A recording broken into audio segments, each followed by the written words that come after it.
Oh hey, bowling balls, so I can pick these up now with my hands and throw them down the lane. Oh for fuck's sake! Fallout 4 VR is a really innovative game. I especially like that you start off the game as a sink. It's so immersive because you already have a giant tube sticking out your face. They're really front runners with this one. Oh there we go, now I'm a person. Really lost in things this time. The release of Fallout 4 VR is legitimately, and I'm not saying this to be dramatic, one of the biggest travesties in all of gaming history. Sure, ET for the Atari 2600 or the Atari 2600 decimated the video game industry, sending the entire medium into an ice age for 2 years, but did it have this? What the fuck? Before you all castrate me with your cruel and piercing words, I love Fallout 4 VR. I really do. It has quickly become one of my favourite games, and in many ways is much, much better than the original game. I honestly commend Bethesda for the ingenuity of this port, and the number of fun and interesting ideas they've managed to work into the game.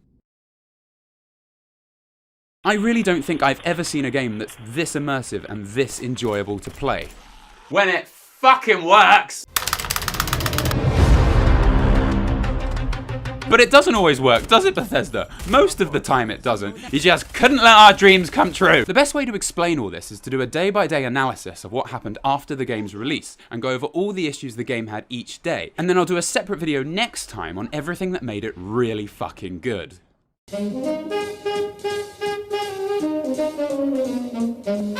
Fallout 4 VR looked fucking terrible when it was released. This is because for some ungodly reason the Vive was being forced to run Fallout at the same resolution as my computer monitor, which is needless to say going to be lower than the Vive because it isn't 600 fucking pounds. So everyone who was playing Fallout 4 VR on launch day, which is fucking everyone, was basically playing the game on much too low a resolution for the game to actually be enjoyed. I found a forum post which attempted to explain why Bethesda may have accidentally released Fallout 4 VR with this fault. It's ridiculous that something like this slipped through the cracks. The developers and testers must have been using 4K monitors, so they never had the issue. This just means if those testing the game did indeed have monitors with super high resolutions, the headsets they were using to test the game would be using their high monitor resolutions, and this problem would have been much less obvious. And at first I thought that can't be the reason they released the game with this problem. But then what's the alternative here? We're saying that Bethesda released a port of one of the biggest games of the decade, a flagship series that represents what they as a company are capable of, without at least attempting to run it on isolated computers with average specifications to determine what impact that would have on the functionality of their game. Oh no, that's what they did, isn't it? I mean, this game is $60 fucking and it categorically didn't work upon release. So after paying $60, people that knew enough about both computers and Fallout 4 had to go through this series of fixes to then finally determine the game was ignoring all of the local Steam settings, and what you actually had to do, amongst a few other changes, was go into your NVIDIA configuration and manually raise your computer's DSR factor, effectively allowing your Vive to run the game at a higher resolution.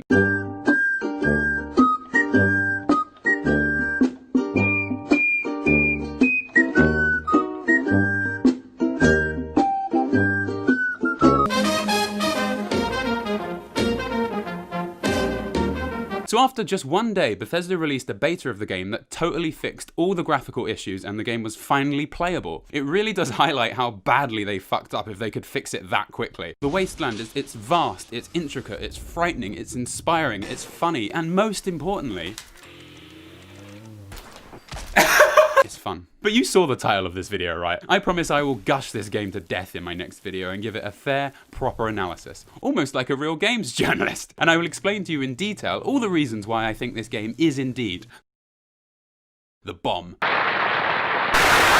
But for now, the first 30 minutes of Fallout 4 VR is an absolute goddamn fucking unacceptable nightmare. Fallout 4 sold 1 bazillion million copies in a single day. We've played the fucking game, everyone has. There needs to be an option to skip this shit. No one pays $60 to be talked at for half an hour like this. Vault 111. Go away. This is not fucking fun. When this is possibly the most fun I've ever had playing a video game.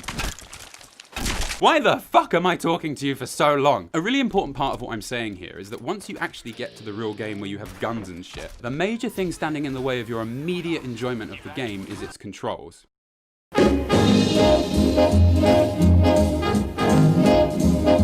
The controls in this game are nothing short of fucking exceptional. It's like learning how to pogo. It's hard, but once you do, bam. But it isn't fucking easy, like pogoing. Bam. The controls take quite a lot of time to get good at. The menu navigation and favorited items stuff involves scrolling with touchpads, effectively giving your right-hand controller over 20 buttons. I don't really know many game systems that use 2 touchpad controllers at the same time to such an extent, so generally we're quite unfamiliar to it, so it will take a while to master. But once you get it, you can scroll through menus like in the Elder Scrolls.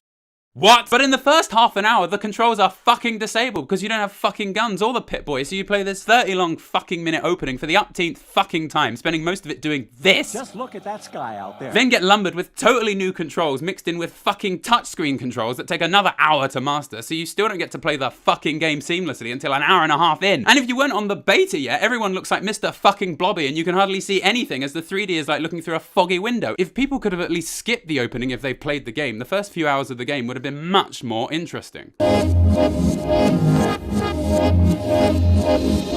So I travelled east out of the vault. Oh my god. And as night fell, I looked up and noticed the developers somehow set it so the stars were rendering in front of the clouds, because why the fuck not? It's a 50-50 shot. Shortly after this, my guns then started breaking into pieces, because why the fuck not? Part of the time, the reload animations broke the guns in half, which I must say is very entertaining. This should not be happening. And the rest of the time, the guns were just in pieces and would not work or reload at all, so I had to start the game again from the vault. Thanks, guys. Then once I was back to where I was, I decided to jump in some nearby water and have a look around. And once I left the water, the swim sound just never stopped playing. So I had to reload the game back to the vault again. Thanks, guys. I then explored the Skylane Flight 1981 and the General Atomics Galleria and had some of the most fun and absorbing video game experiences of my life, so we'll talk about that next time. I then found a locked box at Skylane, which taught me that the lockpicking minigames sometimes render themselves behind fucking walls, making the task a little less than enjoyable. Again, guys, this in front or behind thing is really throwing you all off. And what made it especially difficult is when the background flickers the fuck out at the same time you're trying to do a lockpicking minigame. And this is where we reach the game's real immersion vacuum, the succubus of fun, the veritable chupacabra of entertainment. The rooms flash constantly, all the time, all the fucking time. To be fair, it is mainly when you're in any kind of menu, like using the Pip-Boy, the start menus, looting items, hacking minigames, or just using lockpicks. So it happens all the fucking time. You can obviously see it's a problem here, but in VR, it's an absolute goddamn fucking nightmare. You see, the VR in Fallout 4 is so good, you forget you're in your house. Once the headset is on your head, you're teleported immediately into the game. You feel like you are in these rooms. So if you were just chilling out in a room in your house and the walls started freaking out, you'd be pretty fucking put out, to say the least. It's the same in VR. It completely ruins the immersion and is a little bit fucking terrifying. Out of everything, Bethesda, fix this. It's shitty. When you pick up notes or information in the game, they don't have writing on, so you have to reopen the Pip-Boy to read them, which is particularly difficult as notes don't have their own subsections in the menus. When the lockpicking actually works, it runs like it's on fucking crack. If you use the teleport function to move around, you can actually teleport through windows of rooms that you shouldn't be able to enter. Your controllers in the game blend with any water effects in front of them. Even past the beta, all the guns and characters in the game are naturally very blurry, so you have to apply several console codes as default in the game's INI files to correct it, etc., etc., etc. Honestly though, all the stuff I'm complaining about may make it seem like this game is really bad. And yes, it is definitely unacceptable to release a game in this state. But the overall quality of the 3D environments, the movement, the controls, the gameplay, the gunplay, when it fucking works, are all absolutely stellar. And if you enjoy the visual style and attention to detail that Bethesda put into their games, experiencing this in 3D, it's a whole nother story. If that's what you want. Okay, here we go. Here's my chance to redeem myself. I'm going to take this, I'm just going to hit one bowling pin. Just the one, that's all I want to get. Okay, so here we go. Yes, yes, yes, come on, yes. Come on, here we go. Yes, yes, yeah. Oh, fuck!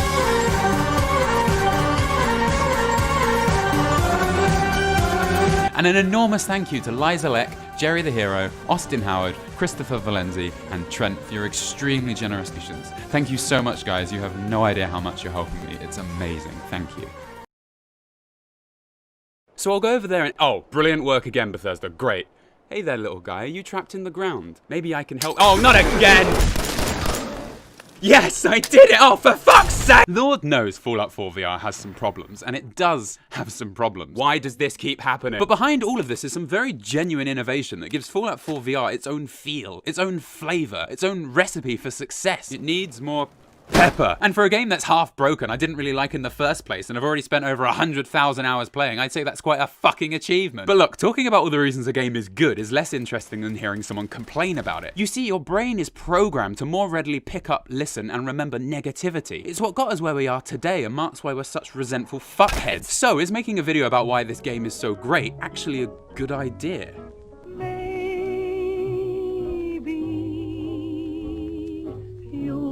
Well, I could complain about one thing. For a game with so much locomotion, Fallout 4 VR plays quite effortlessly. Standing in the middle of a room waving your arms about with a box strapped to your head that does nothing but constantly flash lights into your face while gravity slowly wears you down is understandably a little tiring. But playing this game with the literal world flying past and spinning around you doesn't actually make you that sick. Not like this shit. So we have this huge open world game you can realistically play all the way through without your neck apparently snapping off. And do you know what they did with this absolutely wondrous achievement? Come here. Closer. No, closer. They released Fallout 4 VR without scope functionality, and it's such a fucking momentary lapse in reasoning, I'm half expecting Pink Floyd to turn up and try and sue somebody. What? They did release the game so you can still attach scopes to your gun, but like the masochists they are, they didn't fucking work in the slightest, so you can't use them to zoom in and kill enemies, so the scopes just sit there teasing you. I am gonna talk about the good stuff soon, I swear. It's all well and good in the open parts of the game before you reach any towns and cities. There isn't much cover, and in the forests, there's so much cover you can just sneak through and go power fist on that ass. But once you reach the city, everyone is behind cover, and that cover is behind fucking walls. So, oh, I better just pull out my old trusty sniper rifle. Oh, wait. So you rock up, pissing bullets away like a diabetic with a pack of Skittles. These guns are not for shooting far away things, which is quite an odd thing to say about a gun, but you need a fucking scope, damn it. You don't bring a handgun to a wine tasting, and you don't fucking bring one here either. I'm not Bullseye. What is going on in this movie? So imagine the game has been out for over a month, and this entire area, which is the most substantial part of the game, I might add, is totally off limits, even though this was a full price game, and it took 2 months for them to fix this. Oh my. And I know many of you are thinking, oh, he's just bad at shooting. And yes, this isn't fucking Halo, people. We are actually aiming these guns, and if you haven't noticed because you've had several brain hemorrhages, I am exceptionally British, and I'm about as good with an actual gun as I am with a mild breeze. I've called for help, but I don't think anyone's coming. The game has no crosshairs, and aiming down iron sights is not the same as Call of Duty, because contrary to popular belief, I am not steady arms McNever moves like soapy water over there. And yes, you can get good with the handguns and the rifles and use them to snipe people, sort of, but it's a very bad solution to a very simple problem that we should not be having. Large sections of Fallout 4 were basically built around the fact that you could have scopes, and to remove them and still release it as a full game shows such an alarming lack of awareness on the part of the developers for what Fallout 4 is as an experience. Makes you wonder what the hell is going on. Look, I make fun of them for being inept, but I don't think it's that at all. I think they ran out of time and didn't have enough resources to get everything done. As well as that, this is all very new technology. Oh shit! It is probably really, really difficult to add shit like this on the fly. So what I take from this is we all need to slow down and take on the massively overquoted words from the human equivalent of Taoism that is Shigeru Miyamoto. A delayed game is eventually good, but a rushed game is forever bad. He probably said that in Japanese. Well, that was all well and good before we started updating a game non-stop every day for 2 years to make it fucking passable. So there you go, we have scopes now, so it's all wasted breath anyway. All is forgiven, but I clearly haven't forgotten. Or forgiven, actually. I can see that lone star from 1,000 miles away. The most striking thing about Fallout 4 VR is how well designed the shooting mechanics are. To put it simply, it works really, really well and is worryingly enjoyable.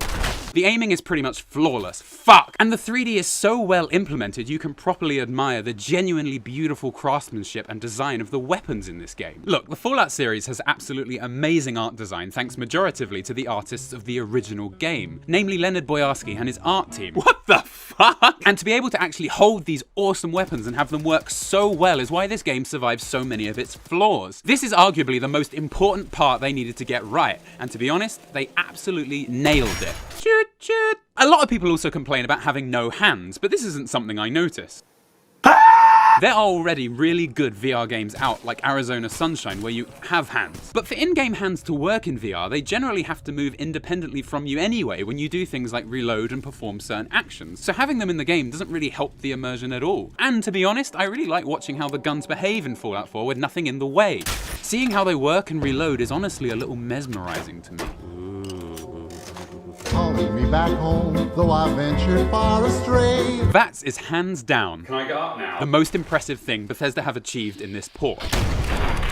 The team here have made something truly special. Look, I don't write these shit jokes, they just keep happening. And it's surprisingly balanced in a game with a fucking compulsory invincibility mode. VATS here could stand as a benchmark for how slow motion VR gameplay could be integrated into RPGs. It's that good. In previous games, VATS was basically just a pause button that gave you some options of what you could do. And this was a good interpretation of turn-based combat. But in VR, this mechanic's now controlled by where you yourself are aiming. So by slowing down time, it gives you more of a chance to center your aim on the target, which, as I've discussed, when the target is a little further away is...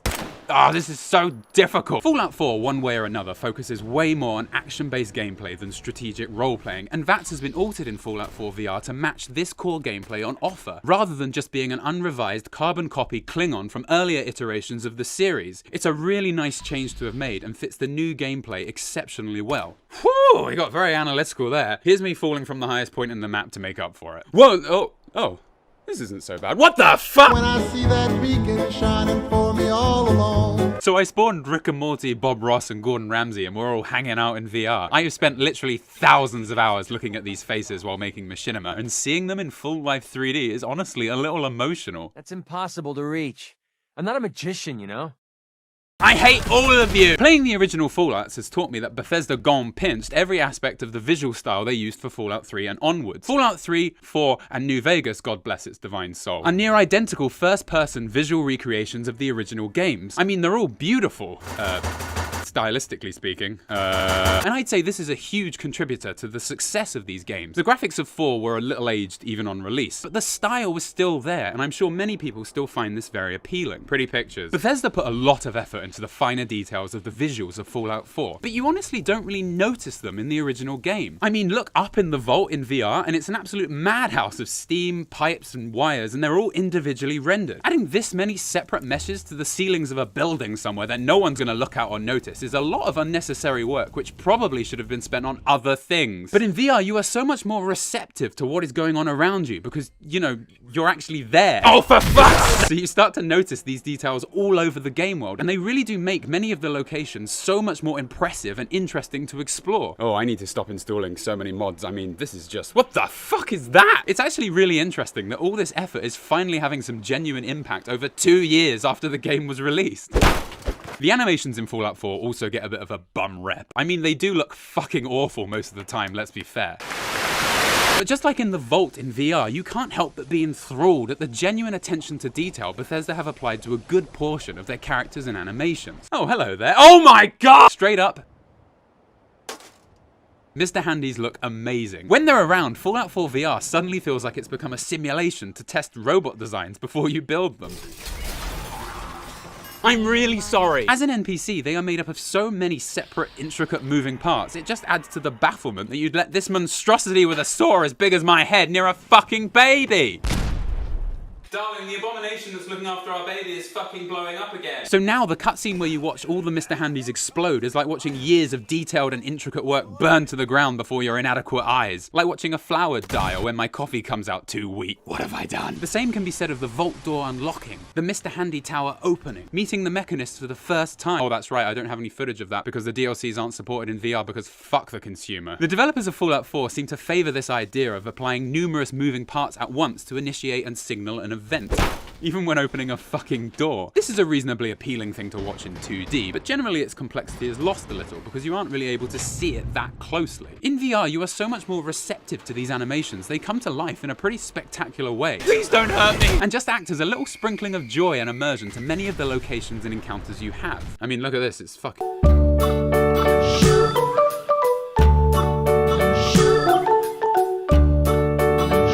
Pip-Boy no longer pauses the game when you want to change weapons or armor. What a fucking brilliant idea! Why is this not always an option? I think this is honestly genius. In Fallout 1 and 2, swapping weapons in a fight was a serious disadvantage. It would basically cost you a turn if you didn't plan it correctly. Imagine if Reservoir Dogs suddenly paused for a second and Mr. White ended up holding a missile launcher. That'd have fucked the scene up a little, wouldn't it? Where'd you get that? Steve Buscemi would say, who'd somehow been shot in the face in a different movie.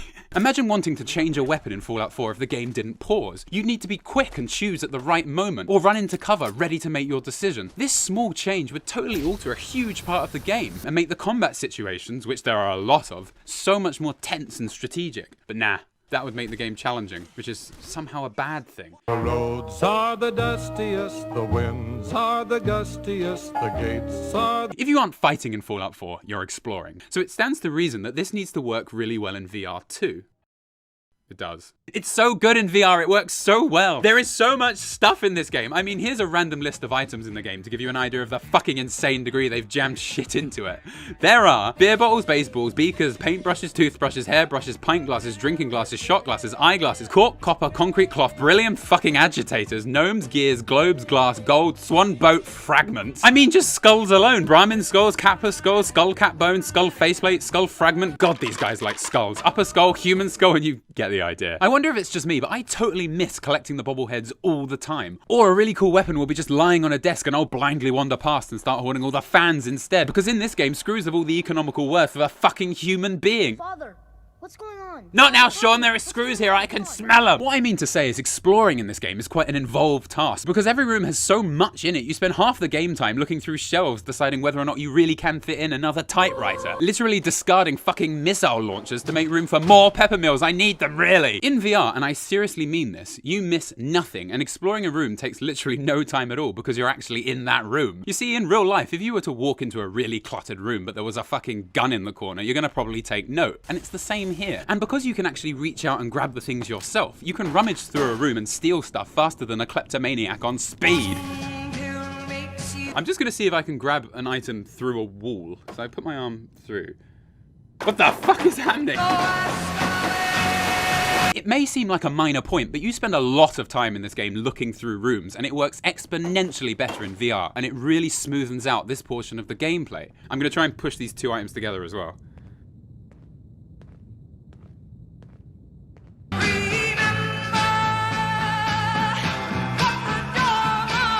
I'm not sure about this one at all, because generally I'm quite prone to getting motion sickness. Whoa, okay. Basically, you could say if there was a lead belly perk in real life, I certainly didn't take it. What the fuck am I talking about? Somebody touched my spaghetti! When I first started playing Elite Dangerous, it made me sick. Like my stomach itself was turning the opposite way to the ship. Oh, I wonder what would happen if I threw up while wearing this helmet. By the time the video was done, I could literally do this and feel almost nothing. Can I stop doing this? I have a sneaking suspicion that you can develop sea legs, but for VR. VR legs. Vlegs.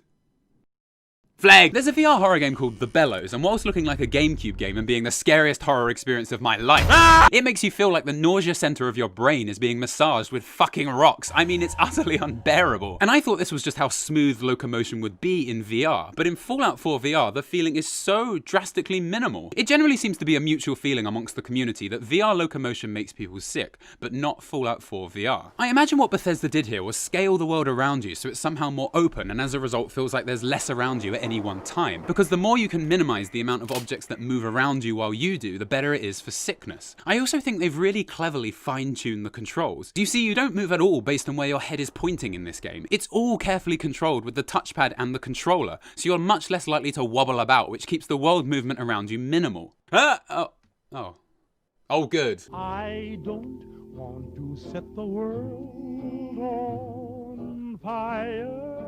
What Bethesda are great at is sound, visual style, and size. Even today, I feel like Skyrim continues to be beautiful, on the most part. But in Fallout 4, I feel like a little bit too much effort was applied to these three characteristics, and as a result, the game has suffered in substance. Mainly in terms of the writing and the story. This truly is a wonderful place, isn't it? Yeah, I mean... Oh god. Okay, maybe it's for the best I killed him? Ew. And this may be an unpopular opinion, but generally I feel people do prefer the story in New Vegas and Fallout 3. Saying that, is Fallout 4 a horror game? I mean, seriously, I can't work this out. Much of the game is designed like one, with spooky music and dark corridors.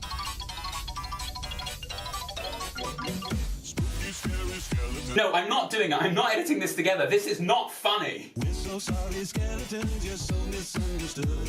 No, I'm not doing it. Next scene. But the effect of this isn't complete here, because you can save at any time, so there's no risk to you, and you are ultimately death incarnate anyway. Partly to blame is how fine-tuned the combat mechanics in the vanilla game are. You can aim and kill stuff way too effectively to feel any threat from the enemies. And that's right, I'm saying the combat mechanics in Fallout 4 are too good. and they are. People are gonna fucking kill me! In VR though, it all comes alive, and I had no idea how amazing most of the sound design in this game is, but it's spectacular!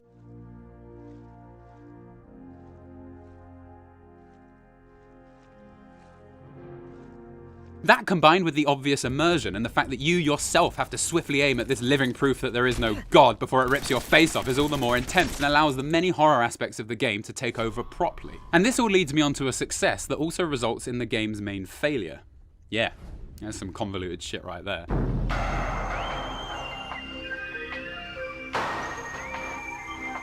There's a graveyard near where you start with a beacon-like light that draws you in. You slowly tread through a dark forest to get there, the eerie music building as you get closer. The graves have flowers, skeletons, vases, fucking empty cribs. You slowly explore the graveyard, becoming more and more certain that you're being watched. You enter a crypt with a cult-like shrine glowing in the center. Suddenly behind you, you hear footsteps. You swivel around and unload 2 shells into the face of an unsuspecting raider returning to his shrine. Now in VR, that was really cool. That's the good stuff. But that was all that happened. There was nothing to discover here, nowhere to go, no one to talk to, and nothing to learn. The reason for this is Fallout 4 is so big, all its experiences have been spread out across the map in different forms. But in VR, you need to take breaks every few hours before your neck snaps. You've just spent half the time you have in this play session looking around this amazing, terrifying, immersive place, and there's nothing substantial here. Nice. Even though this place is cool, the overall effect ends up being disappointment because you're so invested in this area, you expect to find something big. What are you doing up there? Well, the party was nice, the party was pumping. And everybody have enough. The main point I'm trying to make here is that as a port, Fallout 4 VR may be an absolute mess, but is filled with enough ingenuity and exceptional good points that it's still a fantastic experience. However, even if all its problems were fixed, at its core, this outrageously open-ended, spread-out gameplay jars a little with VR as a medium. Spreading things out this much, for me, only acts to deter the fun I'm already having, and am ready to have. But this isn't the fault of Bethesda. It's because Fallout 4 isn't a VR game, and it can't be. Because that's not how it was made. In Fallout 4, I would agonize about whether or not I should leave the house with a missile launcher or a flamethrower. I would do this like I was deciding whether to leave the house with a coat or not. Well, it might rain, but I don't want to get too hot. But it's not that cloudy right now. But I am going to be out for ages. Fuck it, I'll take the nuke. Whee! This is because inventory management is a big part of Fallout 4. But you know what isn't fun in VR? Inventory management. You do not want to spend your precious 2 hours of game time deciding whether or not you should risk taking more lunch boxes out with you. It just isn't worth it. Turn off the weight limit. Go on. Come on. There we go. Doesn't that feel better? I'm finally free! A good trade-off here is to stop using fast travel. That way you can take what you like with you, but you have to explore the game organically, because there's nothing more immersive than blacking out for 60 seconds, watching a loading screen, and then appearing in a different zip code, is there? Also, VATS is loads of fun to put points into agility and perception so you can use it more if you like. If you want, you know. It's your choice. There's no real recipe. Oh, they all hit my teeth.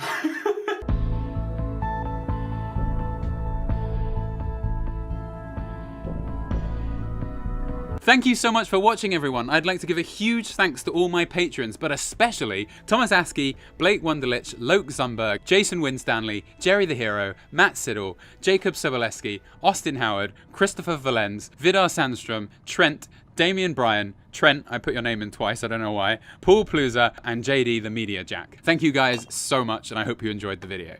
Bye! What's that, Benny? Me? Well, I don't see anyone else around here, so you must be talking to me. You see, I've been waiting for this for a long time. I don't see anyone else here. Bam! Ring-a-ding-ding, motherfucker. I really wish I hadn't fallen over. There are plenty of non-VR games that you can force to run in VR. Alien Isolation, for example, runs fantastically well through the Vive, making you feel like you're really in the space station it's set. And if there was anywhere in the entire universe I'd like to be, it's anywhere but here. This fucking place with all this bullshit garbage going down. This isn't fun at all. Mr. Hair Dye giving me monster space babies. I do not want this. I do not want this. I definitely don't want this. Undeniably, it's the greatest way to empty your stomach through sheer terror and motion sickness alone, which leads us to, fear and nausea in New Vegas. I did it. Seriously though, you can run loads of your favourite games in VR using a program called VorpX. Call of Duty, Skyrim, even Arkham City. Because experiencing VR as a third-person camera in a Batman game is definitely the way to do it. I'm Batman's camera. It's also totally possible to run New Vegas through VorpX, and since it's my favourite game since Metroid Prime and Dark Souls, which you can also run in VR, I thought I would give this one a go. I wonder why I've never tried to come in here before. I mean, it's a pretty interesting— Oh my god, no, I was not prepared. No, thank you. I'm finally safe. It also didn't really take me very long at all to get New Vegas working on the Vive. It makes you wonder, did Bethesda actually do— And it does work. New Vegas can be displayed in full 3D in the Vive, and it looks no less convincing than Skyrim, which I enjoy immensely. Oh, for fuck's sake. I mean, I had it going before lunch on the day I started. You have an interest in this, whether you like it or not. You signed a contract. Unfortunately, you can't use your own hands to aim weapons or grab stuff like you can in Fallout 4 or Skyrim VR. So you can't shove that knife right into Benny's fat face as I've demonstrated here using a disturbingly close lookalike in Fallout 4. But New Vegas is an infinitely better game, so it's still loads of fun to explore the Mojave in glorious 3D. Trudy, I think something more important is going on over there. Oh, now this is just silly. However, the methods needed to make this game work to its full potential my eyes aren't exactly common knowledge, so guides on how to do it are a little inconsistent. One of the most well-written and comprehensive guides is this one on the Oculus Reddit, which clearly explains that VorpX is a $40 app that makes non-VR games work in VR. It's gonna be a long day. You have to wait 48 hours for a request. Oh, for fuck! There we go. Got it. Great. Yep. Thanks. Amazing. Then you finally walk out, eyes squinting from the amazing world you're ready to experience in— Right. Okay. Thanks. Got it. Yup. Good. Great. Amazing! And that's it mostly. Once you have VorpX on your computer, all you need to do is run New Vegas and it automatically displays it all in VR. Considering that this is all I really needed to do to get New Vegas working on the Vive, it's crazy to think how much Bethesda really charged for Fallout 4 VR. I mean, was it really as simple for them as just flipping a switch? However, we aren't quite done yet. To get it running properly, you're going to need to be able to mess around with the game's settings while you play. So it recommends you have a wireless Xbox controller and a wireless mouse handy at all times. So by the time you're ready to actually start tweaking this, you've got your keyboard, Xbox controller, wireless mouse, and Vive controllers all around you, and try grabbing the specific one you need with the Vive taped over your eyes.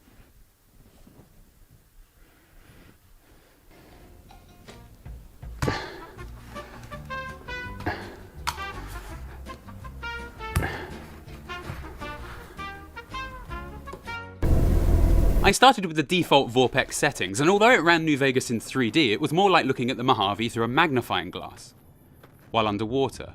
And the water's actually cream. And the Mojave is somehow made of headaches. Why do the clouds move when I do? Damn you, clouds. These settings really were like looking at the game world through a magnifying glass. The game sort of balloons and shrinks as you move your head. Yeah, you show him, Mario. It was like the radial image you see when you're looking at raw Vive footage was still making its way to my poor brain. You again. So I tried importing a VorpX profile someone else set up specifically for this game. Basically, there are loads of settings you can change within VorpX to make the 3D and the way the world moves around you as close as possible to how it would look in real life. Using this profile meant someone else had already gone through this nightmare and worked out the best settings for me. Trying this removed the ballooning effect. But when talking to people in conversations, it was like talking to someone through a pair of binoculars that exclusively transfer light into nauseating pain. We have such sights to show you. It just made all conversations flail around uncontrollably when I moved my head. I can't show you exactly how this looked, but basically it was like this. Okay, I'll join you if you just sit still. And in the end, it just made me feel sick, so I turned this profile off. This fixed the pain-filled binocular issue, but now when I talk to people, it just zoomed in so close you could only see the whites of their invariably dead eyes staring back into your soul. But sometimes they get ornery, just like my grandkids. I know, Lily. I know.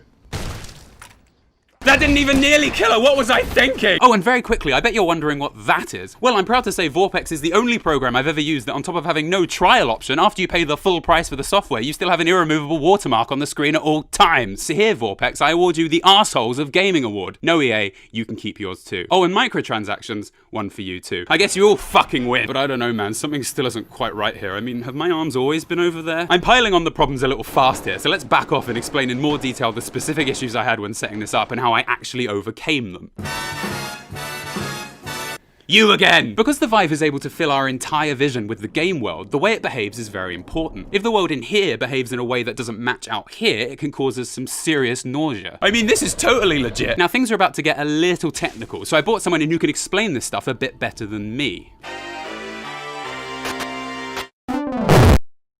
What we see when we look into the Vive is normally two screens, one for each eye. These two images are very slightly different, just like how the images our left and right eyes see in real life are slightly different, because, you know, they see the world from different places. The Vive screens mimic this natural difference in perspective for each eye, which is what makes us see the game in 3D. Now, this is an incredibly specific thing. Our brains aren't fucking stupid. I mean, yours is a little, but that's okay. Because Vorpex hasn't been designed with New Vegas exclusively in mind, the software needs a fair bit of tweaking to display this just right. No, it's nothing like this at all. What are you doing? Basically, without this very specific tweaking, when you turn your head to the left, instead of everything you see moving to the right in a sort of straight line, it appears that the world also rotates in the x-axis as you turn, a little like what you can see on screen now. This does not feel good to your brain. You again!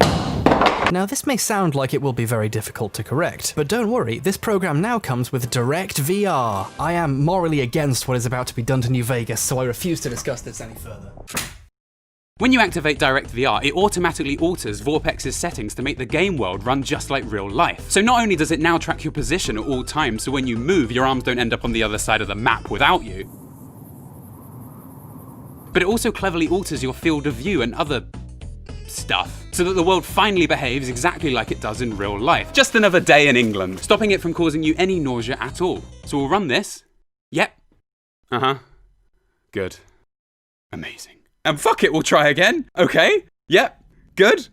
Wonderful! Like all good software that costs you money, it gives you absolutely fuck all explanation as to why this always fails, but fortunately there are reams of forum pages full of people ready to tell you how it works perfectly for them. Finally, I found disabling my antivirus and trying 10 times inside a building so my PC wasn't under any stress worked perfectly. The game now behaves as you would expect when you move through it and when you turn your head. It's literally like being inside New Vegas. The illusion is complete! I wanted to look into the exact reasons why such a quick change worked so well, and after much searching I found someone who very kindly explained that this is mostly due to asynchronous space warp. Asynchronous space warp. Asynchronous space warp! Running DirectVR also caused the game to start being, to use the technical term, jittery as fuck. And of course everyone else is Jesus reincarnated, so didn't experience this problem at all. But the jitteriness did actually kind of level out after a few minutes and the game then ran okay. However, this then caused an issue that meant when I aimed through the sights, my head was no longer positioned in the right place within the game, so the sights no longer lined up where they were supposed to. But fuck that, who needs accuracy after spending an hour setting up their sneak sniper build? You can fix this by turning off true iron sights, which means you use the dot in the center of the screen instead of the iron sights when you aim, totally ruining a large portion of the immersion, but hey, problem solved. Also, now that I've run DirectVR, I wonder what happens when I talk to people. Oh, for fuck's sake, it's back again! Pro tip, don't try and set this up after you've had lunch. Oh, why did I eat so much human flesh? If you think back, you may remember a tiny little gripe I had about Fallout 4's flashing menus. To be fair, it is mainly when you're in any kind of menu, like using the Pip-Boy, the start menus, looting items, hacking minigames, or just using lockpicks. So it happens all the fucking time. When entering a conversation or any one of those menus I just mentioned, the game zooms in like you're trying to use the Pip-Boy to tell the time, but you're partially blind. You cannot fast travel when enemies are nearby. Now, smarty pantsers out there will suggest increasing the field of view exclusively for the Pip-Boy and within conversations, so this zoom effect will be minimized. You can do this by using a mod or by altering the game's INI settings. But no.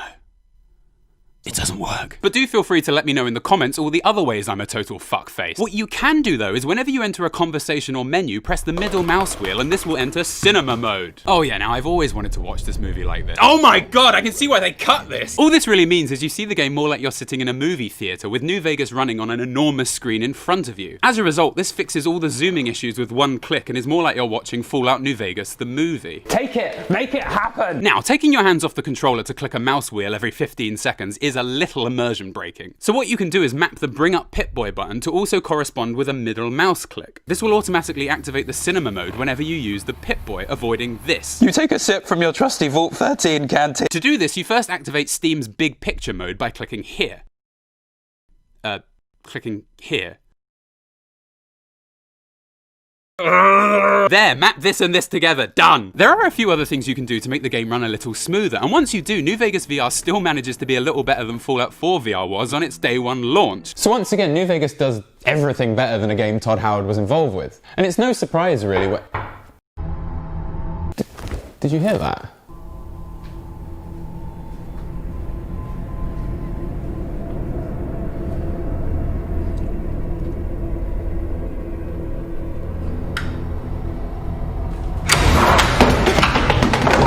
play a lot of sports games.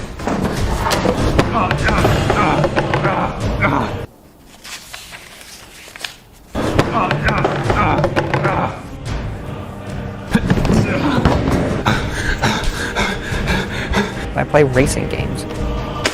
The demon is defeated.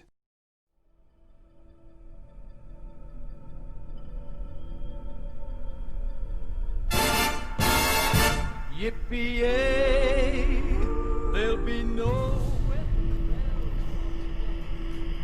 Before starting this video, I'd fortunately already spent the required 100 hours carefully and meticulously modding New Vegas, a game that's basically held together with paperclips and rubber bands, to the point where it was stable and almost never crashed. Look at that picture of elegance, that cornucopia of order, that plethora of... I don't recommend using Mod Organizer, it doesn't always play well with VorpX. I used Nexus Mod Manager. Oh no! Using Nexus Mod Manager is like disarming a quantum bomb that takes 15 hours to defuse, and if you sneeze, it's all over and the collective universe collapses around you. No, I'm not doing it.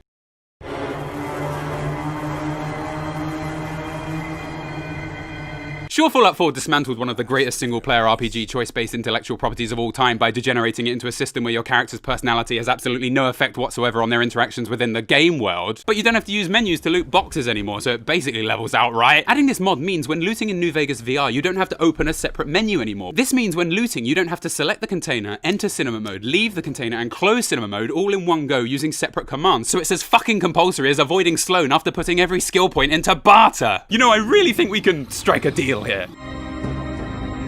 There, I knew they'd love this. New Vegas is about as smooth as me at a speed dating event. This is Marjorie! And as I've explained, VR games need to be as close as possible to real life, meaning stutters can really affect the experience. Like if you were walking through a room and this started happening, it would hardly feel fantastic. Kill me. Not only does this mod fix stutters as you would expect, but you can also lock your frame rate at a lower value to prevent things from jumping about. I gotta say, it's very sad locking a game at 45 FPS when the Vive runs at 90. It's like running Pong through the HAL 9000. This is beneath me, Dave. Now I know what you're thinking. If I just blanket port an unsupported game to VR, where do the game overlays like health, compass, messages, and action points go? Answer, wherever they fucking want, unfocused as hell and scattered to the cosmic winds. OHUD is a mod by Gopher that allows you to basically do everything you can imagine to the menus. You can move each element individually, remove the HUD totally, have the messages fade away over time, add a clock, take the compass out for dinner. You haven't touched your ravioli. With this mod, you can get the HUD to behave like it does in Skyrim VR and Fallout 4 VR. In those games, your health appears whenever you're hurt and then slowly disappears over time, so you can keep an eye on it without it making you go cross-eyed. So those are most of the mods you'll need to stop the immersion-breaking aspects of the game. You know, the more I talk about this, the more I realise that Bethesda may have actually done more work than I give them credit for when it came to porting Fallout 4 into VR. Making it so the game can run in 3D on the Vive, that seems fairly straightforward. But porting the moving arms, scaling your arms, the VAT system, allowing the guns to fire from wherever your hands are, fine-tuning the menus, the locomotion, the way the world moves when you turn your head, it might not be as easy as I first thought. Sure, $60 was way too much.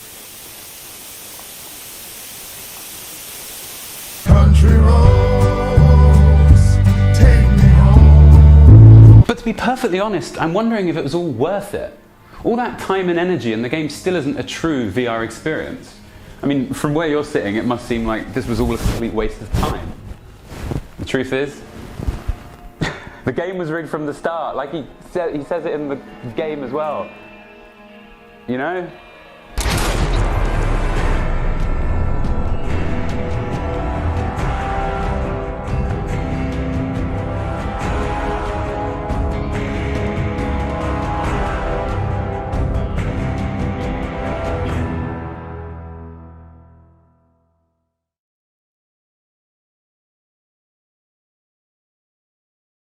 And here they are, the majestic dogs of West Virginia.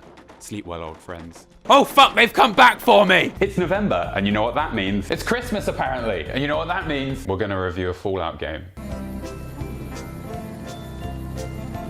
Fallout! A series of games so appealing, most people don't need to look at the series as a whole to appreciate a single game. In fact, Fallout 3 is so approachable, so inherently enjoyable. It speaks to that part of us deep down that longs for the bombs to finally drop and finish us all off. Oh yeah. When will this luxury end? When people do decide to finally try the old games, which are about as friendly as a man with no eyes, they immediately do this. It's a game franchise so infamous, all you have to do is mention when it's coming out and everyone takes to the internet to complain about it even though it isn't fucking out yet. But what is it that makes this game franchise so popular? And why does everybody love it so much, or used to love it until Fallout 4 came out and took a questline from the previous game and stretched it over a 40-hour storyline? That's right, I'm onto you, Bethesda! Hey, look, I don't want to deal with that.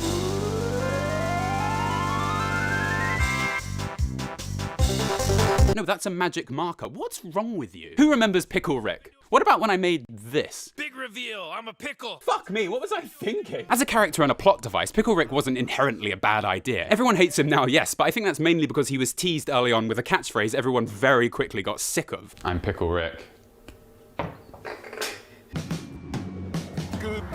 My problem with his early reveal is that it partially ruined the related episode for many people as they just assumed Pickle Rick was simply a short joke in a larger plot. As a marketing tool, it was admittedly brilliant, but incredibly flawed. It got us talking about the show at the cost of making us hate pickles. Who would have thought pickles could burn? Or we can talk to Bethesda, the literal Leonardo da Vinci of marketing. We're gonna need to talk about what literal means. Oh. Do you see what I mean? Is it clear anymore? Do you need to make it any clearer? I mean, sure, they stole the whole fade out to destroyed city from old technology from Fallout 1 like they did with every other Fallout themed asset that came before 3, but they knew to steal it. It just seems like they're running out of stuff to steal. Todd, that stuff is mine. For me right now, I'm still a kid in a candy store. And that leads us to Fallout 76. The marketing for this game is so sublime, it's almost unfair. I can feel the wallet being sucked out of my pocket as we speak. Okay, so just keep pulling, like, just pull it, like, just for fuck's sake. Country roads, take me. Money. I honestly believe they chose to use this song in their final trailer and then built the rest of the game around it. Also, have you noticed that 100 different YouTubers have posted a video complaining about a game that wasn't out yet using the exact same thumbnail as each other whilst also complaining that Fallout 76 isn't original? So learning from the Pickle Rick fiasco, fuck pickles! I went into this game knowing absolutely nothing about it other than the fact that it's entirely online. Honestly, it seems like everyone else has a fucking degree in this game, a master's in PvP mechanics, a PhD in water boiling. You get the idea. I'm gonna look at this game mainly from the perspective of someone who plays games on their own. I have friends. This of course raises a lot of issues, and to this I say, it's not an issue, I can just fold these guys up and they fit anywhere. No, to this I say, I haven't had much experience in multiplayer games. It's not my cup of tea. And as Todd Howard himself has said, You can play this game solo in Quest, but the easiest way is to team up and build together. You see, the more difficult a game, the more I generally like it, so I'm happy to review the loner experience. I could take some cheap shots and talk about the game not being on Steam or that the beta repeatedly uninstalls itself, but everyone's already done that to death, so I'm not going to. I'm gonna talk about the positives. You see what you've done to me? This thing really smells. Let's start on a note we can all understand. D. Fallout 4 looked mostly fucking terrible. Or did it? Mostly, yes. In the 400 million hours I spent making animations in it, though, I found I could substantially improve things just by adding my own light sources. Everything looks better under the right light. So what I found was Fallout 4's native lighting system was completely whack, and this made the rest of the graphics in the game look really unpleasant and dated. Fallout 76, though, looks incredible, and from what I can make out, all they really did was fix the lighting, and everything followed suit. Fucking suit! I'd love to make a video montage of all the new graphics to a song, but, you know, it's late and... Wait. Do you hear that? Oh, go on then. Almost heaven, West Virginia, Blue Ridge Mountain, Shenandoah River. Life is old there, older than the trees, younger than the mountains, blowing like a breeze. Country roads, take me home to the place I belong. West Virginia, my mama, take me home. Country road, all my memories gather round her. Miner's lady, stranger to blue water, dark and dusty, painted on the sky, misty taste of moonshine, teardrop in my eye. You see, Bethesda, I can do it too! And this combined with what is one of the best ambient soundtracks I've heard in a Fallout game lends to some really fun and immersive experiences early on, especially when you're wandering around the forests. At times, I honestly felt like I was playing Skyrim, but with guns. You dare throw my honor into question? Have at you! What am I doing with my life? I've said this before that a blown up city will look pretty horrible regardless of the caliber of the graphics. So Bethesda decided, fuck it, plants survive the worldwide atomic blast. Sells what sells? Overall, it looks so much better than Fallout 4, even if it is canonically a bit absurd. And makes the random questing and exploring way more enjoyable as there are some incredible sights to see. The biggest controversy surrounding this game is the lack of non-player characters, which is a huge problem because all the NPCs in Fallout 4 were so beloved, so cherished. Oh, how will we cope without good guy with no flaws number 9, preset farmer number 7, and his wife, generic human 2? To me, the lack of people to talk to simply says, we've removed the worst part of Fallout 4. Rejoice, for our savior has come! In Season 4 of The Walking Dead, please don't click off the video, there's no spoilers and I'll be brief, all the characters get separated and explore the wastes on their own. This was my favourite series because many of the characters never actually met anyone. They just stumbled across remnants of what happened before they got there, uncovering hints of dastardly events that would never fully be explained. Just like trying to work out if the inside of a Kit Kat is going to be all chocolate or not. Give me your secrets. All in all, it was like crack to me. You see, what Fallout 76 totally nails is the atmosphere. As discussed, the music and graphics, when they aren't fucking up, are some of the best I've seen in a game. This combined with the lack of NPCs makes the wastes feel as empty as Sid's heart. Ah, distinctly I remember.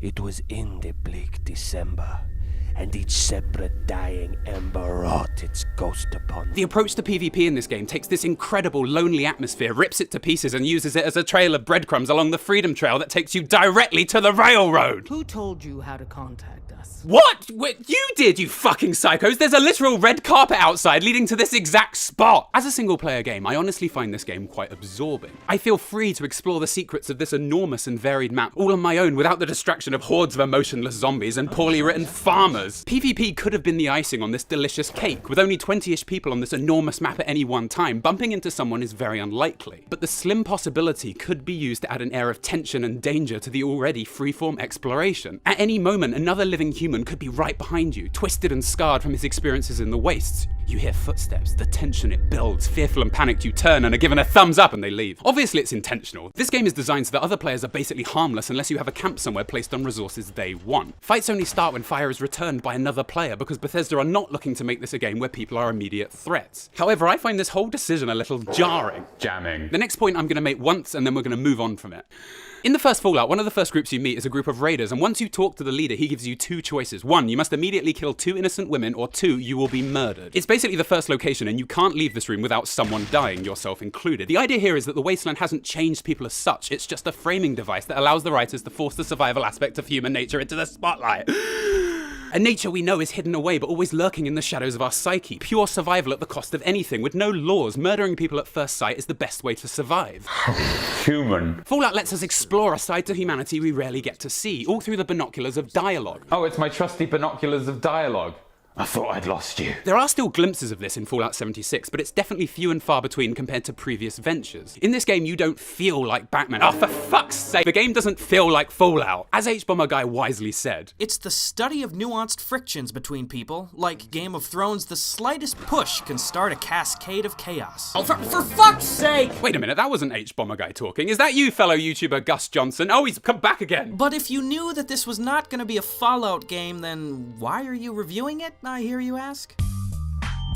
Well, it's probably the same reason that all these other guys turned on their mics and vomited words for 35 minutes on technical aspects of a game not yet out and under fully informed stress testing. Ah, it stings! Fuck! Ow! So if this isn't a Fallout game as such, then what is it? Okay, I'm back. Now, atmosphere alone a good game does not make. Venus has tons of atmosphere, but it's far from the best holiday destination. It's fine if you don't breathe. A game is only as good as the content you find when you're playing through it. I found the pepper! And overall, I would describe Fallout 76's content as wildly inconsistent. I tried approaching this game numerous different ways over the course of the beta. The first I tried was seeing where I had to go for the main quest, turning exactly 180 degrees and exploring that direction. Many Fallout fans will probably approach Fallout 76 like this too, and I personally found it was a mixed bag. chicken? The first 3 hours or so of doing this was great due to the unique isolated atmosphere, the background storytelling, like the logs and the bodies you find, and the abundance of new enemies to see. It all gelled brilliantly. I then explored at length 4 major locations. These all stood out on the map as important places to see. The prison, for example, was overrun with super mutants. What could they be guarding? What happened here? What secrets are inside? Nothing. There was nothing here. The prisoners were all wearing intriguing looking slave collars that had almost no explanation. You just put them on. That's their use. I hear slave collars are all the rage this year, Dorothy. Oh, I hope it doesn't blow my fucking head off. It was the same with Point Pleasant. The game doesn't seem to have many secrets worth finding in these locations. They seem to be only worth visiting when you already have quests relevant to them. Vault-Tec University stands out for having a brilliantly written experiment being performed on the dwellers that you uncover on a terminal. You see, the lack of NPCs is not a problem here. Some of the best moments in New Vegas were exploring empty buildings and vaults, slowly uncovering all the awful things that happened before you got there. But in Fallout 76, the entire experiment was on this one terminal, so the subtlety and tension you would expect from uncovering a mystery piece by piece was totally absent. Who could have done this? Oh, it was the butler. This new, much less complex style of storytelling has helped lead to... This game got people up in arms. I'm phasing these jokes out, I swear. The anger, I believe, mostly stems from the fact that people knew Bethesda used resources on making Fallout 76 an online game that could have instead been spent on its writing and world building.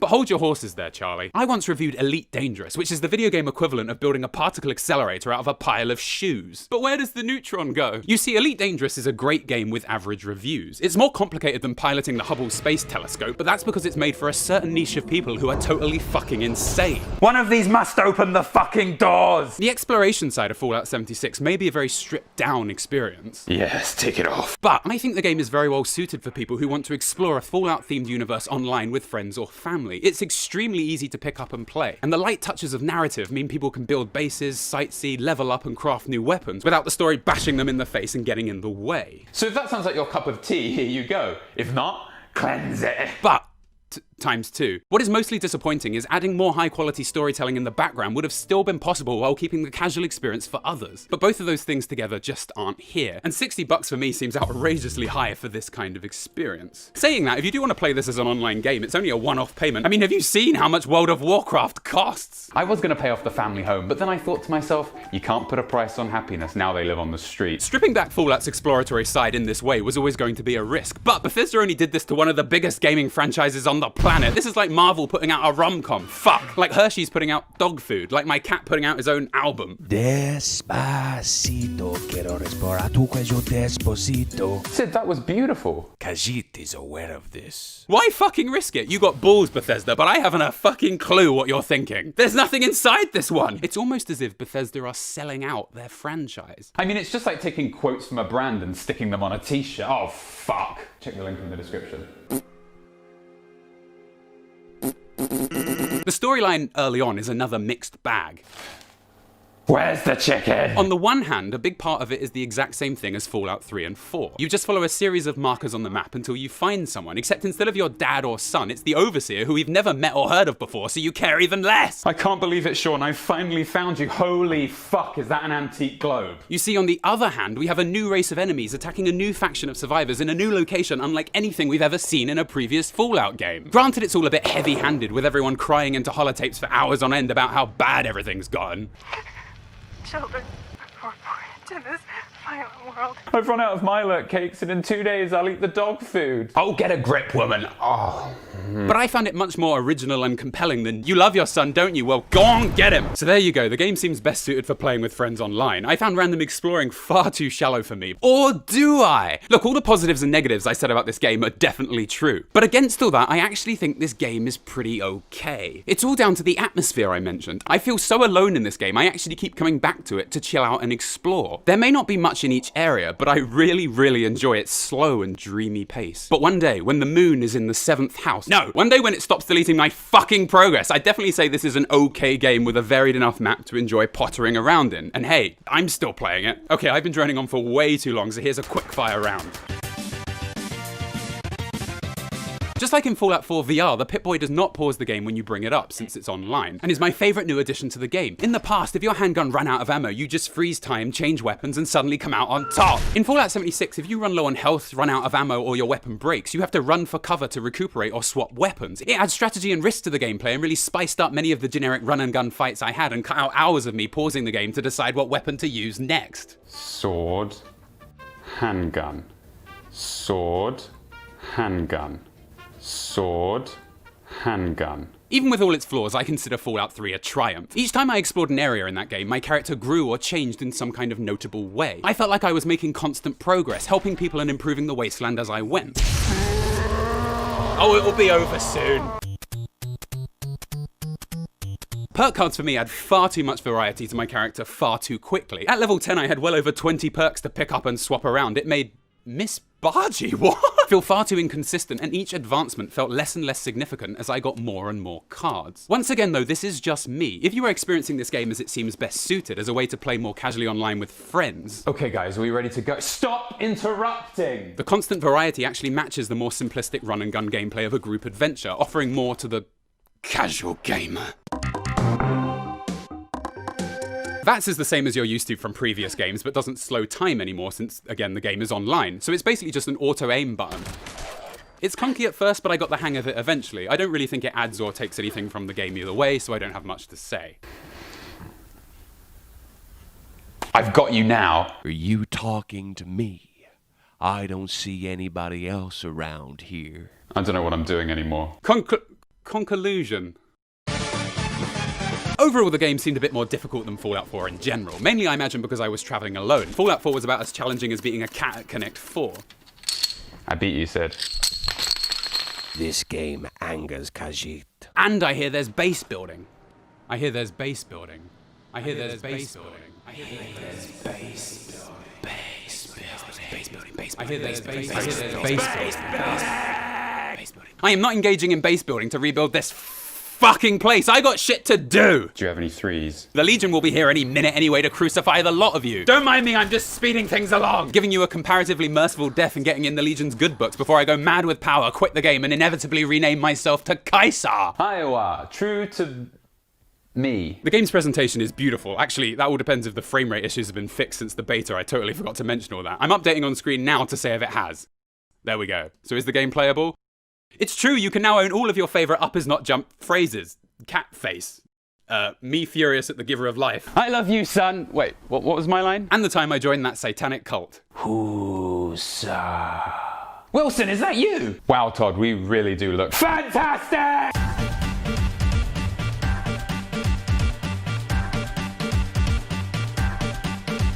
Sting, fuck, ow. Oh, fuck me. Oh, fuck. Oh, that really hurt. Oh, it's been ages since I played this. Oh, wait. Can you hear that? What is that? Oh, please. Please don't tell me. Oh my god! When I was a boy, imperial walls and towers used to make me feel so safe. I've been playing this game for about 15 seconds. So Bethesda in characteristic grace and glory opens its fucking VR game, moving you perpendicular to the way you're facing without you being able to control it. If there was a Bible on things not to do in VR games, top of the list written in Nazim's fucking blood would be moving the character player without them having any control. Do you get to the Cloud District very often? Oh, what am I saying? Of course you don't. I take it all back, 10 out of 10, best game. So of course they left in this absolute mindfuck as well. No, no, no, no, merciful God in heaven. Sorry, did I mention Bethesda gave me this game for free as a review copy? I mean, did they not watch any of my fucking videos? I have to say I was very excited to do this video. It means I get to include a lot of really beautiful shots of nice countryside and cool areas as I talk about the game, and that catapults us directly into the point of this video. 50 seconds in and I'm already there. It's almost as if I haven't got anything else to talk about. The untwisted run! Khajiit is ready for any troublemakers. Fallout 4 VR may be fun time shooty things game, but it's not really that pleasant to hang out in. Sometimes it does look quite nice, but the bulk of the game of blown up city is not the most inspiring of places to spend your time. Granted, it's supposed to look like shit, but that doesn't really change things. If I wanted to hang out in a crappy house, I'd just come round to yours for dinner. Skyrim is the total opposite of this, in that every location is just so fucking stunning. My eyes! I've always had a bit of a pet peeve about the mossy areas, as the lack of landscape here reveals the game's ghastly draw distance. But beyond this, it's honestly a bit of a dream. But can we go deeper? I'm talking about mods. Look, modding Skyrim is like redecorating your house. You could get new windows put in, or you could replace every brick with the same brick that has slightly higher texture resolutions and parallax effects until the furniture won't render. Who do I call to help with something like this? Whilst of course giving everything else tits. Hey! So I mean, you could add more grass to the game, or even give the Khajiits tits. Hey Sid, I got you that new milk that you like. What is happening in here? But in the long run, slightly improved graphics at the cost of a lower frame rate are not going to make the game any more fun. However, there are some mods that do substantially improve Skyrim VR, and I almost consider it not worth playing without them. So I feel we should get you to where I am before we actually review the game.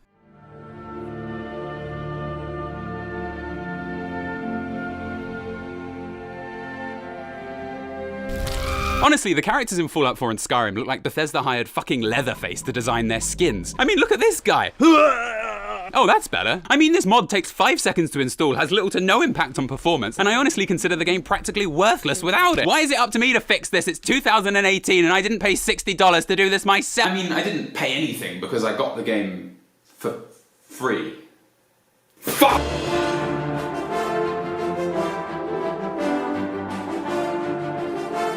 These two change the entire game. They add light sources and more detailed shadows to the game, so may affect performance, but this time it's worth it. Just look how much better the game looks with them. And what it means is, in many areas you have to carry a torch, because contrary to Bethesda's view of the world, you can't fucking see at night. Using these mods then coming back to the game without them is so weird, because you find dungeons that have laid untouched for centuries, but they're as bright as a shitty Will Smith movie. So this mod forces you to trade off between being able to see or being able to fight with both hands. It adds variety to the game that makes sense in the context of the world, and as a result makes the game so much more immersive, it's honestly unbelievable. Exploring dungeons becomes precarious. Anything could be around any corner, ready to jump out and surprise you. Assorted books. It meant that finding the candlelight spell in a dungeon somewhere became a substantial and exciting event. Making a game more challenging and immersive is what makes general exploration more exciting. And that's the bulk of this game. So it's a shame I had to fix it myself, isn't it? I tell you, installing the static mesh improvement mod that specifically asks you what version of the game you're playing is like appearing on an episode of fucking Jeopardy! Skyrim Special Edition, Legendary Edition, Plain Edition, Switch Edition, Watch Edition, the Audition Edition, Cheesecake Edition, but it works. It literally fucking works a treat. This mod changes so much within the game world, and it makes all the difference to giving the game a more modern feel. And it runs as smooth as butter. Now this leads me to the conclusion that, come here, closer, no closer.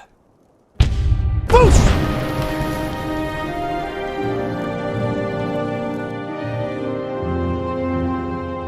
But Bethesda didn't actually change much of anything about this game. I mean, obviously they added interactive menus and of course the 3D weapon support. I'm so immersed. But I've managed to get Zelda the Wind Waker working in VR, which was originally made over a decade ago for the Cube game, and that worked perfectly fine. Oh Jesus, oh my God. In a game where you are in the game where the sounds come from, where the sounds come from is exceptionally important.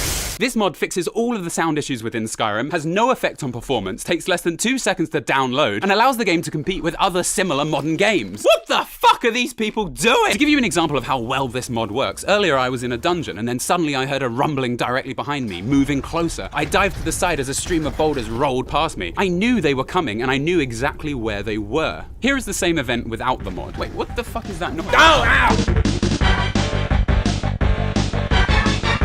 I played games ever since I could use a keyboard, and from a very young age, due to what can only be described as very poor parenting, somehow got my hands on PC copies of Dungeon Keeper, Legacy of Kain Blood Omen, rupturing organs till the pressure inside bursts the sack of fleshy skin, spraying its... and Abe's Odyssey.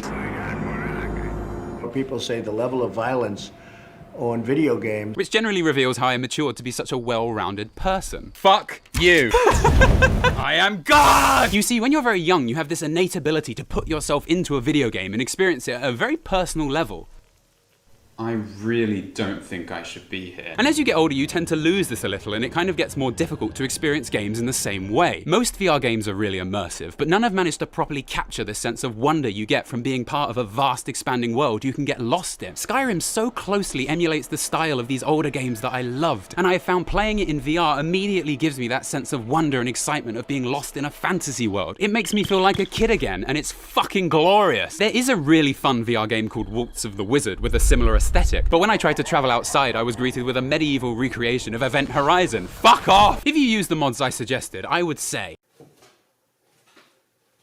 that Skyrim is probably the most beautiful video game ever made. Look, I know The Witcher 3 has better gameplay, story, characters, lore, DLC, immersion, writing, AI, performance, endgame, leveling, cities, dungeons, enemies, weapons, and so on. But I think Skyrim has better visual design and fall damage. On paper, The Witcher 3 looks much better than Skyrim. This was such a waste of ink. But I find The Witcher 3's general style too clean, too close to reality for it to evoke a proper sense of wonder. It's the greatest game ever made, that's for sure. But that's... Look, fine, take a look at this and make up your own damn minds.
The point of all that was to show you that Skyrim has much more of a fantasy feel, even though the graphics of The Witcher 3 are technically better. But the thing is, The Witcher 3 is so much like real life, and if I wanted to experience real life, I would just go outside.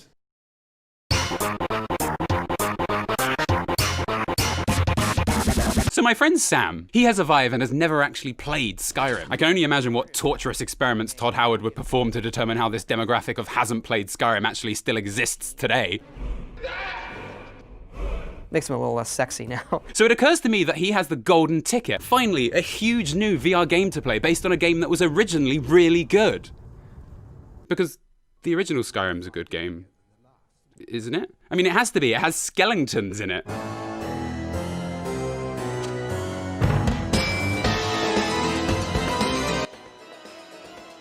But even without all that, it's still a good game. I mean, yeah, it had giant cats in it too. Coochie coochie coo. Look, I'm finally gaining followers. I can't say this game isn't great. I'll be casting them to the wind like so many cartridges of Skyrim for the fucking Switch. Look, to put it simply, Skyrim has many of the problems Fallout 4 has, in that there are many locations that have very little notable story aspects to them, and the game world is filled with so many two-dimensional characters and stories that don't go anywhere substantial. I have no idea. I don't know. That's very odd. I have no idea what to do. Why, that doesn't make any sense at all. Now what's going on? Well, I shall be here for advice, should you need me. It's like reading Game of Thrones, but instead it's written by J.K. Rowling. Oh shit! As a result, it's more difficult to fully soak yourself in the brilliant visual and audible aesthetic of the game, because there is this slight disconnect between us and the characters we meet. But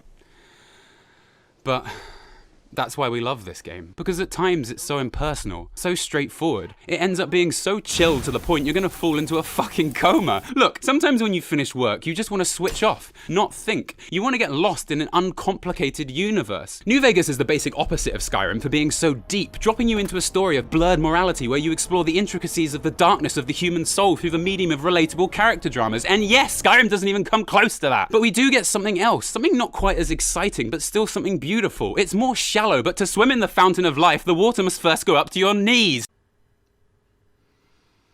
The bottom line I'm trying to make here is that Skyrim itself isn't perfect, nor is it as engaging or complex as it could be for what it is. But the original appeal I found in it for being a game you could relax and explore dungeons and enjoy the sights of this beautiful game world are only amplified and improved by it being in VR. And honestly, I can't stop playing it. I'm hungry.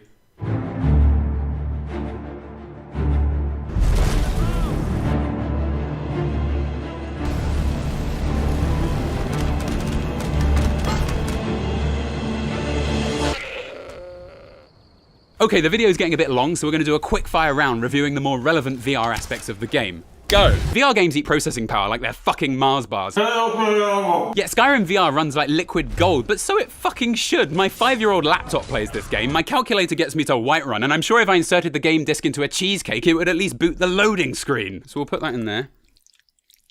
And so it's in. And we'll wait for it. Yep. Skyrim. The sword fighting only uses basic collision detection, so melee combat has all the complexity of a wooden spoon. It's just the wave arms till the object falls down style of combat, and unlike Fallout 4, you can't remove limbs, so it's rendered entirely useless. And using swords when the infinite power of the universe is available to you is like riding your bike across London when you have a teleporter, the basic power of flight, and 3 helicopters. The magic is utterly sublime, and you can now even kill enemies either side of you at the same time because you can move your hands independently from each other, and it's the fucking best!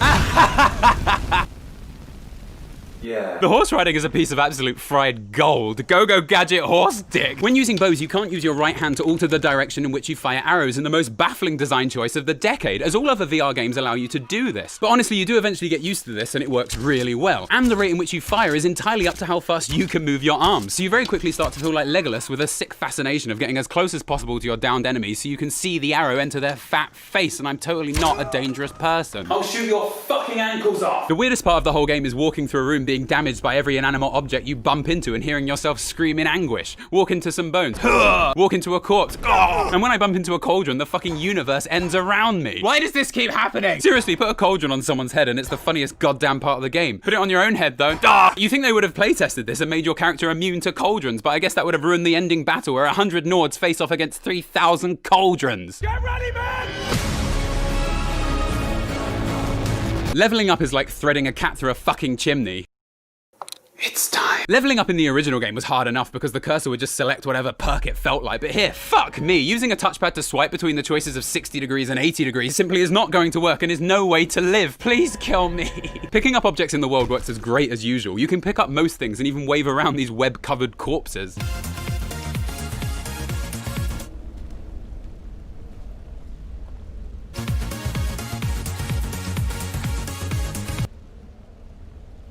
The bottom line here is that porting Skyrim into VR has improved it quite substantially overall, in most ways. If this game came out now for the first time and it was in VR with the lighting, skin, and sound mods included, I would probably be extremely happy. As I said, graphically it's aged really well.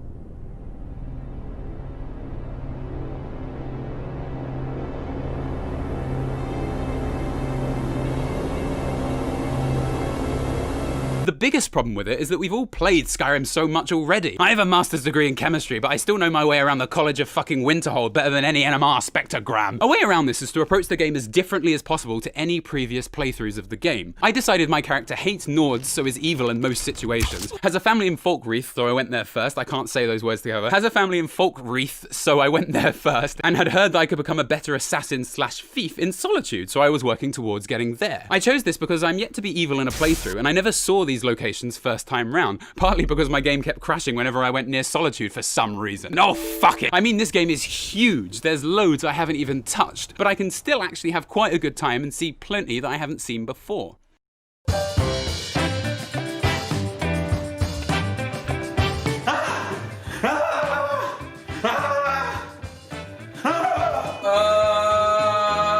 You worked it out!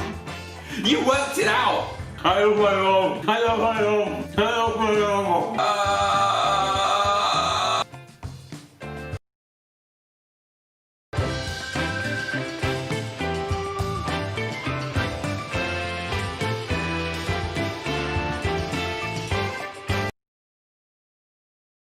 Red Dead Redemption 2 is about a man named Arthur with the ability to skin any animal alive in the space of about 3 seconds. Good lord, Arthur! I mean, skinning a rabbit for him is like doing that fucking tablecloth trick. Alley-up! Alley-up!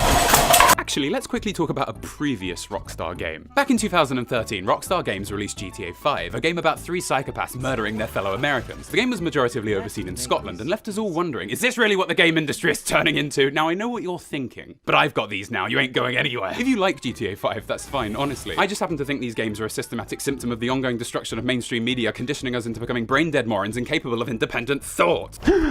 Jeez. To pick up cheese, press square for 2 seconds, then hold left until your inventory opens, then click on cheese to eat it. Cheese will increase your health, stamina, intellect, run speed, block, piloting ability, drunkenness.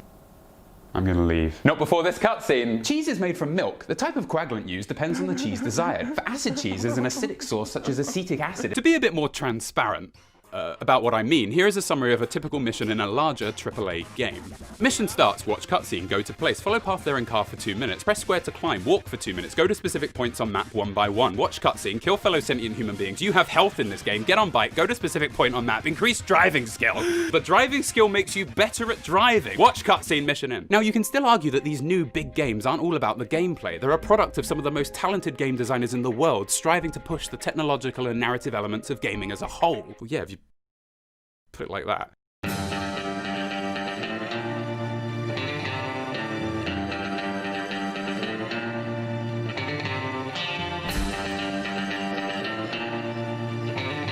Red Dead 2 ultimately continues this similarly restrictive mission design from previous Rockstar games.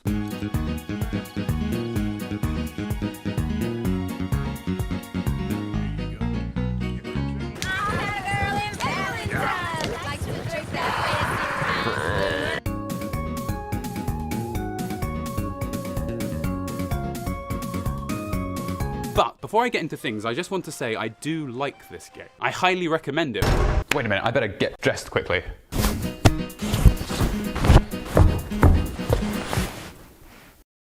Oh, you know what? This is way too hot. All the things I say in this video aside, it is a landmark on what is technologically possible within video games, and it has an Into the Spider-Verse level of visual creativity. Whatever that movie was. Oh my god, it's so good! It's so good! Car Horse 2 begins quite slowly, as is the pattern for Rockstar games. Like GTA 4, I've heard mixed things about this beginning, as it takes 5 or so hours before you're free to explore the map. But rather than driving your cousin to the fucking grocer's for 3 hours... You're driving us to a hardware store on Dillon Street. I feel this opening actually captures the spirit of an old movie and properly introduces us to the dynamic of Arthur's gang and their view of the world. Arthur actually feels like a well-rounded character if you choose to play up to his level of humility shown in the cutscenes. Not like Michael from GTA 5 who plays like Michael Bluth Don fucking Tony Montana. You fucking motherfucker! Say hello to my little friend! Arthur convincingly views his place in the world with a cynical dual morality and justifies his actions as necessities to keep himself and those around him safe, until I'm holding the controller.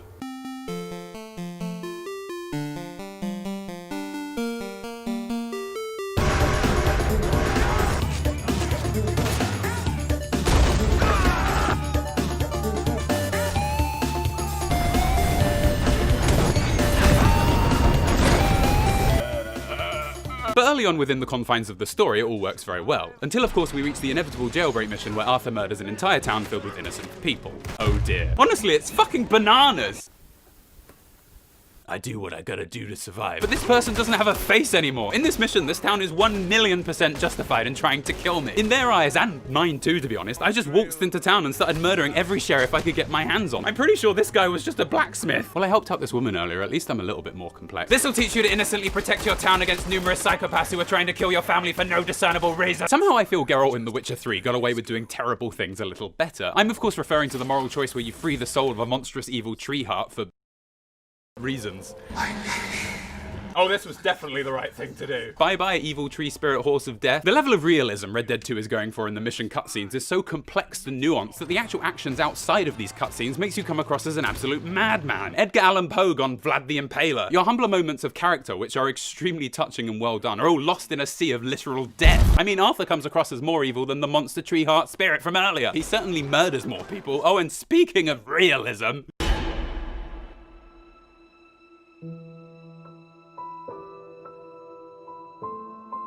Imagine growing up in the 80s and watching as gaming evolved from Monkey Island to Tomb Raider, Deus Ex to Bioshock, and then dedicating your entire life to studying and mastering all the new and adaptive 3D rendering tools and techniques. Then, after decades of practice, finally working your way up to the dizzying heights of a programmer at Rockstar. Man, I gotta get this perfect. Oh shit, I have an idea. If I just aim this up here and bring this to fall down, okay, alright, now it's coming together. Now it's coming together, alright. I have been working all year, and this is all I have to show for it. You want more? You can't handle more! Honestly, it feels like my horse shits every 30 seconds. Let's do a little experiment for...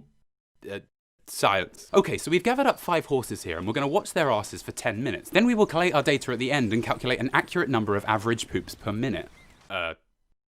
Go.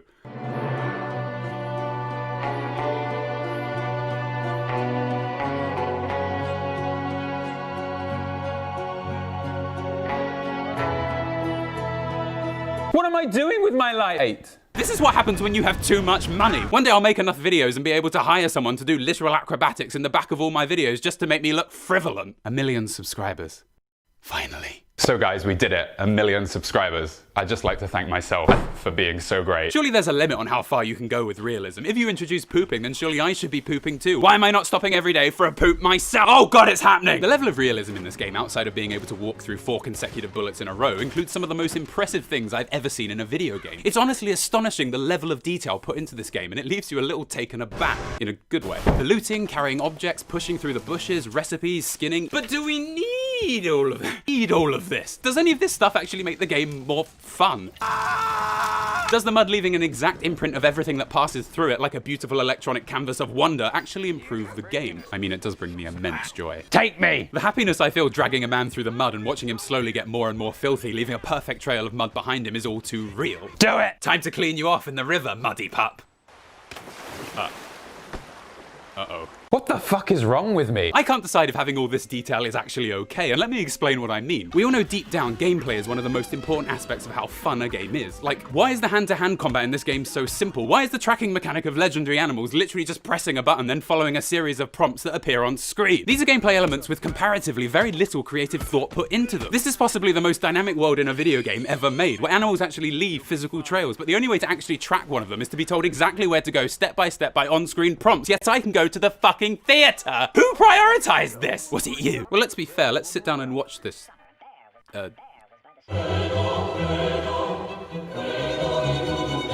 What is happening to these games? Who would watch this and why? Teams of thousands of people paid presumably hundreds of thousands of pounds over the course of 8 years to animate what can extensively be described as... Bear was sad because the fish were his friends. At least the tennis in GTA 5 was a fucking game, bland as a popcorn bagel, but at least you pressed buttons. Improve the hand-to-hand combat engine. Implement events with no gameplay. Create an innovative animal tracking system. Implement events with no... In a game designed by less than 3,000 people, someone would have quite rightly stepped forward at some point and said, wait a second, this is bullshit. Think of the subversive nature of Undertale. Options and events were included simply to mock the player for doing things in the game's context that made absolutely no sense. Shopkeepers quite sensibly being insulted when you try to sell them stuff in their own stores. Maybe in Red Dead 2, the theater doors could have locked and the ticket seller takes off with everyone's cash and no show is actually ever played on screen. Then by the time the player realizes it's too late and he's escaped. We'd quite rightly feel like total morons for trying to see a show in a video game depicting a dramatic recreation of the Wild West. But no, 50 people at Rockstar all sat around a table and one moron says, let's put shows in the game, and everyone else is too polite to say anything otherwise. Probably because the company was previously headquartered in the UK, where we apologize if someone walks into us.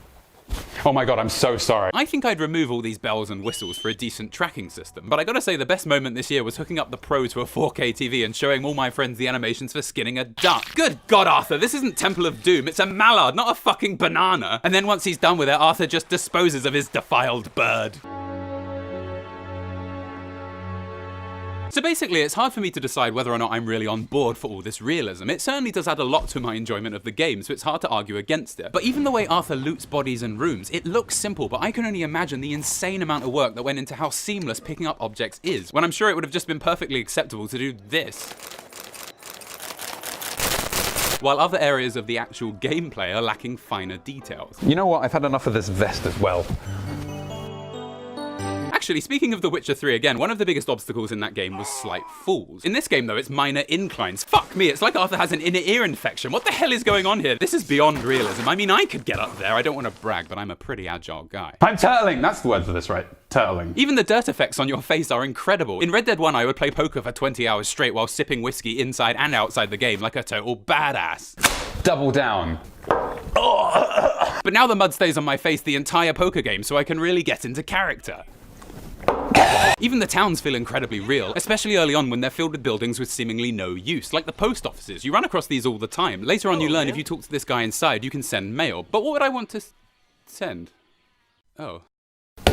I'm ready. Well, I sent it, but I haven't a fucking clue where it's got... Ah, Khajiit's order has arrived. I think you can probably tell that overall I would say the incredible attention to detail in this game does ultimately make the game more fun. Especially when deciding on things like whether or not you should save this guy hanging off a cliff. The game's seamless animations make it so easy for you to get into character. Well, well, well. Looks like you're in a mighty fine bit of trouble. Don't you worry though, I think we can— Oh my god, he's fallen! Benny! Ah! The most absurd detail is how Arthur has to actually smoke cigarettes in the game when he wants to refill his Deadeye meter. I know we're trying to be realistic here, but the Deadeye is a combat mechanic, so you end up smoking your way through every other gunfight like you've got some sort of deep-rooted nicotine dependence. I mean, look at this shit! It's the best looking game ever, okay? It's beautiful, it's realistic, while still being stylized, it's just how I like it. To show you what I mean, here's my usual graphics montage. You're probably used to this by now. Almost heaven.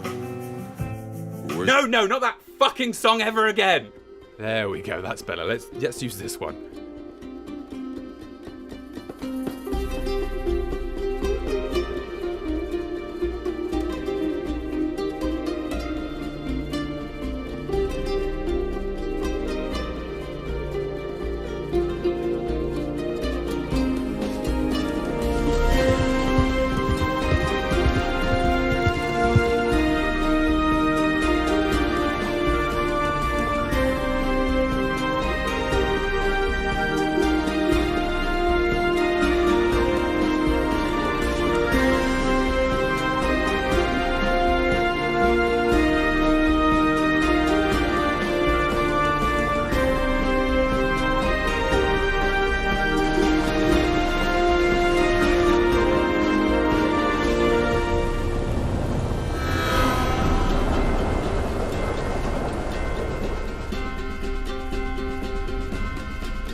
Oh, for God's sake! Can we get a cleaner in here? Unlike all the brilliant animations and impressive realism we spoke about earlier, I'm completely sure that these graphics do make this game better. You see, ever since the Genesis SNES wars, we knew deep down that graphics didn't actually matter. It was all about the gameplay. But this is now a whole different pile of shit. You see, I enjoy trips to art museums as much as the next person. Ah, another triumph! And this game is a living work of art. Sure, the PS4 Pro sounds like a wounded animal in a crashing helicopter when it turns on.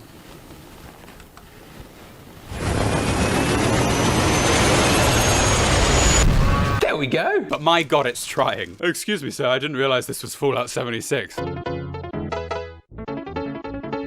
So here's where Organic Car Simulator and me start to disagree a little. Flared jeans? Are you insane? I don't have a specific problem with the story itself. The writing and voice acting are all incredible. I just find the way it's presented in the gameplay sections is inanely inorganic. Inanely inorganic, fuck me. You know what's inanely inorganic? That fucking sentence. There's a specific mission where you are given a treasure map, but rather than work out where the treasure is, the game tells you exactly where to go. It honestly takes complete focus away from the amazing world that you're in. As a result, I literally spend half the game looking here instead of here. What a lovely day! I think the inorganic nature of the missions is more prevalent in Red Dead 2 because as a sequel, the game's mechanics are very similar to the first. The gritty western open world, its combat and the Deadeye mechanic felt very fresh in the first game, but it's all just been regurgitated here.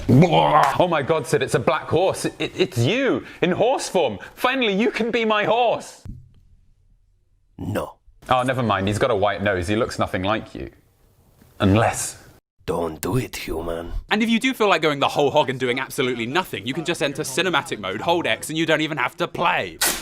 Red Dead Redemption is so fun. However, where Galloping Car really shines is when the story or gameplay is presented to the player without any prompts or explanation. The absolute best part of the game for me was stumbling across a pig farm in the wilderness and entering without being told to. An entire scene then plays out from this point and you're never once told what to do by the game. I won't spoil it, but it ends with this scene. 2 motherfuckers gone die tonight! To me, this proves how much better games can be when the player is able to work through them at their own pace without so much hand-holding. Undertale explicitly makes this point and you all love that so bloody much. There are also random people scattered throughout the game you are free to meet without prompt, but I found them all to be quite similar. You just walk up to them, they get angry and tell you to leave, then you Oh god. Why do people keep dying around me?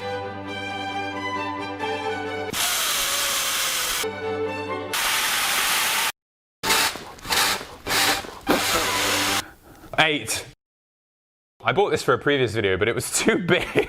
Imperfection is what creates perfection. Remember that pretentious scene in Inception where Jack tells Rose her dream form isn't good enough for him because she lacks all the imperfections that make her human? Well, this.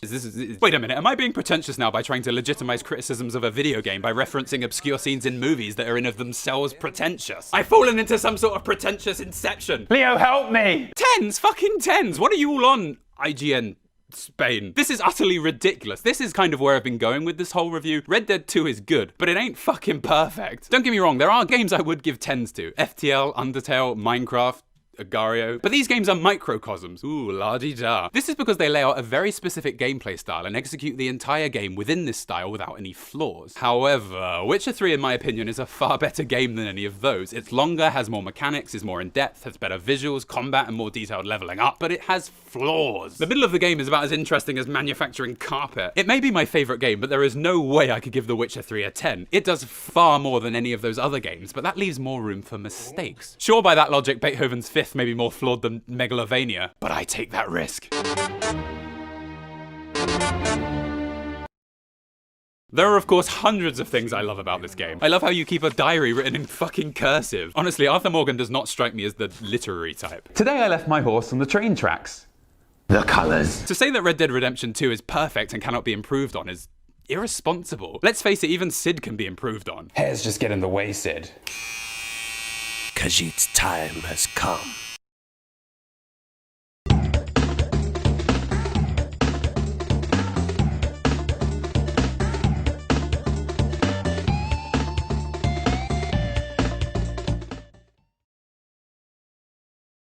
Whoa, okay. I think I may have finally found a virtual reality experience that can simulate the feeling of being turned inside out. I'm looking into the eye of the storm.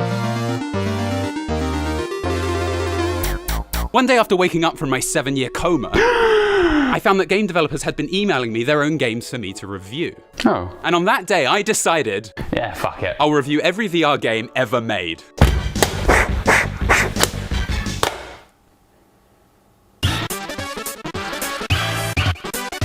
Welcome to Enter Game.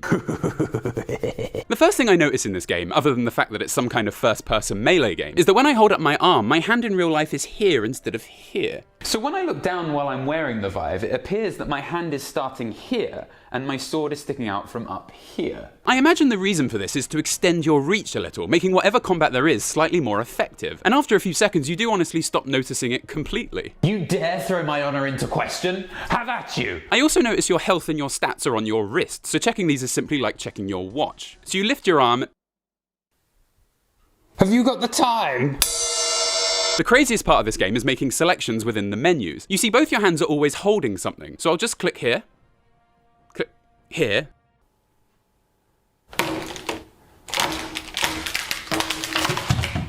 Shit. But you can still only use your hands themselves to press buttons. So you have to insert the weapons themselves into the selection you want until your fingertips reach the button and then it works. And with the shield, this is slightly confusing. Honestly though, throughout the game I keep instinctively trying to use the sword to select stuff, and because that doesn't work, I just assume I can't pick this item up yet. Then I remember I just have to insert the sword into the walls or something and it works fine. I've done it. Okay, anyway, let's actually start the game and try this out. So I select the level here.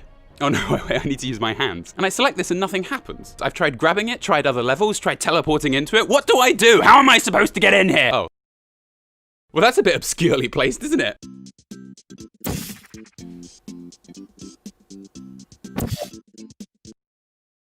I mean, this is a pretty intense looking portal. I'm quite anxious about what will happen when I go in.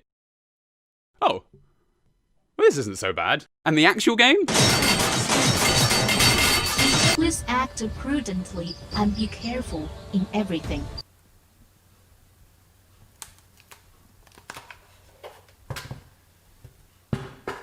One. So in this game you fight through each level using melee weapons that can all actually collide with each other like in real combat, unlike some other games. The fighting actually uses blocks and parries as you would expect, and it genuinely works really well. It's pretty exciting holding up your sword and shield, primed for battle, ready as an enemy approaches. My KFC is here.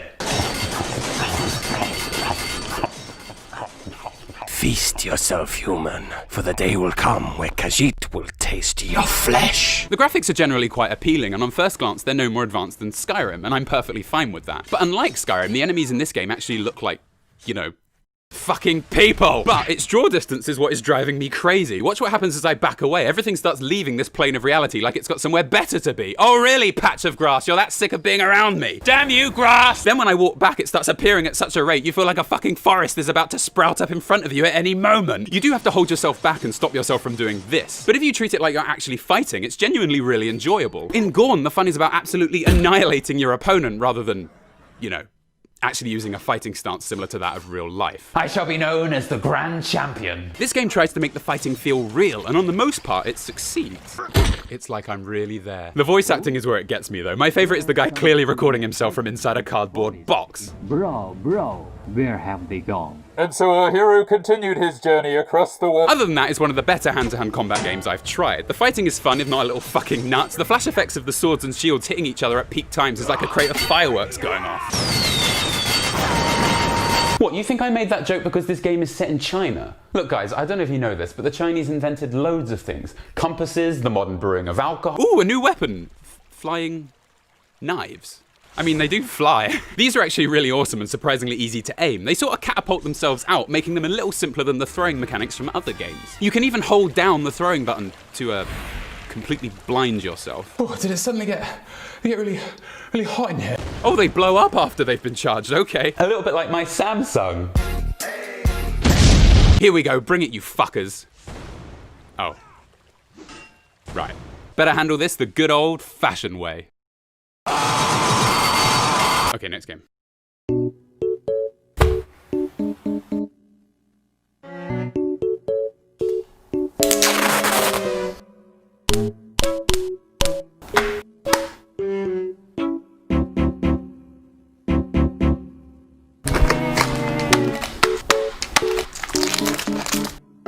What's wrong with this? In this introductory email from the game's creator, they assure me of the game's quality by informing me the prequel was played by Jackaplier and Mark Septic Eye. Look, I know these two are important, but combined I think they've screamed over every single game ever made, so it's hardly a symbol of quality, is it? Oh look, a sign, it says something. This is one of those escape the room style of games which I am extraordinarily fond of. There is actually an escape the room game I wanted to promote here, but when I Google everything I can remember about it, all I get are images of Mary Berry. The fuck is that? The escape the room genre of game lends itself really well to the VR genre of game, because they're basically just look around and pick shit up games, which is what VR is best at. Oh look, you found a picture, you win. I like this picture too, but it isn't my favorite piece of art by a long shot.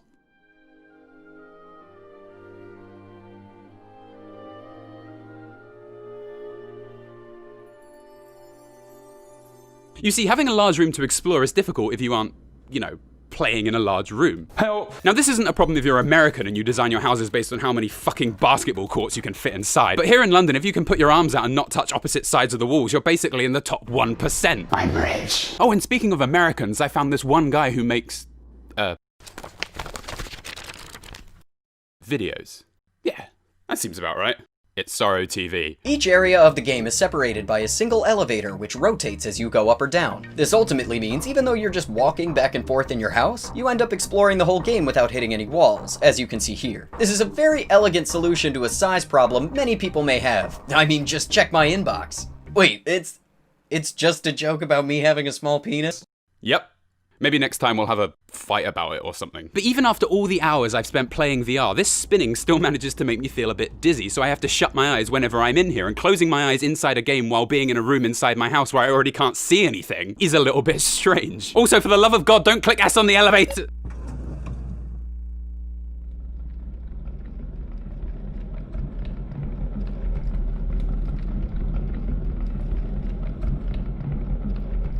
"20 seconds later." What? I'm at the beginning of the game again and there's nothing here to do, so I just have to go back. Oh. Oh yeah. This is particularly frustrating if you're not sure how to solve a puzzle. Looking around the whole map trying to work out what needs to go where takes way too long. Do you want the wine? Do you want the wine? Why does no one want the fucking wine? You want the wine, don't you?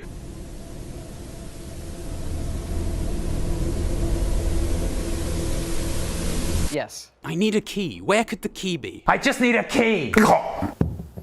There isn't a lot else to say about this game otherwise. The atmosphere is great, the art style is cool, and the puzzles are nice and difficult, so it keeps you looking around and thinking. And difficulty is generally what this genre is known for anyway.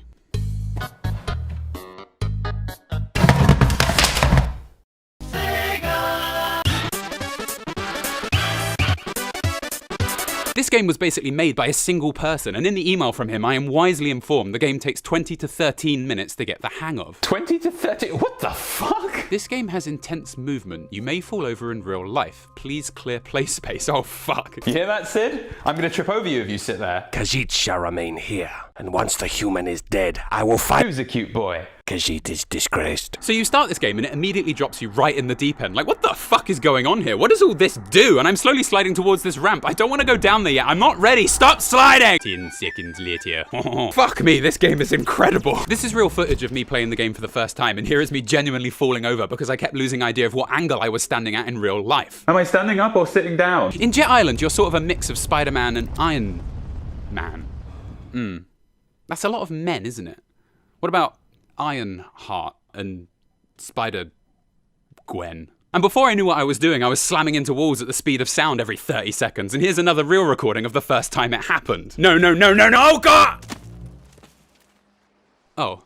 The bottom line here is that flying around and swinging about is only going to be fun if you feel like it's really happening. This game was built from the ground up with that goal in mind, and it pulls it off perfectly. The number of times I had to come to terms with my inevitable demise to only find out I'm of course playing a fucking game and the walls aren't actually trying to kill me was a little bit life-changing. Fucking walls! Press grip to stop. Oh, well, you could have told me that before this happened 7 fucking times. Oh, it's all over! You have to get the hang of the hook shots really quickly too, and using them reminds me of this lesser-known game that just came out on the PS4. But I don't know what would be more fun, really. I mean, here you get to swing around a city filled with buildings. I mean, look at all those different colors of bricks. Whereas here you only get to swing around a dreamlike wonderland of intrigue and majesty with Leviathan bosses and free-form physics puzzles with jetpacks. And guns. What are you doing? Don't talk shit about the Spider-Man game, you fucking idiot. The graphics may be a little dated for some, but I feel like it's got that old-timey polygon feeling from 90s PC adventure games like Little Big Adventure or Fallout 2 that gives me that sort of otherworldly feeling in totally the right way. I mean, as you play, you get little glimpses of the rest of the map and you get that wonderful feeling of, oh my God, what is going on over there? Can I go over there? Like, I mean, what the fuck is that? I didn't realize this was Breath of the Wild. The map screen, at least early on, is an absolute clusterfuck. I mean, what in God's name am I looking at? Where am I? Where am I going? What does gross income actually mean? It's like this with all maps in VR games. I mean, I need simplicity. This could be anything between a map of a theme park to a meteorite crash zone. Oh. But what if a meteorite really did hit a theme park? Make it stop. And finally, the absolute best part of the game is the gun that behaves like the noisy cricket from Men in Black. Kay! Get down!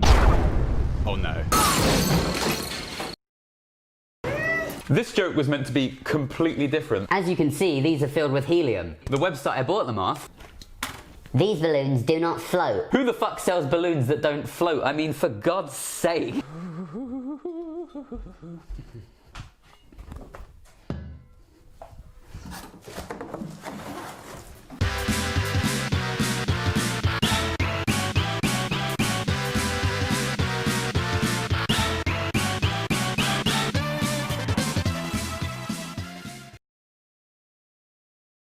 You know, people still ask me, UpIsNotJump, do you teach chemistry? And I look at them and I say, who the fuck edited this together?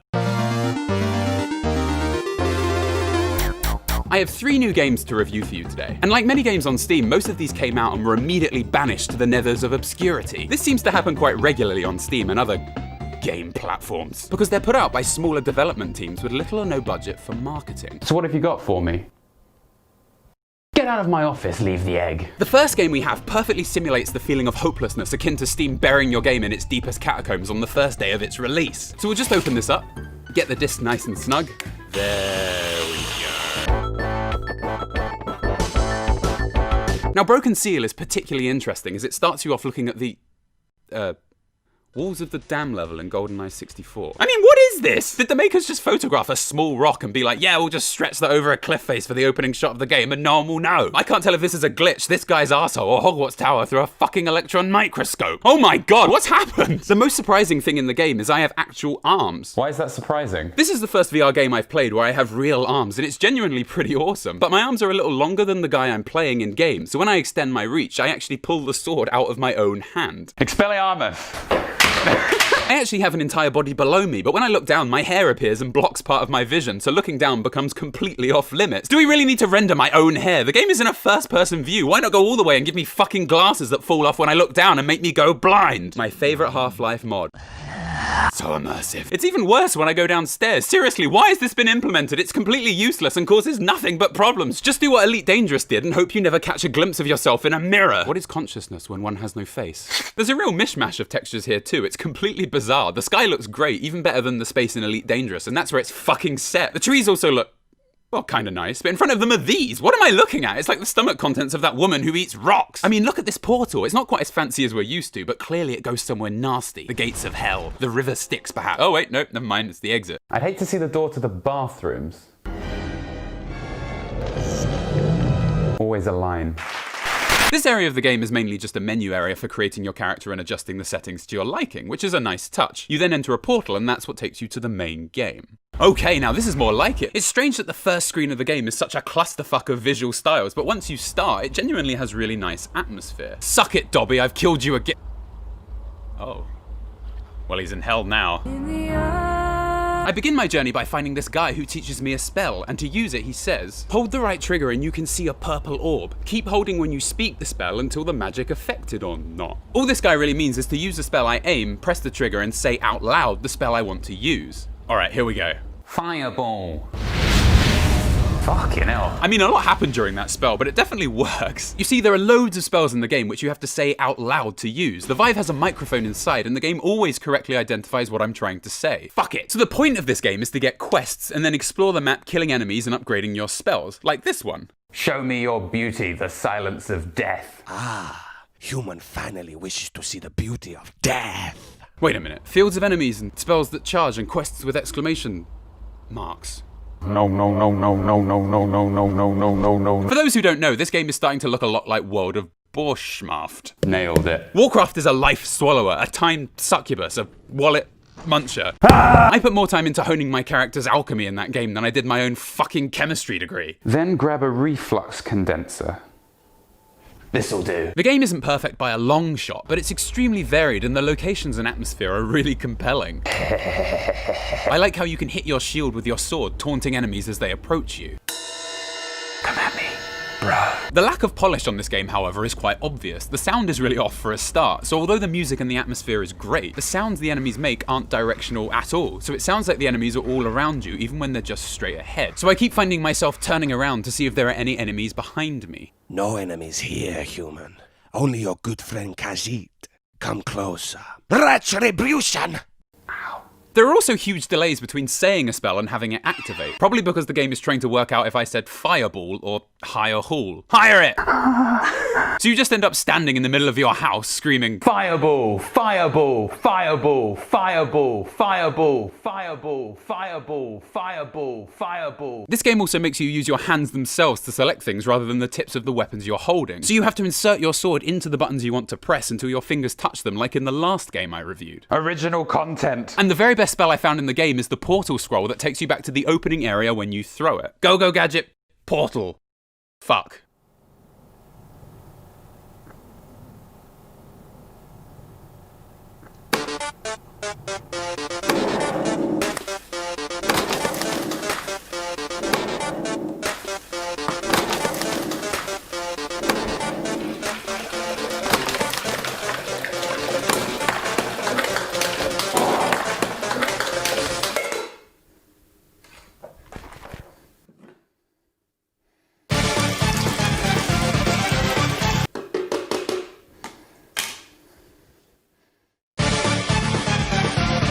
American Dream is basically an on-rails shooter. This means you stay in one place and shoot objects around you to progress the story. You start off in Captain America's Batcave and ride through the main events of your life in a satirical version of America where guns are used to do literally everything. The first thing I did though was look through the menus and I found an option to select that I was American. But when I selected it, I didn't see any difference. I keep clicking, but nothing's changing. Now, we all know what that joke was a reference to. Funny laugh time. The problem here is that American Dream builds its entire foundation on gun jokes. It's the gameplay, the story, the progression, the comedy, the good times, but also the bad. The game's theme very quickly feels heavy-handed and overused. As a political statement, it lacks subtlety, so loses any kind kind of sinister undertones a dystopian-style satire needs to pack a punch, and as a simple parody with no real intended message, it only exists on a single track. Jesus Christ, Matt, alright, put down the fucking thesaurus. Okay, fine.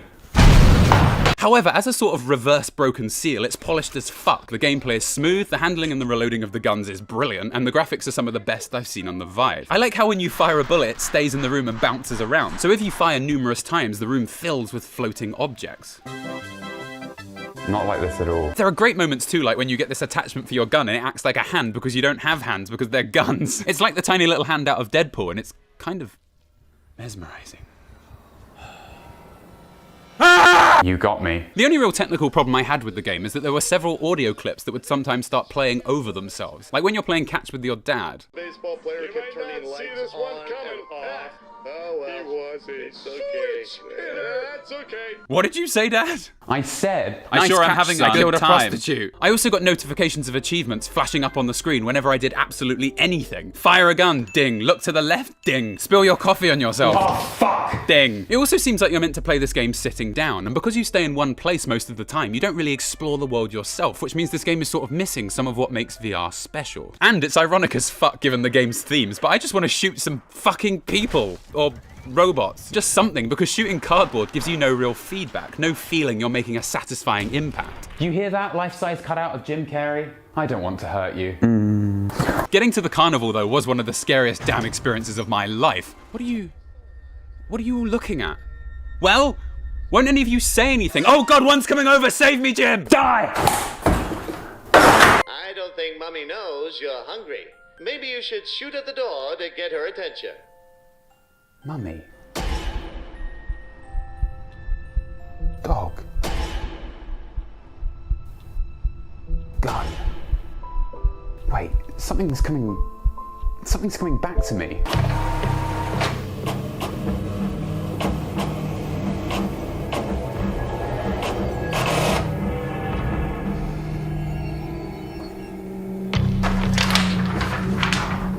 But how is this possible? I replaced the red ink last week. Oh, okay.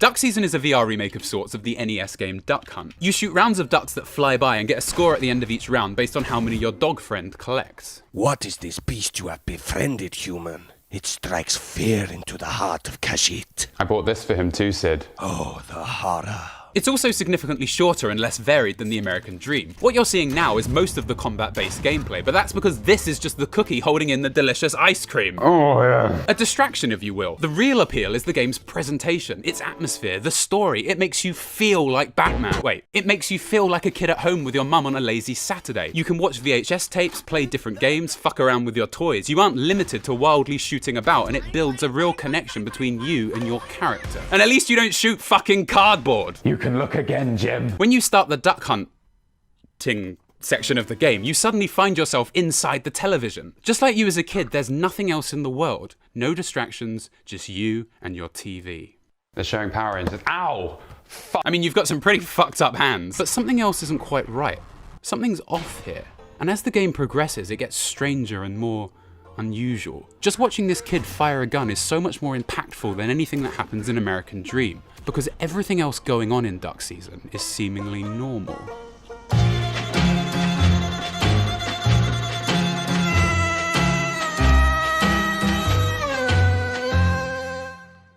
So Sid, how was your day?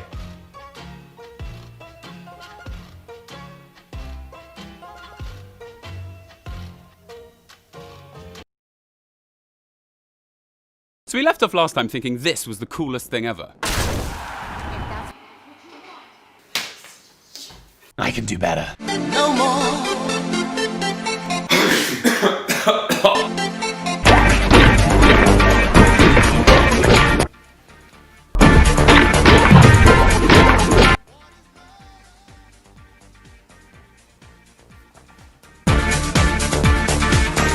Something like 1984 could actually happen.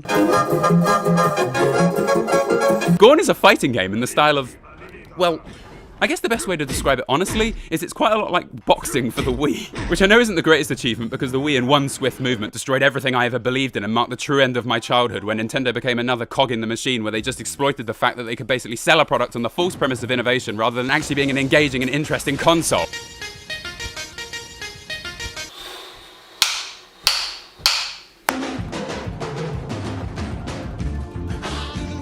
GORN is a game where you hit people with weapons and shit. It feels so much fun to hurt people, it's genuinely a little concerning. Yes. I recommend it. That's it. That's all I've got. That's why the opening of this video thus far has been so fucking irrelevant. No, don't go. I can give you more. I can answer some simple questions about it. Here we go. Is the game good? Yes. Is the VR immersive? Well, honestly, I'd say it's too immersive. That is not an answer! Look, this game is fucking dangerous. Like, accidentally punching your cat in the face and smashing through a TV dangerous. Oh, for fuck's sake! I love my TV, and my cat's okay here, so he's fine. But after just 10 minutes of playing GORN in a pretty big living room, I went full force, controller first, straight into my TV, which I have never even gotten close to doing while playing VR before, including Fallout 4 VR, which I've played for over 35 hours because I enjoy torturing myself. You completely lose yourself when playing GORN. And I know I've spoken about how this happens in Fallout 4 VR, but in that game, what I mean is everything has been converted into 3D really well for a game with such large environments. However, even though it looks great, it is a little fuzzy once you concentrate 5-10 meters in front of you. The whole world isn't HD quality unless your computer was built by Doc fucking Brown. And although this sounds like it would be annoying, this is pretty normal for a really large VR game and is honestly good enough to have an absolute blast. GORN says fuck you to all of this and runs perfectly with no issues at all, like a real game you paid money for. The result of this is a compact, insanely crazy, high-definition space that is so crystal clear that your brain immediately starts filling in the gaps in your memory of where you are in your house with this new location, and things start to get a little fucking screwy. Help! The animations are fluid, the frame rate is high, and the fighting mechanics are as impressive as Minecraft's former lead programmer. Top notch. Oh, for fuck's sake. Welcome to cooking with UpIsNotJump cooking. First, remove the head. You don't want that swimming around in your stew. Then get a blunt instrument, say a mace or a giant hammer, and then just go to town on the chest for a few minutes. Oh, very good, it's fucking exploded. The flavor in there will be something special. We actually need a little bit more face in this dish, so we'll just slice this off. Perfect. I mean, you want Skyrim VR? More like blurry glitch rim VR. Just get this game and shoot arrows into people's faces here instead. Now, I haven't played Skyrim VR because it appears that after giving Skyrim and Bethesda the elixir of fucking immortality in the form of 56,000 mods, allowing them to project their game into a perpetual motion machine of pure fucking profit, they said, you know what, we could try to release it on PC as a thank you to our fans and modders, but oh no, my pen slips and I just signed an exclusivity deal with Sony because of money or something. But no, GORN is not the flail around hitman till he falls down style of melee combat that it is in Skyrim. This is the real deal. I know you. You want to go apeshit on a fellow human being with hopes and dreams, and you want him to feel that shit. You want that arrow to ruin someone's face so bad that their wife couldn't identify their moderately warm corpse. It just works. But no, it actually does in this game. But is it too good? Are you going to accidentally bludgeon to death a loved one that foolishly crosses your path? Maybe. Or carve scratches into your walls with your... Yes. Or perhaps just completely destroy your controllers altogether. This, of course, isn't the game's fault, unless you want me to go totally fucking crazy and start lending genuine criticism to a game for being too good.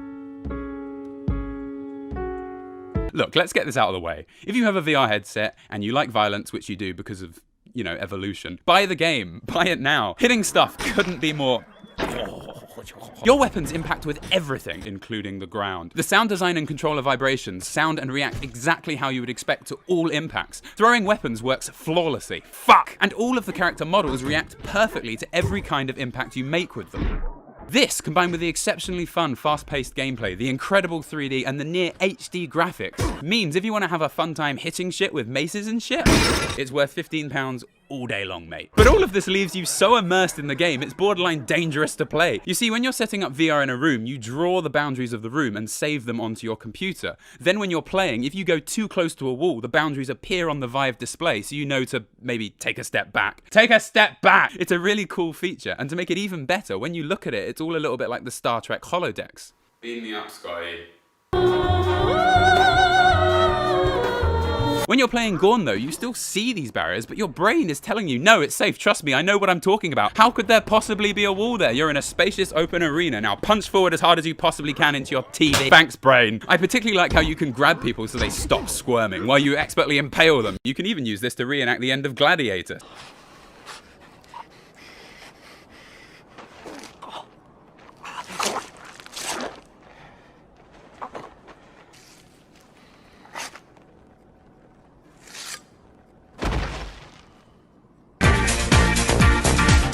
concern for me altogether, though, is that I'm turning into a fucking serial killer. Yesterday I was in the park and I saw a stick and I immediately thought this would be great for killing people. I first began to feel this way when I started setting fire to fellow sentient beings in Fallout 4 and I felt nothing good.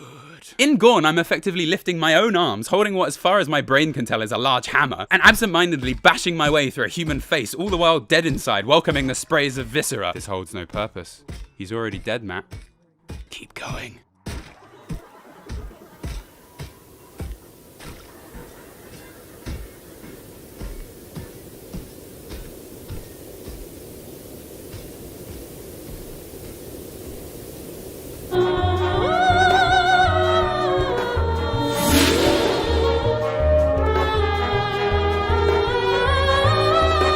And an extra special thank you to Jason Winstanley, Loke Sundberg, Jerry the Hero, Liza Leck, Christopher Valenze, Austin Howard, and Trent for your extremely generous donations. Thank you so much, guys.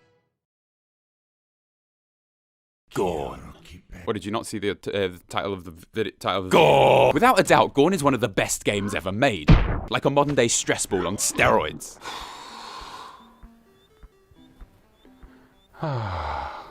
For those who don't know, GORN is a gladiator-style combat game where you take out all your suppressed rage surrounding our torturous existence, where we fruitlessly strive only to create more responsibility that inevitably piles up until we uncontrollably crumble under the weight of our own hubris. Sorry, I sort of blacked out there for a second. Where did all this blood come from? Whilst being the best game ever created, it's still only early access. Jesus, I'd hate to play GORN in 10 years from now when it's finally finished and have to continue life after experiencing what would ostensibly be the zenith of absolute perfection. I can't go back! It just makes me think if God was a developer, we'd definitely still be early access. It even now has an incredibly impressive giant crab monster. Alright, bye. And those close to me know how I feel about crabs. I tell you what though, fighting this thing even makes me feel bad as we crack away at its precious shell, exposing the soft, vital organs that lay underneath. I tell you, I'm never hurting another crab again. Oh, yeah. What makes GORN so good is its incredible precision. Whatever you want to do, you just do it and it works every time. The throwing is especially well tuned. Where the fuck is that going? You can grab an enemy on any part of their body and it connects perfectly. And before you know it, bang, bing, bosh, and it'll never walk again. I'm dead inside. Wait. Ah! Wait a second, what's this? Oh, I see. See, here's your problem. You've got to turn this off. Oh my god, I'm so sorry. Would you get off? I told you, it's time for bed. Put on your pajamas. Hi. Oh, there I go. Blade and Sorcery is basically a combat game where you hit people and have a good time. You start the game in front of this mirror, and it's a huge testament to how fun VR really is, given how long I stood here simply contorting my dislocated elbows and whacking random objects. I mean, look at that face. You can see she really hates mirrors. We still haven't left the first room yet. You quickly learn about the best part of this game, which is picking weapons up off the ground and floating them towards you. The reason this is so good is bending over in VR is fairly immersion breaking, as your center of weight is already slightly askew due to the miniature television you have attached to your face. Like some sort of dystopian future Teletubby. I have no eyes, but I must see. As a result, picking up weapons in games like GORN and budget cuts can sometimes be a bit of a pain, but in this game,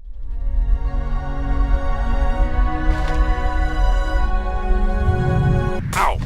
Ow! Ow! Ow! Okay, let's talk about the actual game. Hey, nice day today.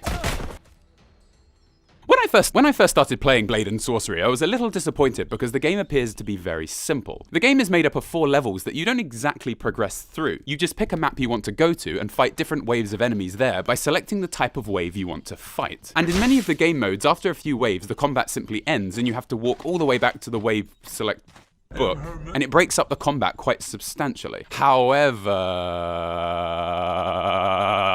I then realized this game was actually early access, so not complete yet. And after playing for a while, I found what made it such an interesting game. You see, there are so many different ways you can play this game. For example, you can electrocute, slit a throat, stab forward, stab back, look into their eyes, look away, jump and stab, drop and stab, glide with your hand, climb with your hand, glide with a weapon, climb with a weapon, hack from the base, hack from the top, change where you hold, rotate the weapon, use telekinesis, slow time, use telekinesis twice, hit with hand, hit with shield, hit with wood, hit with rock, hit with friend. Drop a chandelier, dismember, decapitate, make a head collection, make an arm collection. Pull them off a ledge, shoot them with arrows, throw your weapon, use two-handed weapons, hit them with a chair, do this, break through guard, go around guard, disarm, disarm with electrocute, dance. Throw body, throw head, throw potion, use unstoppable spinning dagger, dodge, duck, chase, lodge, and die. This means the game has what more established game critics would describe as a high skill ceiling. I knew you were hiding something! The idea here is that because the game is so complex, there's a huge amount of scope to get very good at it. But because the combat is also seemingly very straightforward, man punch face, it has a very low skill floor. You're both in on it! But is the game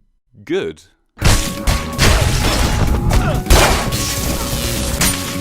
Yeah, it's pretty good. I'd be hesitant to call it a full game yet exactly. It's more of a collection of incredibly impressive mechanics in need of a bit of refinement. Just picking dead people off the floor, for example, is wholly unpleasant as you instantly become a half-blind collection of dislocated limbs. Oh, a penny.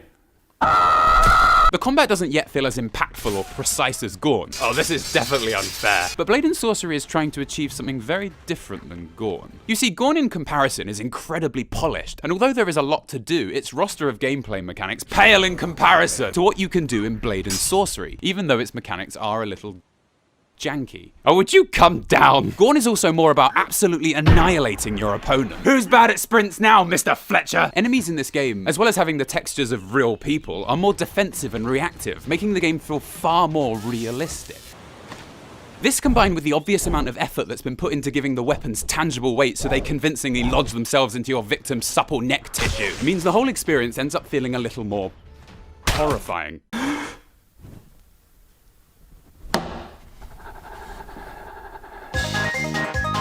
All that's missing is a voice that screams, "Have mercy!" as they cowardly flee. Mercy is for the weak. Maybe there's a helpline I can call. But like any good Bethesda game, you mean Obsidian game, right? Some of the jankiness is what makes this game more fun. I remember leaving my controllers on a desk, then walking across the room to find my arms were capable of more than just constantly dislocating. Uh-oh, that's not good. Help me! Another thing that makes Blade stand out is the clear amount of time that must have been put into the way all the objects in the game interact. Whatever you think you should be able to do within the range of the mechanics at your disposal is usually possible. You see, Blade's focuses on achieving realism without being too realistic. That's got to be the best pirate I've ever seen. So it would seem. Oh, fuck! Being realistic is stuff like your character walking and climbing at what would be considered a human pace. For example, in Doom, people have measured that your character is effectively breaking the land speed record, and it's fucking great. While realism is simply having gameplay and environments interact in a way that makes sense based on the mechanics we have at our disposal. For me, having lots of realism leads to a far more exciting experience where you organically discover interesting tidbits hidden within the game's mechanics. For example, I originally thought telekinesis was only used to pick up weapons until I accidentally stabbed someone when pulling a knife towards me. Jesus, they never covered that eventuality in Matilda.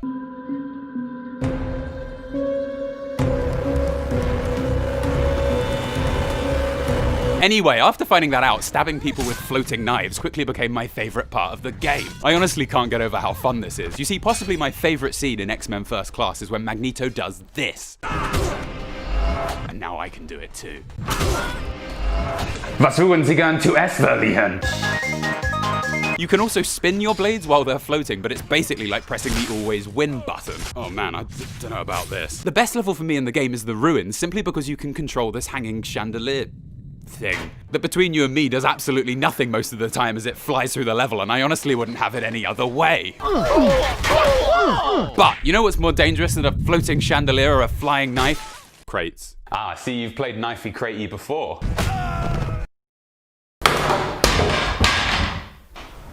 It's just a shame there's no mechanic for you accidentally killing yourself. Oh, Blade, vanquish me! Well, something's happening. The game's graphics are fairly average, as I'm sure you've noticed, but that's not really why we're here. So, you read any good books lately? Maybe there are some different visuals past this door. Nope, nothing in there. Plus, if you don't like a certain texture, you get an option in-game to alter it, which is pretty innovative as far as VR games go. Hi, and welcome to Painting with UpIsNotJump. You make myself sick. So today we're going to take a beautiful alizarin crimson, take off that happy cork and just get it all over our canvas. Just get it in all those nooks and crannies. Beautiful. I think the cabinet there's having a bit of trouble. For me overall, the graphics definitely don't hold the game back. In some areas like the market, they're quite nice, for example. What the fuck are these? Is this a 3D mesh with its flat texture right next to it? And who picked this color? There we go, good as new. Reality's dogged form will forever haunt my dreams. Well, fortunately, I can get this off quite easily. It's not actually, I mean, it's already technically taped onto my head, so it doesn't make any difference. Are you afraid of pirates? No. Well, I am. I can't have people hacking my account and getting their hands on all the pictures I have of Sid in a bikini. Those were meant to be between Khajiit and human. Really though, I use ExpressVPN on my phone and laptop when I'm working out of the house and on public Wi-Fi. This is because I know anyone on the same public Wi-Fi can access my phone and internet activity disturbingly easy. ExpressVPN encrypts your internet data, making all your data inaccessible during these kinds of attacks. I work outside of the house, by the way, mainly because I'm trying to offset the inevitable cabin fever. I'm working, get out! I also really need ExpressVPN when a game comes out early in another country and I need to play it as soon as possible for various reasons. ExpressVPN means I can set my country location to where the game is out and then I can download it as soon as possible. And it's less than $7 a month and you get a 30-day money-back guarantee. Where did I get this stuff? Take back your internet privacy today and find out how you can get 3 months free by clicking the link in the description box, and my mustache has come off. Or just go to expressvpn.com/UpIsNotJump. Take back your internet privacy today with ExpressVPN.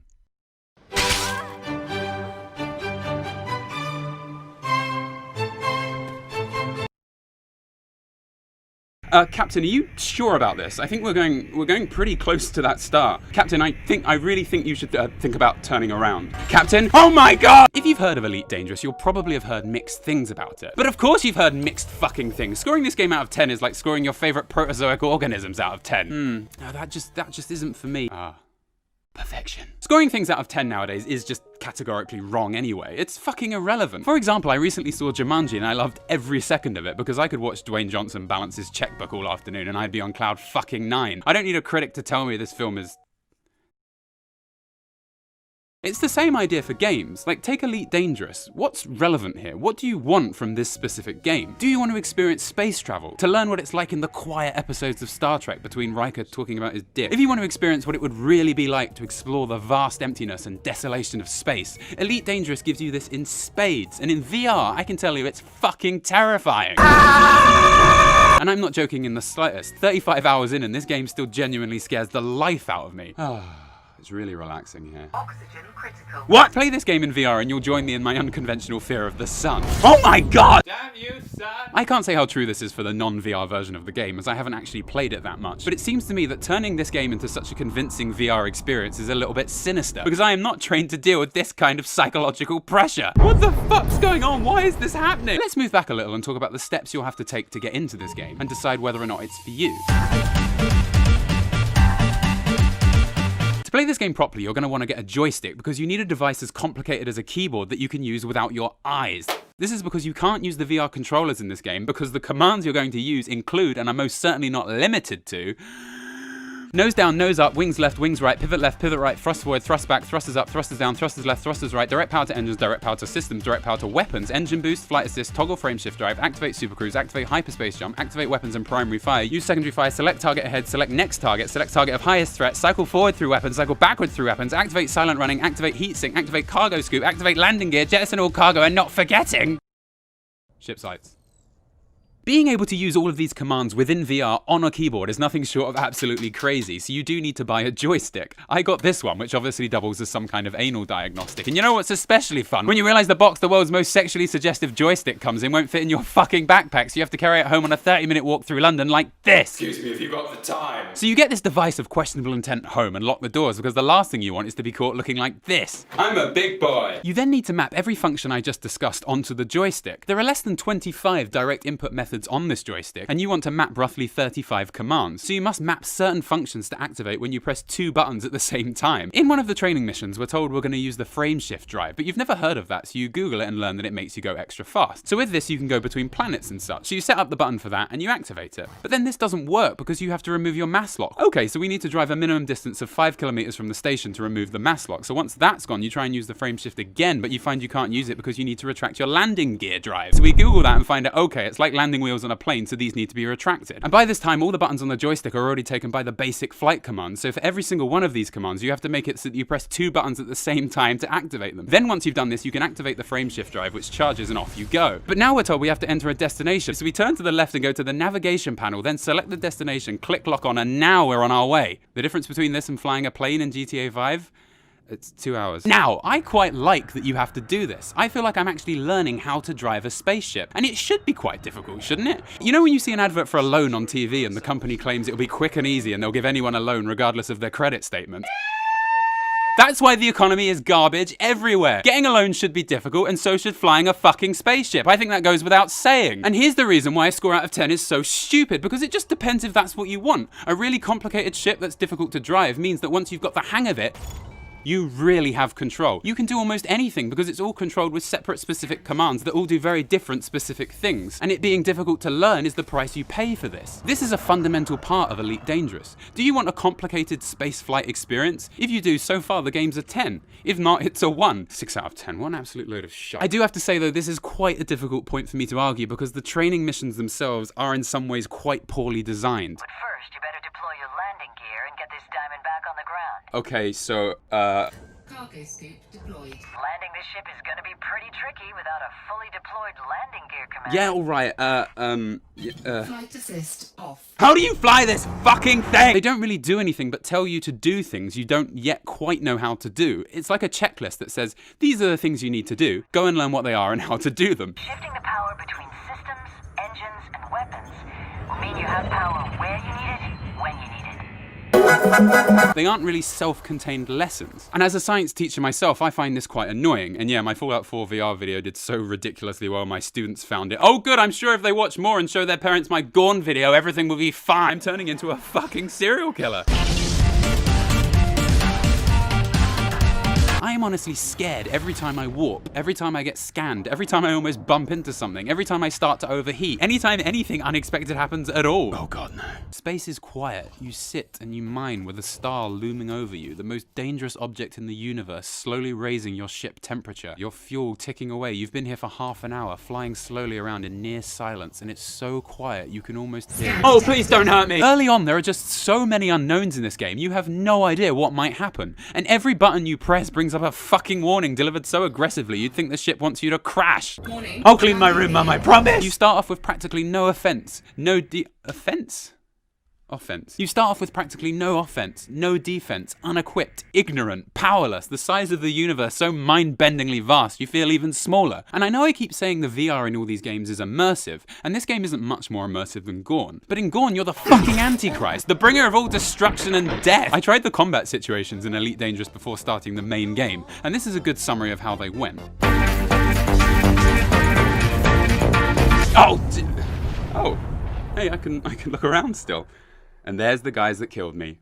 You fucker! The fear VR brings to this game is incredible. Stars become even more intimidating. Asteroid belts are devastating. The bitterness of ice planets is tangible. Oh god. Now, No Man's Sky seems to be criticized because there's a lot to see, but none of it has any centralized purpose or goal. I haven't actually played No Man's Sky yet, but this is just what I hear. I imagine Elite Dangerous receives some similar criticism. It's a game that has no main goal and no main influenceable story. It's down to the player to take what they want from it. And if that's not what you want from the game, it's totally fair, and we will go into that. But for now, let's imagine actually traveling across the Milky Way, which is what this game is a representation of. Seeing the gas giants, navigating suns, landing on planets just like Mars, experiencing and managing all the dangers that come with it. Oh god, please make this stop. I feel like Elite Dangerous VR genuinely brings you so convincingly close to these sorts of experiences that the act of just looking around space is so thrilling it gives the game an almost universal appeal. Sure, you aren't going to overthrow an army of space pirates and see the direct impact that has on the universe. The game is too nebulous for that. Do you get it? But I think VR adds a new dimension to this game that turns it into something for almost everyone. You see, for Elite Dangerous Vanilla to work for you, you need to genuinely find enjoyment in the sort of gameplay it offers. Being a space miner, a courier, a bounty hunter, just switching off from the world and focusing on managing resources and upgrading and personalizing your ship to a boggling level of detail. If this is what you want, then this game is most likely for you. But if you want a significant amount of regular, easy to access excitement and action, then I don't think this would be for you. What I see with this game getting 6 out of 10 sort of means that 6 out of 10 people who played this game wanted exactly the former. VR though is the icing on the planet. I thought there was a machine inside this, like some explosive, but no, it's literally just a piece of plastic that I push. Look at this fucking mess! It gives Elite Dangerous a whole new level of appeal for a much, much wider audience. It takes almost every aspect of the game and enriches it with a crazy level of immersion. The process of activating warp. Please stop. Arriving in an asteroid field. Please stop. Finding a new planet. This planet looks cool. It's so engaging, I think most people would easily enjoy and keep enjoying this game for a very long time. VR completely changes what it's like to play this game without really changing the game at all. It's honestly quite amazing what VR can do for these games. This game certainly isn't perfect. Like, what the fuck does all this mean? Finishing the training missions is akin to fluking your driving test because your instructor was blind and then being dropped straight into the Arc to fucking triumph, except now you have a warp drive ability and an onboard computer so apathetic it may as well be the HAL 9000. It looks like you're completely fucked. A good example of the complexity of this game is when I tried to become an asteroid miner. So I went to an asteroid belt by a sun. Oh god, I wish it would stop that. To mine some of the asteroid for resources. So I fire my weapons on the rock to break a piece off and nothing happens. After doing some Googling, it turns out I need to use a mining laser and not the weapons I started out with, which makes quite a lot of sense actually. So I go to a station to buy a laser. So I dock at the station. Shit, fuck, ow, sorry, I'm so bad at this, ow. I find the mining lasers and the weapons and I have a choice between turret or fixed. Turret. Fixed. Turret. Fixed. Turret. Fixed. So I go to Google. So it's multi-crew gunners that can use turrets. If they're fixed, the gunners cannot. What the fuck does that mean? So I go with turret. You cannot mine without a refinery. Oh, for God. Okay, so I found a refinery within the deepest catacombs of these fucking menus, and so the difference between these is the bin count. Bin count. Bin count. Bin count. Bin count. So I finally get everything in place and go back to the asteroid field. And I line up my mining laser and it doesn't fire when I press the fire button. What a fucking surprise. Why won't you fire? You're right there. Turreted version. A turret won't fire unless you have them under forward fire in your functions. So after doing some Googling, it turns out I look to the right and find functions, and there it is, forward fire. Yes, merciful God in heaven, why didn't it just default to forward fire? So I mine a chunk off, and then I have to navigate it into my cargo hold by driving into it. Fuck. Oh, shit. Where do you think you're going? The point I'm trying to make here is that Elite Dangerous is so customizable and so complex, you can control everything. But as a result, the first few hours are such a clusterfuck of options, menus, choices, and rules. It really is quite difficult to start out. The game may not make it easy, but that's what makes you feel all the more exclusive and savvy. You learned how to fly a spaceship on your own, and you pathed your own destiny in this game. With 100 billion stars to explore, you really can be alone in this universe. And as I keep saying, it's your choice. If this sounds like it's for you, I really recommend Elite Dangerous VR. If not, good God, you'll be bored. My method? Who knows? But what's important, does it taste delicious? It's curdled. The first thing I tried to do after finishing my training was frameshift drive, which is like warping, and I got this message with all the serenity of a fucking serial killer. Frameshift drive cancelled, hardpoint gear scoop deployed. I don't know what any of this means, so I went to a forum to help me with the problem. Are you definitely sure your hardpoints are retracted? Let me just Google that. Are all 3 lights off? Weapon scoop gear. Yeah, they seem. Try powering, unpowering your modules. Do a repair diagnostics, and so on. And so on. I don't even know what the first thing being suggested. Are you trying to jump to a permit system? Your FSD is turned off or dead. Try the reboot and repair in functions. I remember functions. It looks like a bug of some sort. I'd raise a support ticket at https://support.elitedangerous. Couldn't this ship that is capable of traveling between fucking star systems just let me know what specifically is wrong here? Like, your weapons are out. Thanks, computer, you always were there for me. I've written you a poem. In none of the training missions did it mention you can't warp with weapons out, and I know it may seem obvious, but there are a million things going on when you start this game, and you have no idea what any of them mean, so you get confused quite quickly, especially given that both retracting weapons and activating the frameshift drive both have to be activated by pressing 2 different buttons at the same time because the game has so many commands.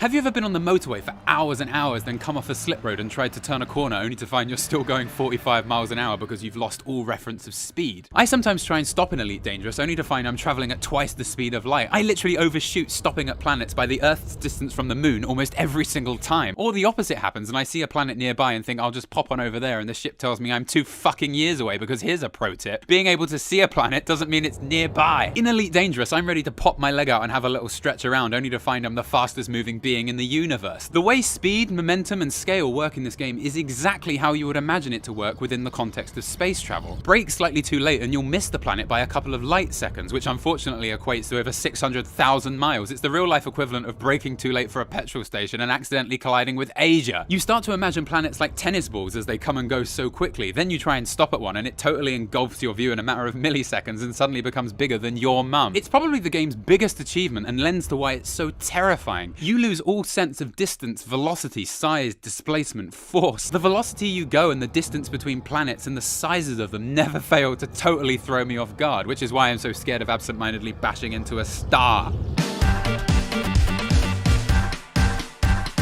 I spend 20% of my time in this game worrying about xenomorphs. There's a real overlap in the sort of cold mechanical nature between Alien and Elite Dangerous that means every time I think about what's behind me, I start to imagine this.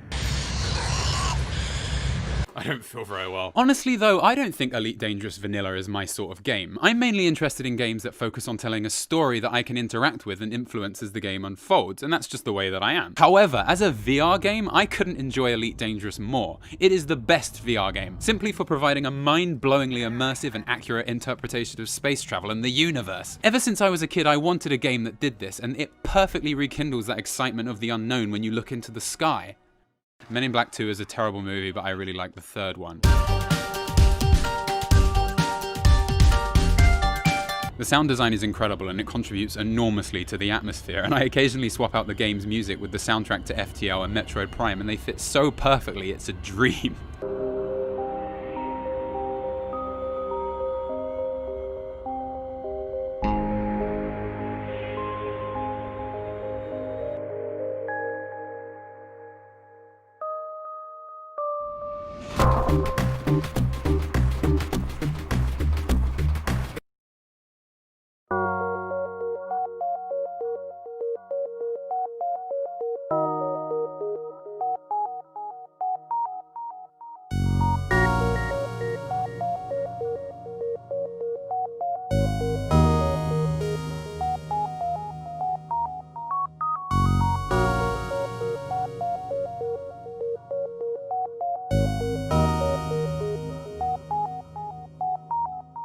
Hey everyone, thanks so much for watching. I'd like to give an extra big thanks to all my patrons, and especially Loke Zunberg, Lizalek, Jerry the Hero, Jacob Soboleski, Austin Howard, Christopher Valenz, Vidar Sandstrom, and Trent for your super amazing donations. Thank you so much, guys. Have a lovely year.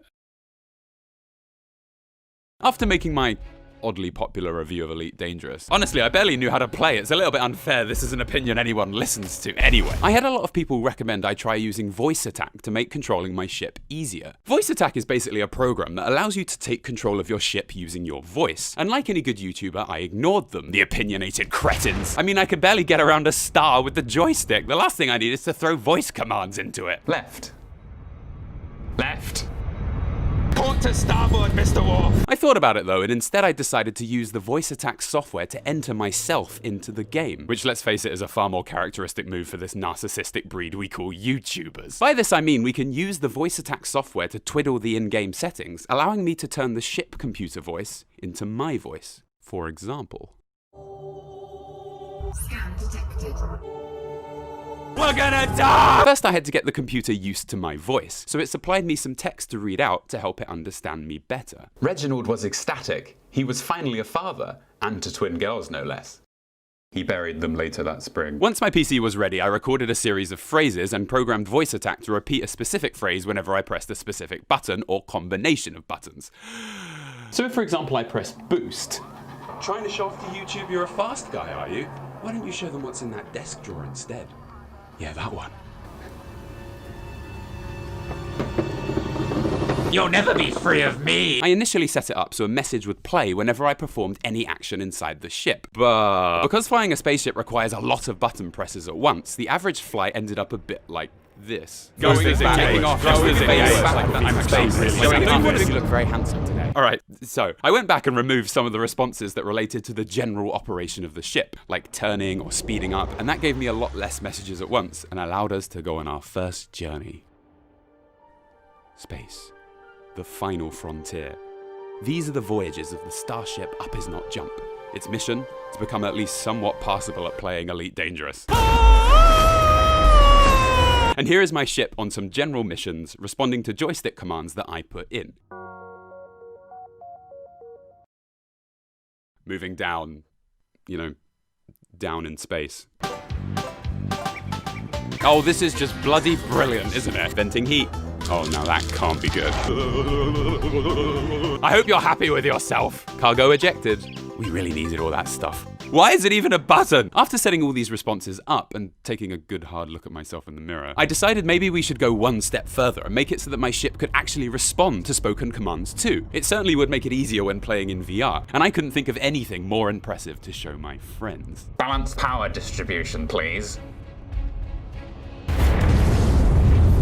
Damn it! So, what I did was assign specific phrases that when said would activate certain buttons on the joystick and thus initiate commands within the game. Oh god, I take it all back! This means anyone who said these phrases could tell the ship what to do. I also made it that the ship would speak the commands back in my voice, just so we knew what it was up to. Now, I would demonstrate this, but me talking to myself back and forward would probably be a bit confusing for you. So, I decided to ask my wife Emma, who has never played this game before, to, without any instruction, try and land my ship using only voice commands. All you have to do is guess the right phrase to activate it. It's activating. Ship land. No. Please land ship. No. Land on platform. Self-destruct sequence activated. I hate this ship. It hates you too. Why don't you just try the lights? Lights on. Lights are now on. I think that's more your level. Ship, could you just land, please? Yes, sir. It works! Celebrate. What a fucking mess all that was. So there we have it. My ship is set up and ready to fly with all the commands in place. But there is a third and slightly more interesting thing you can do. If you download a program called EDDI, it can locate and grab certain in-game events, like scanning a planet or finding a black hole, and it allows you to add a voice recording that plays when that event occurs. This way the ship computer, or me, can act more as a space encyclopedia built into the ship that teaches you about space as you travel. And those who know me will realize this is of course right up my alley. So without further ado...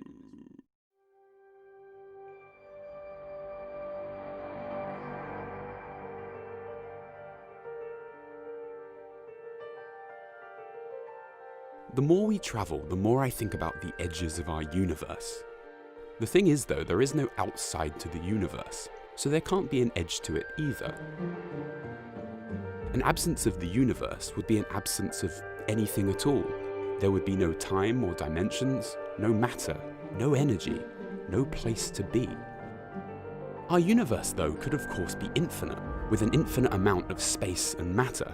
If so, every imaginable possibility, every configuration of every event could be occurring all at the same time. With infinity, anything becomes possible. Perhaps even then there is more than one universe. If our universe could be created by a big bang, hundreds of others, billions, even an infinite number of universes could exist. If so, what if this universe is the only one with just the right balance of properties to sustain life? A slight shift in the electromagnetic force, a nuclear fission in our universe would become impossible. The elements in your body would no longer be formed in stars. We can currently see around 100 billion galaxies, each with 100 billion stars. There may be more, but our view is permanently limited by the speed of light. And although these numbers are larger than you can possibly imagine, numbers aren't what you humans want. You want the truth. You want meaning.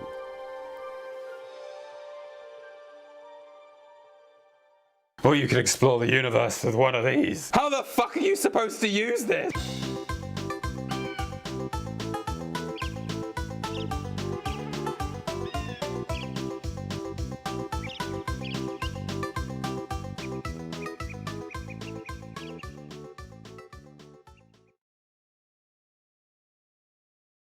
With the blast shield down, I can't even see. How am I supposed to fight? Your eyes can deceive you. Don't trust them.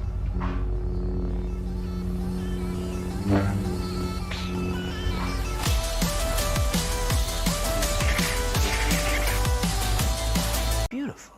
I call it luck.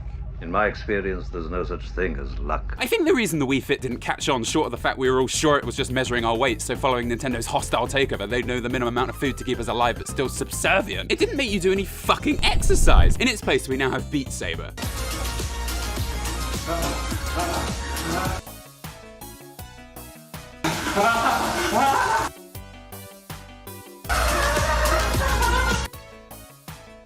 I mean, fuck me, the developers at Hyperbolic Magnetism, I mean, this is sort of a thing, have such a serious interest in keeping the population fit, you'd think they're somehow benefiting from it. I'm imagining in 20 years when all our risks delocate Jesus Christ as a result of carpal tunnel from doing this 100 times a minute, they'll be there picking up the literal pieces with their new game, Gentle Rotate. Oh, and I can just fill that all the way down. I'm wondering if you at home, yes, you, have noticed that I'm stalling here, killing time so this review actually lasts more than 2 minutes, because if you haven't noticed, this one is extremely straightforward. Okay, fine, Beat Saber is a rhythm game in the style of one of those dance pad games that I always felt really uncomfortable playing at arcades because people would always come and watch. I don't know you, fuck off! But now it's being specifically marketed for those who have a serious pathological hatred of boxes. I mean, fuck boxes, what do they ever do for me except contain everything I ever loved?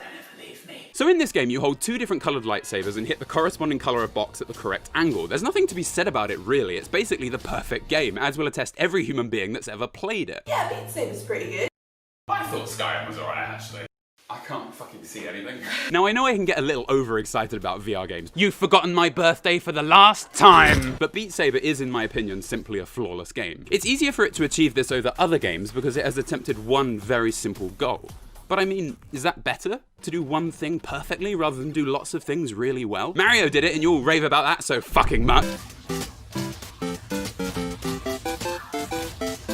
There are numerous theories about what ultimately makes a game really good. The one that I strongly subscribe to is game feel. This is simply whether or not a game feels good to play. Oh yeah. The first time I ever remember experiencing this was playing Bully, or as it was called in the UK, Canis Canam Edit. Because over here our marketing teams trust us to be able to pay attention past the first fucking word. Okay, so we got that one down, what else? Oh, storming through this. It worked in this game because your character felt very clunky, a little underpowered but in just the right way. So progressing in this game felt good because you felt like you were overcoming obstacles despite the game doing everything it could to stop you. Every single aspect of Beat Saber feels good. You feel absolutely unstoppable slicing through those fucking boxes like they're made of whipped cream that have somehow been molded into box-shaped pieces. The ultimate evil. This is not a simple thing to pull off and is down to the design of the game. All the movements and impacts leave convincing flashes of cascading light, making the sabers feel like nothing can stop them. So the lack of physical pushback you get, which can be a problem in VR games, is totally overcome here. Surely you wouldn't feel much pushback cutting through stuff with lightsabers, and the game only acts to further convince you of that. You are so damn powerful, you feel like that Jedi from that movie everyone inexplicably hates so much.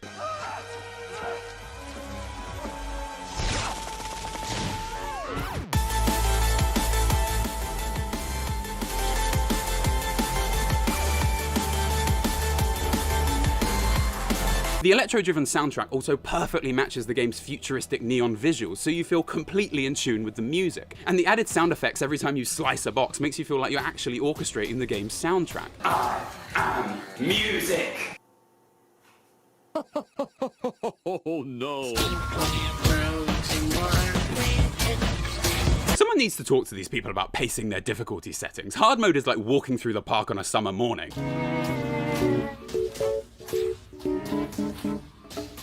While expert difficulty is like, well, Starfleet's Admiral Anthony Haftel actually saw me finish a level on expert mode and is here to summarize it for you in his own words. His hands were moving faster than I could see. He refused to give up. It was remarkable. I mean, Jesus Christ, we need a middle setting here, guys, like won't break your arms or actually possible. I mean, look at this shit. To get through this, we'd need the second coming of Christ.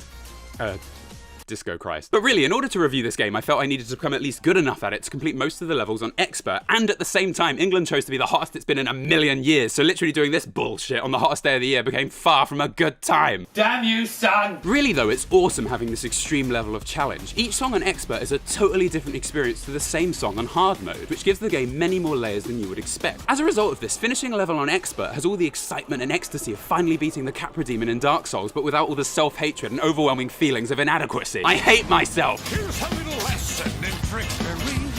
This is going down in history. Skyrim and Elite Dangerous are really the only VR games I've come across that actually work as a full-on single-player experience. But these are just ports. I don't for 1 second believe these are even close to what can be achieved with VR as a medium. Oh, now this is the real shit! Soon we will start to see large VR games being built from the ground up, because VR is going to change the world as we know it, and not in the way it's depicted in this fucking abomination of poor acting and shallow character development. We just have to get to the point where buying a VR headset isn't the choice between that or getting a fucking bungalow. Where VR has already been perfected is for playing with loads of friends. Sure, these games are loads of fun on your own. But I can have a few people over for drinks and we can take it in turns clearing rounds in GORN or shooting robots in Space Pirates and have a simply amazing time. Oh god! However, GORN and Space Pirates don't quite have the raw appeal of Beat Saber. Basically, everyone in the world with arms and legs are of the same skill in this game. It's just pure, unadulterated coordination, and there's a band name if I've ever heard one. All you gotta do is wave your arms about and you're pretty good at this game. Overall, Beat Saber is the game me and my friends always come back to, and we'll play it until our arms are about to fall off. Oh no. I mean, it's that or fucking Settlers of Catan. I actually, really like Settlers of Catan.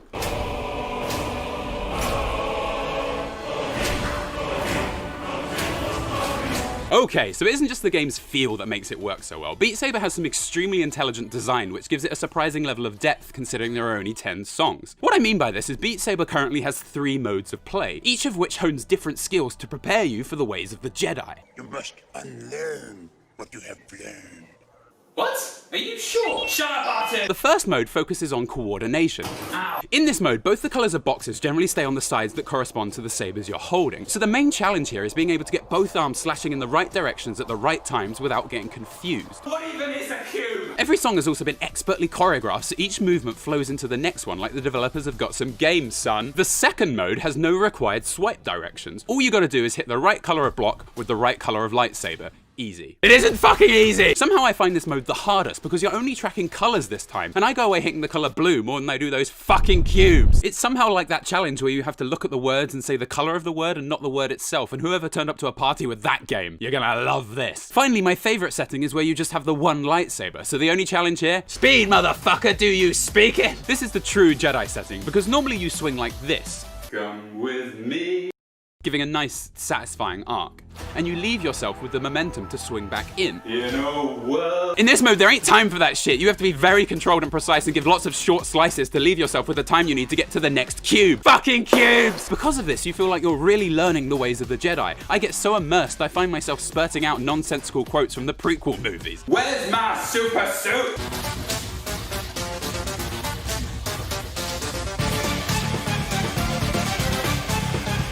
A mode where you can take your favourite songs and make levels for them yourself is coming, but at the time of writing it isn't out yet. And since it takes me 17 years to make a video, I'm going to give my prospective opinions on what a level editor would mean for the final game. Also, all the bits in between each section of these videos are levels I've made, so you can see how well it works anyway. The only limitation to this game is the lack of songs. If a level editor were clever enough to make adding new levels into the game easy enough, then it would give the game an almost limitless appeal. I actually went to a house party last week that had Beat Saber set up in an empty part of the room, and because it's so simple and intuitive to play, everyone could get involved, and it brought so much energy and fun to the whole event. If you were to add some more well-known songs and blast them into the party through this game, well, let's just say... See, GORN is really fun, but isn't quite as intuitive to play, and also makes the other half of the party think you're a complete psychopath. Fuck you! Can someone get me a beer, please?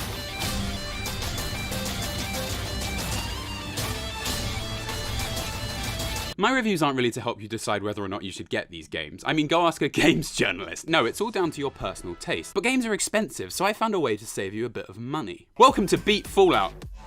Saber 2. You thought blue and red sabers were enough? Customize your saber with a whole range of pointless colors. Find you actually really like boxes? Well, in this game, you've got spheres instead, because, you know, fuck spheres. And if you two are wider than what should be anatomically possible, you can enjoy the Kylo Ren saber. Oh god! Let the games begin. Ah. Fuck. Shit. What? What happened there? It's gone all the way over there and bounced off the hill. Wait. Oh my god! This is amazing! I think I've invented a new game. But what if I went too far, I tried to play God! Hulk smash! That was less satisfying than I thought it was going to be. Ah, it's fucking cold!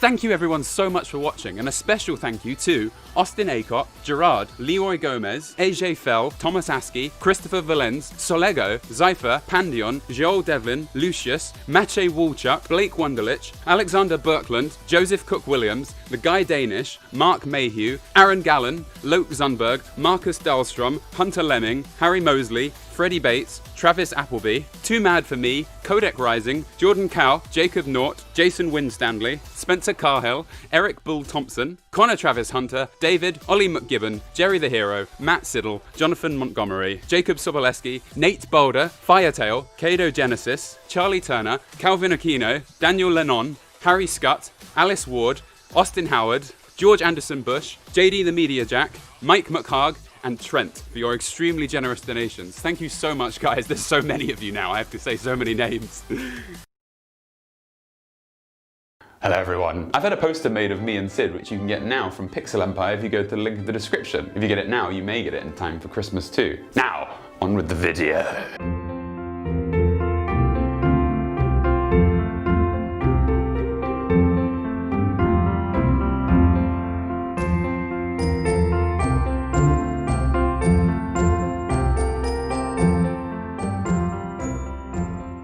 Ah, it's Christmas again. You can smell it in the... Wait, what is that? Fire tree! Fire tree! It smells like Christmas spirit. It's on fire again, isn't it? As a kid, getting games at Christmas time was literally crack for me. It's a beautiful time. Oh, for God's sake! Unfortunately, Christmas morning isn't always perfect for a gamer expecting his next big adventure. As with anything sweet comes the sour, the spectre at the feast, the Brutus to my Julius. Et tu, Fallout 76. I'm, of course, talking about Christmas games. Today I'm going to demonstrate the true terror of receiving a Christmas game during the holidays by playing and reviewing every Christmas-themed virtual reality game I can find on Steam. For those wondering how I found the games, I searched for the word Christmas under VR titles. Unorthodox, I know. So, let's get started, and I can confirm I will be wearing this jumper the entire video. Oh, yes. Come cheer up, my lads, 'tis to glory we steer, to find something new in the sky. We begin with Santa's Visit. The goal of this game is to simply search through the house and find out what each member of the family is into, and then give them a present that matches their interests. You have a whole load of different gifts you can pick for each family member, and you can play with each of them at any time. Okay, here we go, a clue. Little Timmy seems to like floaty things. They all float down here, Timmy. There you go, Timmy. Just try not to recreate the Hindenburg disaster by way of your father's personal property. Honestly, playing around with all the toys is pretty fun, and they're all very well implemented into VR. Overall, it's a simple game, and as a result, a tad pricey for what it is. But sit back, boys. This game was only made last month, and we're going backwards chronologically through these games. Things are gonna get much worse. Ignite Food Fight. Christmas? I actually had quite a lot to say about this game, but when reviewing the script, I didn't think any of it was that funny, so I cut it all out. Sue me. Sleigh Runner by Retro Bullet. Speaking of suing someone. Okay, here we go. This actually looks like a proper Christmas game. Festive and calm. You can't just drop me off 300 miles an hour on a frozen freeway. You gotta ease me into this shit. Is that a B-plane? We got a 1016 on the freeway. Numerous casualties have been confirmed. Take out Santa. Repeat, take out Santa. The goal of this game is to collect presents as you travel down a 3-lane motorway, and it sort of loops infinitely from there. The problem is this game hasn't been properly optimized for VR, so everything appears like you're looking through a fishbowl. The movement is way too fast and erratic. The presents fall through the maps. You can't actually collect them. The numbers on your dashboard have almost no relevance to anything that's going on. Oh God, no! I'm dead. I'm dead. Santa Simulator. This game was made by Toast VR. You know, toast. This game actually looks pretty good, or maybe I'm just going peculiar. The animations on the reindeer are fairly detailed, and all the scenery around me looks fairly impressive. The house behind me, not so much, but hey, we're not supposed to look back there, so let's run with it. In this game, we fly around and deliver presents to houses that pass by. Ho, ho. Oh no, I really hope that wasn't the puppy. Cajitas. Oh, you wish everything's a dead dog, Sid. It's getting weird. We actually throw the presents into giant chimneys that stick out of office buildings. It's all a bit questionable, really. I worked in an office for a long time, and I assure you, Marjorie here would not have put up with this kind of shit draping out of her office wall. I'll give you a fucking hole press. I mean, this chimney is cut into part of a window. Who was the architect here? Carl Baru? The game is full of odd details like this. Giant footballs, animal abuse, temperate thermoclines, and before you know it, it's over. Are those bats. The only thing I have to add here is the speed that you can throw presents into chimneys is limited only by the rate they respawn after you've thrown one. So to get the highest score possible, I cleverly stockpile presents as I travel.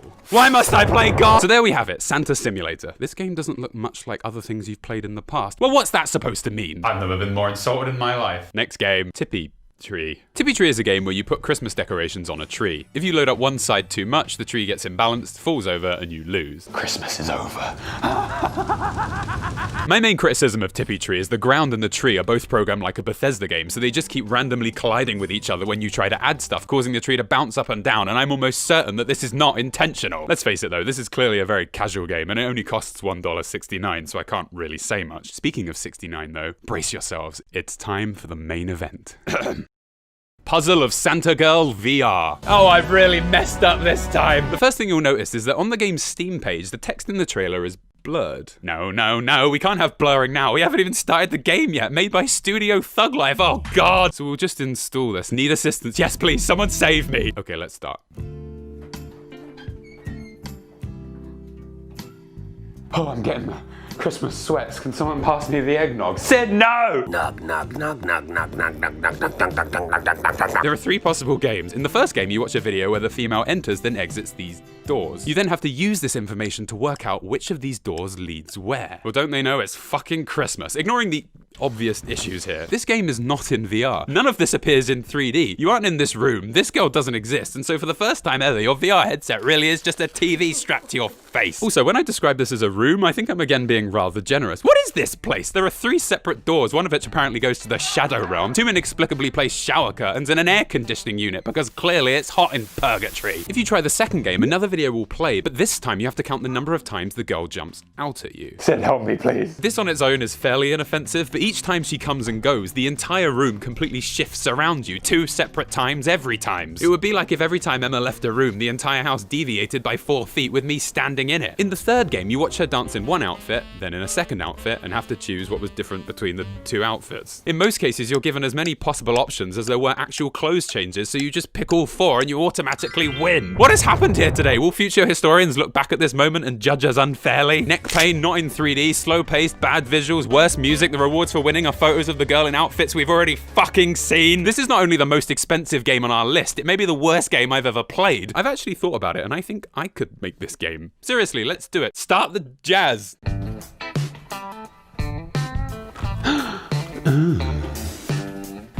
You found me. Snowmania. I don't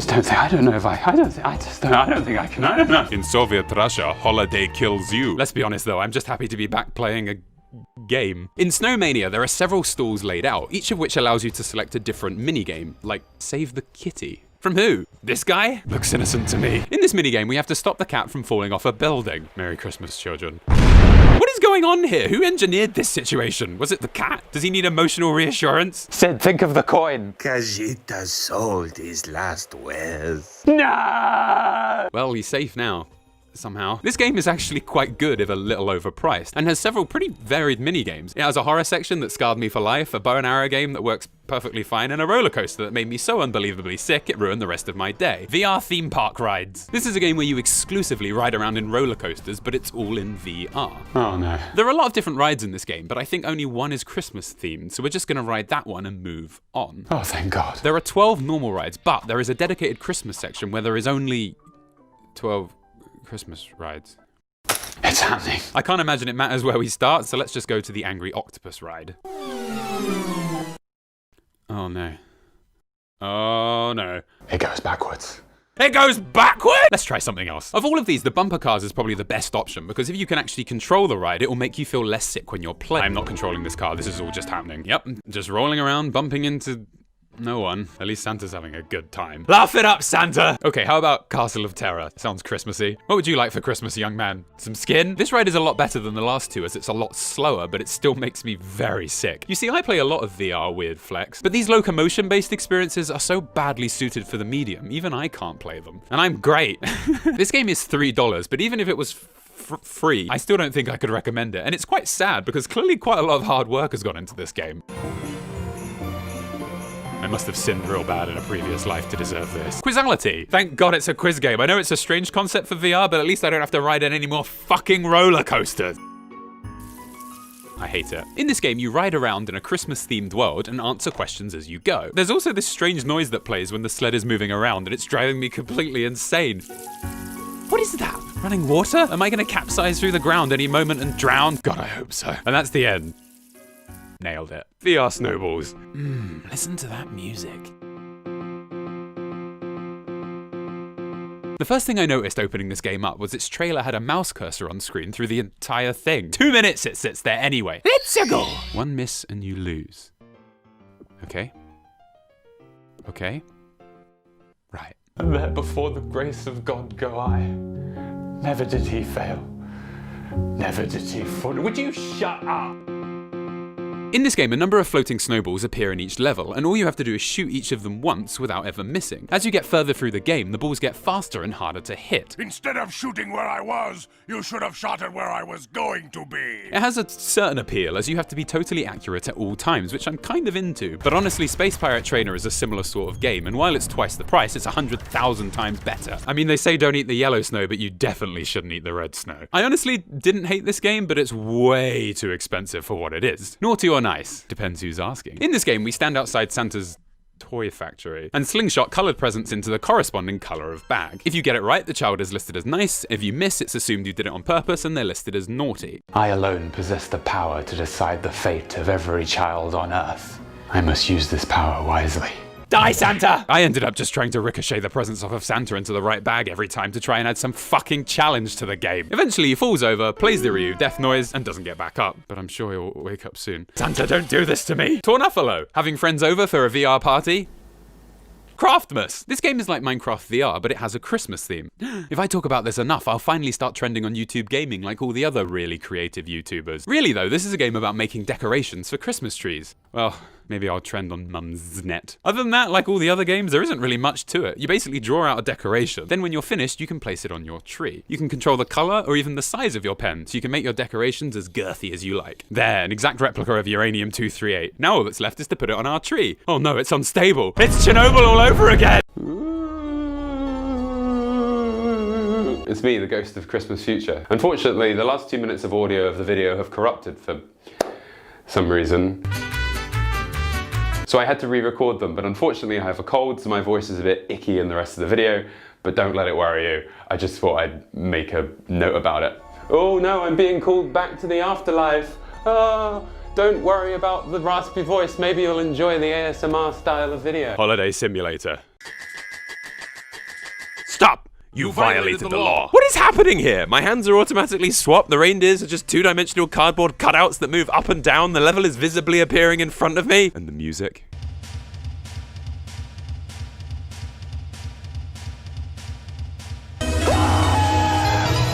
This game is pretty much identical to Santa Simulator, but it's a lot worse. The main difference is you can also throw hunks of coal at the naughty children's houses rather than only giving them presents. And abusing the animals is a lot less satisfying. Santa Sling. I thought we already played this. The game opens up with the ghost of Santa appearing, then disappearing just as quickly. It's like Santa's seen the game already. I gotta get out of here. We are then told to grab a present to begin, but for whatever reason that doesn't work and the game never starts. Merry Christmas. This of course all goes on underneath the ominous gaze of a giraffe that is clearly experiencing some kind of existential crisis. The jolly meter is full. Looks like this is broken as well. Merry snowballs. Jesus Christ, what's happened to Santa? His snowballs aren't looking that merry. In this game, we throw or shoot snowballs at neighborhood kids who are throwing snowballs at us. The music and the art design is great, and the gameplay is honestly pretty satisfying and very well designed. It even has high scores, which gives the game some replayability. And look, all the world leaders are here. Gandhi, Chairman Mao, pesky cashew, must be Putin. You win tickets as you play, and these let you unlock better weapons, like the rockets, which make it much easier to... I hate Santa.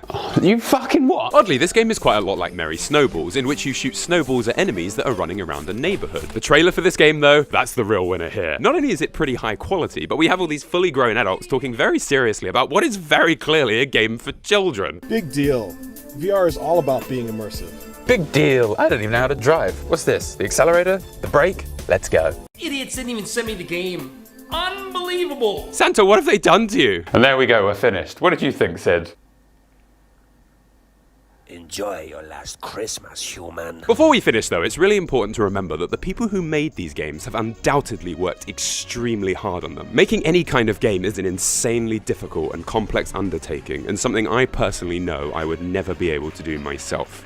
Ever. Every game, every project we've looked at today will lead to these developers making an even better game next time, and that is the spirit of Christmas. Wait, what? Merry Christmas, everyone. Go and spread peace and other things that people enjoy. And also remember, you can get the poster I mentioned earlier by clicking down in the description to get it from Pixel Empire now. And depending on where you are, it will come in time for Christmas. Get it for a loved one, or someone you hate. Happy holidays, you miserable fucks. What did I mean to say? I meant to say beautiful.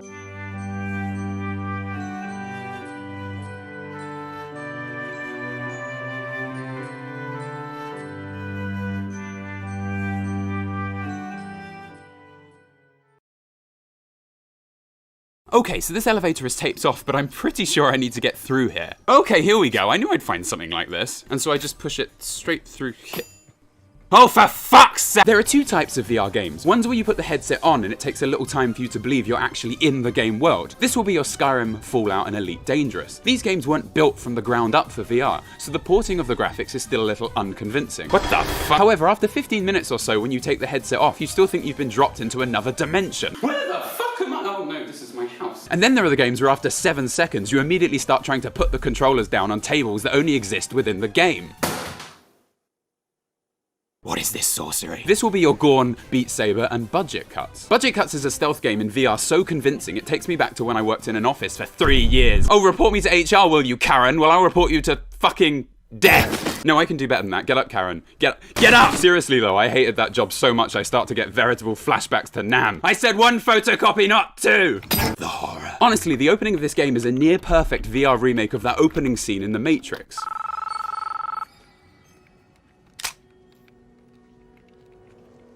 Hello, Neo. Do you know who this is? Is that you? Stop calling me here! Anyway, the goal of this game is to escape an office block by being really stealthy. Ah, human. You need help from Khajiit? But Sid, you don't have any thumbs. A low blow, human. Seriously though, I love stealth games, so this one was right up my alley. I'm the guy that spent 1,000 hours trial and erroring all of Hitman 2 to complete it without firing a single fucking bullet because I downloaded a walkthrough designed for completing the game entirely without guns, as apparently I can't read. So on the fucking sniper missions, I would just literally run into a crowded room with an axe to murder the target, hoping no one was looking my way, as I thought this was the only way to get the perfect rank, which it isn't, by the way, and I'm dead fucking serious. This walkthrough took months of my life. Saying that, I hear Hitman 2 is coming out.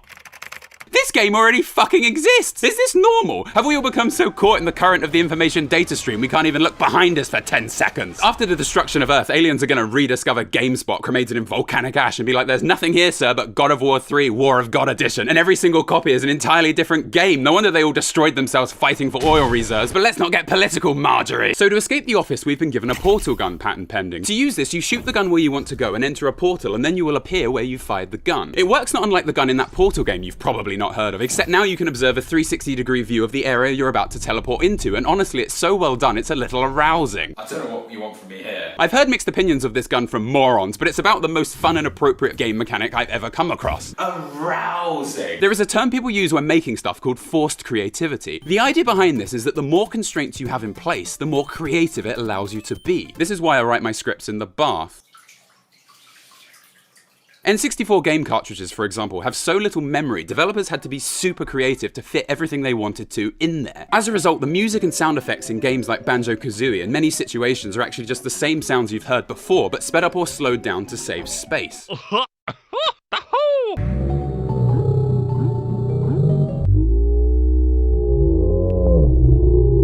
This constraint ultimately ended up improving the whole game, as it gave it a much more interesting and cohesive soundtrack, because it was all just the same shit. Similarly, 1,000,000 years ago, God created humans in his own image. God also apparently had a vestibular system in his inner ear, which made him motion sick if he spun around too fast or sat on a boat and thought, fuck it, they can have that too. Clearly God wasn't an engineer. He then created VR, which we all tried and subsequently threw up.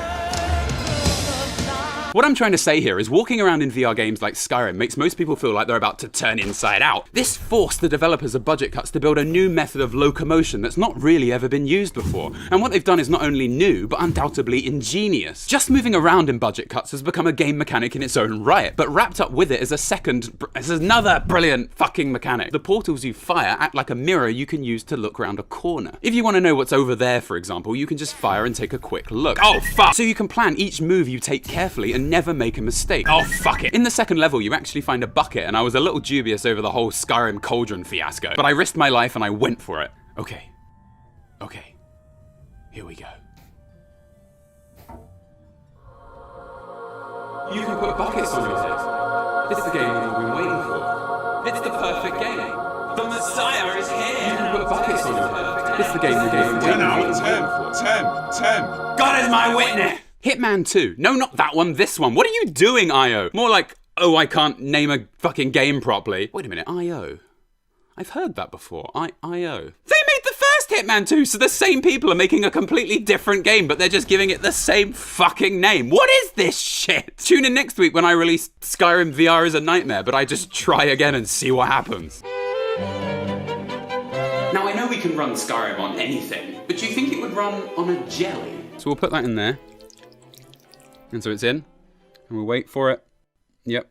Oh, fuck! So Hitman 2. The real one, this one, not that one, bar a few god-awful levels, is basically the perfect stealth game.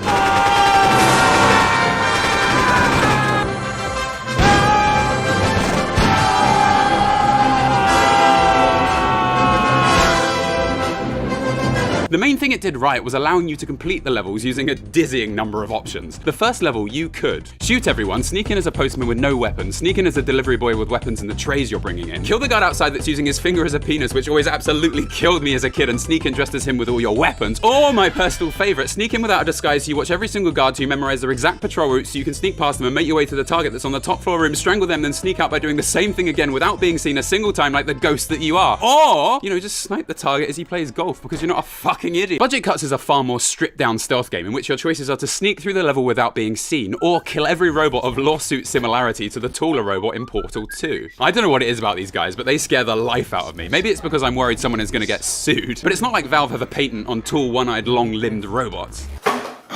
No, wait, it's because they look like those fucking Hydro Razor people. My god, no wonder I'm scared. It's Mr. Five Knives for a face, except now they've got handguns too. Emma, have you seen my razor? Oh god, Emma, get out of the house, run! So you can be sneaky or be offensive by utilizing the throwing knives, and bullseye I ain't. Fuck it. Using the throwing weapons is so fun, and honestly, you need to play through the game twice because my first playthrough was an absolute shit show of zero stealth and maximum kill. Was I meant to sneak through here? Your knowledge of stealth insults me, human. Khajiit grows tired of being your friend. Said I bought you these. All is forgiven, human. The animations when the robots die are heart-stoppingly convincing. But also oddly satisfying, so I just end up killing everyone I come across. Oh, for God's sake, I did it again! You can also reduce the speed in which you move through portals. This actually makes you make less noise and you don't activate the guards. And this, combined with being able to look carefully into every space you enter, gives the gameplay just enough complexity that it starts to make you feel a little Hitman 2-y.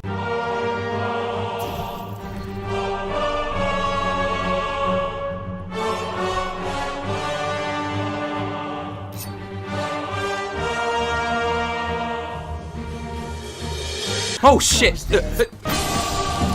As I crouch in an air vent, portal gun in one hand, knife in the other, primed ready to throw into the face of an unknowing enemy below who could spot me at any moment, I've got you now. I just think, my god, this would be perfect if I wasn't tangled in 2 meters of cable with a fucking flight recorder taped to my face. I've got you now. Every single physical movement you make in the real world is mirrored within the game. Ducking, crawling, leaning out, shooting, walking, picking things up, using items, selecting items from the menus. There is no action you do that hasn't been translated to do the exact same thing within the game. It helps that there's no duck button. It's all down to you. But after an hour of keeping low in cubicles by doing this, while wearing the Vive, you start to feel like your knees are about to snap off. I said your knees are about to snap off. I said your knees are about to snap. Oh, wait a minute. I said your knees are about to snap off. The technology is now becoming the rate limiting step in this experiment.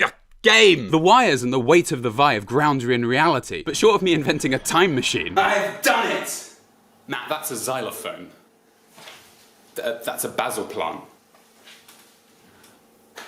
I don't know what that is. It's all a bit of a mute point, isn't it? The first time I played, I found myself crawling on my hands and knees along the ground to escape being seen and went straight first into the sofa. Ow! And as I kneeled there and cowered in fear, I slowly looked up to see a sign saying hang in there, like a big middle finger from the developers who somehow knew I triggered every single fucking enemy in the level. Basically, the way in which you move around and interact with the game world has been perfected to a T in Budget Cuts. It's the best and most polished part of the game by far. In Skyrim and Fallout 4, the menus work, but it's not exactly elegant. It's all just a huge load of lists, and who doesn't fucking love lists? In Budget Cuts, using the menus has almost become a game mechanic within itself. You bring up your inventory, and you yourself select what you want. But you can even choose the orientation in which you want to hold the object based on where you grab it. The throwing knives are also loads of fun and naturally take a fair bit of skill to master. I finally did it. That wasn't really where I wanted to hit him, but I did it. So having a large number of knives doesn't exactly make you overpowered, especially if you're prone to getting a little panicked. Oh god, shit. Once you get used to these guys, they then also introduce flying drones that fly over and take pictures of you that activate the guards. The bastards! But I know a way to take care of these fuckers. So we stand here behind this wall and shh, wait for it.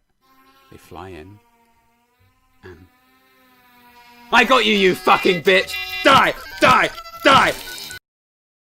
I got you, you fucking bitch! My eyes! I'll shoot your fucking ankles off! Damn you, son! Basically, everything about the way you play and interact with the game has ingenuity. It's progressive, it's fun, and it's extremely immersive. However, there is one major issue. The problem with the portal mechanic is that you don't exactly get a full picture of the space you're in. You're just teleported from point to point, so don't get much perspective on what is between these points. Now this of course isn't really an issue on its own, but much of the game world you may have noticed is visually very similar. This may be down to the fact that making large complicated rooms in VR is currently more computationally demanding than even Colonel Sanders over here could keep up with. So we gotta keep things simple. But there's not enough visual variance for you to remember whether or not you've been somewhere. Oh my eyes! I mean, where the fuck am I supposed to go? This all looks the same and there's no map. I mean, there's this map, but excuse me, what? I'm pretty sure a map of the human circulatory system is less complex than this. The lungs, you say? Just take a left through the right ventricle, you can't fucking miss it! The final level, and this message they give you on Steam certainly is relevant when you get there, I think is meant to be a little bit complex. So we need to learn the layout. But the level is entirely in the dark and there are so few visual clues, every part of the level looks exactly the same, and eventually after learning the layout, the lights come on and the whole level looks completely different again, while still, of course, all looking the fucking same. And most of the level doesn't actually go anywhere. Seriously, you can feel like you're making progress. So we go up here,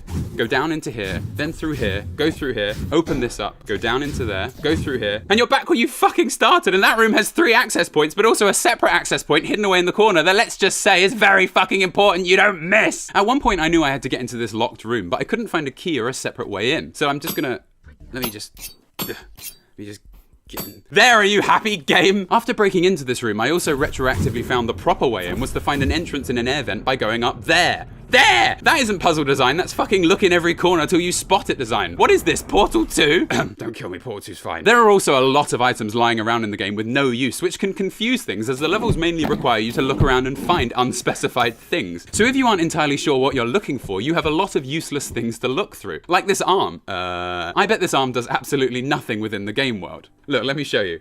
Die! Oh god.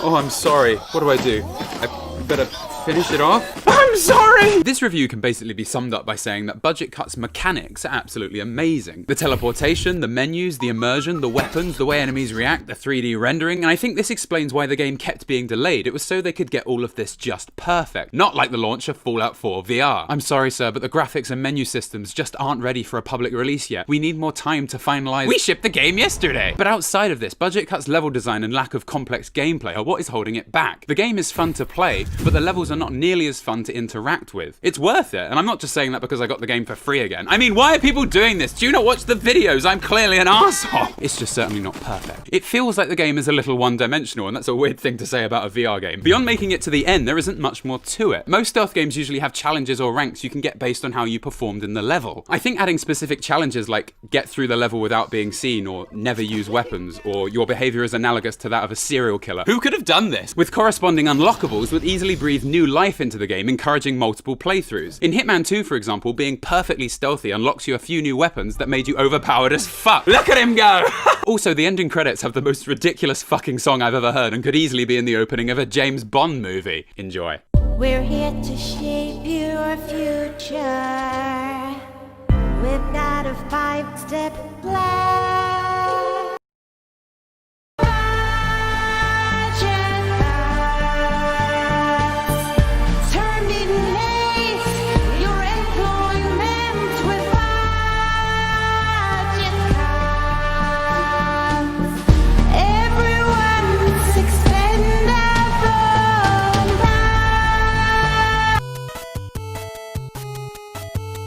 No, I can do better than that. Get up, Karen. Get up! Well, I can report you to the Department of Obituaries. Bleed more!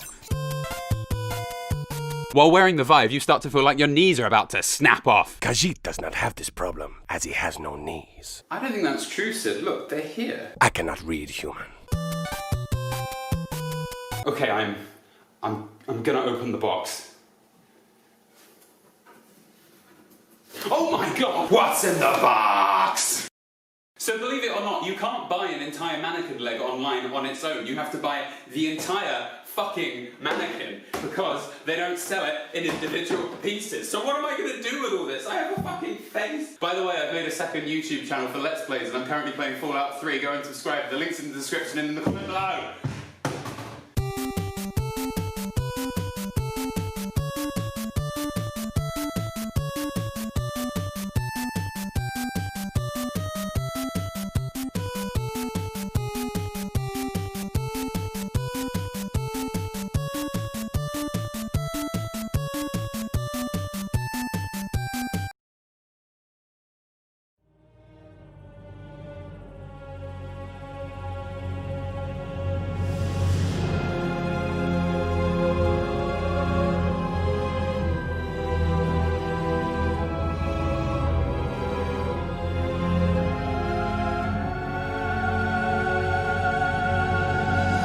You know what, actually, that's probably a bit much. Let's put that outside. Now that that abomination is gone from our house, but never from our hearts, we can remember that Halloween is a time to come together as one, dress as our favourite villains, and eat our body weight in chocolate. Isn't that right, Sid? So cats can't eat Kit Kats. The world we live in. What are you doing, human? Alien Isolation is a horror game everyone really likes, except maybe this guy. But its VR counterpart has been through quite a terrifying process to get it ready for playing in VR. You see, prior to its release in 2014, Alien Isolation was teased at E3 as being VR compatible. Aliens Isolation. Aliens Isolation. Aliens Isolation. Around this time, the most advanced VR headset on the market was the Oculus DK2, which I will humorously refer to as the Oculus Donkey Kong 2. This headset was, while functional, still under development. We didn't have the overwhelmingly advanced and groundbreaking equipment we have today, like the Vive, or the Index, or the Catbot. Drop me and die, human. There were also very few full-length AAA games available for VR. I mean, let's face it, there still really aren't any. So at the time, the VR release of this game was a big deal. Gamers were excited. Cats were nonplussed. I had no opinions as I thought VR was an underdeveloped medium, so didn't have a headset yet. Unfortunately, when the game was released, it was missing its VR option, and so the 24 millionaires who actually had an Oculus at the time were mildly annoyed. But really, as disappointment about the Alien series goes, this was pretty mild. It wasn't all that bad, of course. Alien Isolation itself was subtle, refined, demure. Rip out my eyes so I don't have to watch! I mean, yes, it made you shit your pants, but in a dignified manner, like when a cat shits. Many people say the game takes a long time to get started just because no real threats turn up right away, but I feel like the game uses its opening few hours to appropriately immerse you into the environment and establish an unsettling tone that is consistent throughout the whole game, rather than just relying on having a spooky monster that jumps out of a closet every now and again. The pacing also lets you get friendly with these human-shaped bags of red liquid that are inevitably going to get turned inside out by the walking penis monster of the hour. I mean, Geraldo here, getting his eyes pulled out of his arsehole later on, is meaningless without a good bit of character development. I love it when my retinas are attached to the inside of my head. It's all the more tragic now. So at some point or another, Sega or Creative Assembly obviously decided to scrap the VR version of the game and it became lost forever. But not really. Reddit caught wind of this, focused their efforts, and after hundreds and hundreds of hours of unpaid volunteering and hard work, they helped end world hunger. No, they got the game working. They cracked it open and pulled the VR version out by its juicy bits. As far as I can make out, the general framework for Alien Isolation VR was still in the released version of the game, and it just required some divine skills of a couple dozen Mr. Robots to get it out. And so they did, hopefully without the need for heroin. There's a lot to be said about the journey Alien Isolation VR went on from its first release on the DK2 to now, but it's not really all that relevant to this review. What I will say is getting the game to run passably in VR definitely wasn't just a simple job of finding some code in the game and switching it on. It was a long and winding road, headed by the living genius and modder Zach Fannon. Everything aside, the VR version of this game is a free mod, and once you've downloaded it, it installs itself in seconds, is fully customizable within the game, and is definitely worth trying out. It isn't perfect, and I will discuss the issues as we go through, but whatever I say, whatever I did, I didn't mean it. But I said I didn't mean it. No, whatever I say, he has done some truly unbelievable work. So, what is the game like now? What is the result of all these years of hard work and dedication? It's fucking horrible! It's the most unpleasant game I've ever played in my life. It makes Silent Hill look like Zootopia, Amnesia like Home Alone, Resident Evil like Finding Nemo. Actually, that one was pretty scary. Let me explain. I was once playing Skyrim VR and merrily walking down a path at night. Suddenly, there was a noise in the bushes. I looked around, confused. A shadowy figure suddenly emerged, sprinting straight towards me. Shia LaBeouf. No, it's not him, it's that fucking courier. Shia surprise. No, but I swear to you, I Shia shat myself. And that's the power of VR. Because you're totally immersed within the game, everything that happens is all the more convincing. Terrifying. I mean, all he really wanted to do was give me a little note that says, "We know." Who could have sent this? Your time is coming, human. Can you imagine what it would have been like if instead it was one of these running full pelt at me through the tranquil nights of Skyrim? My worst fears have been realized! You may notice I'm not reviewing the game exactly. And honestly, it's because for the first few hours, I could barely fucking play it.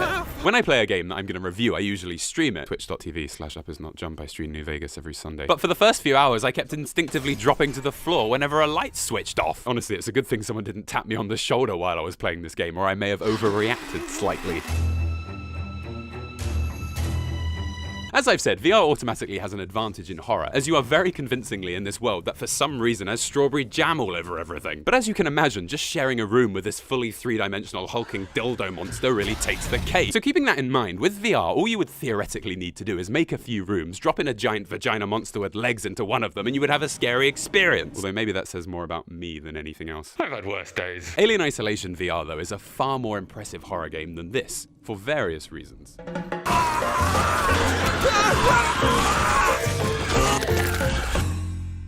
I've had worse days. The standout feature of this game is that the xenomorph isn't really treated like a boss monster at all. It's basically its own character that you have to learn to understand. It has a personality, if not a very specific one, and it organically explores the station with what seems like its own free will. You can't predict where it's going to go next, and honestly, it sometimes feels like it's going about its business, and I'm just getting in the fucking way. All that guy did was ask what time it was. As a result, you find that you're always moving around slowly, checking every corner, and making as little noise as possible. You learn quickly that with this kind of behavior, you'll never get caught. Oh, for fuck's sake! The game's focus on stealth makes it perfectly suited for playing in VR, mainly because you yourself are able to lean around corners, quickly check what's behind you while you walk, and peek over tables to see what is in the room ahead. It honestly leads to a hilariously engaging and immersive experience. Who would describe this as hilarious? But it isn't just that.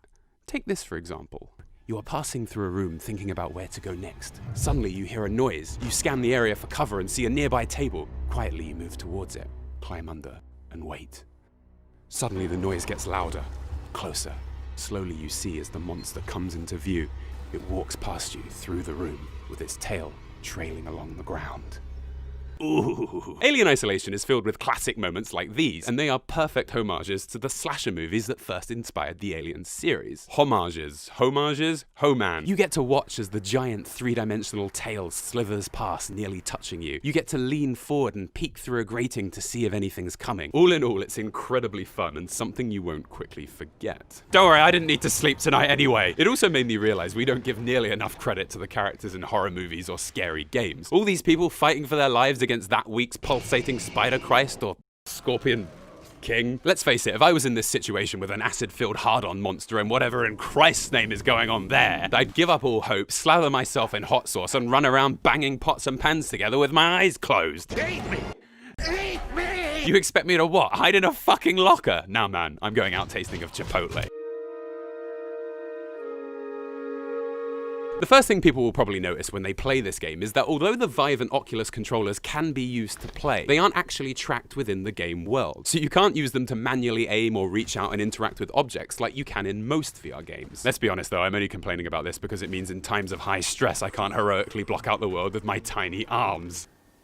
Oh, that's better. You will also probably notice that in the VR version of the game, you have a rendered body floating below you the whole time. So when you look down, you're actually looking inside yourself and see an ominous pair of unattached legs floating about.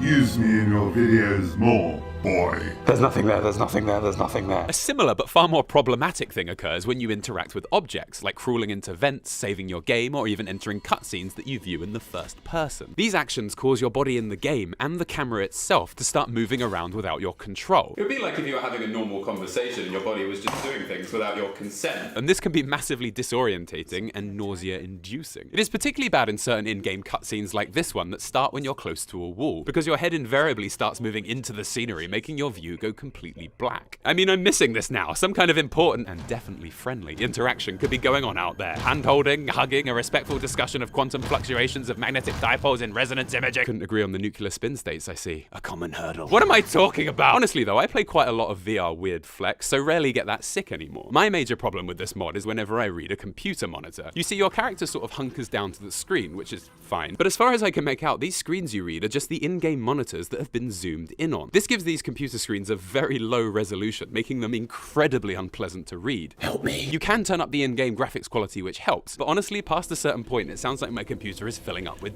bees.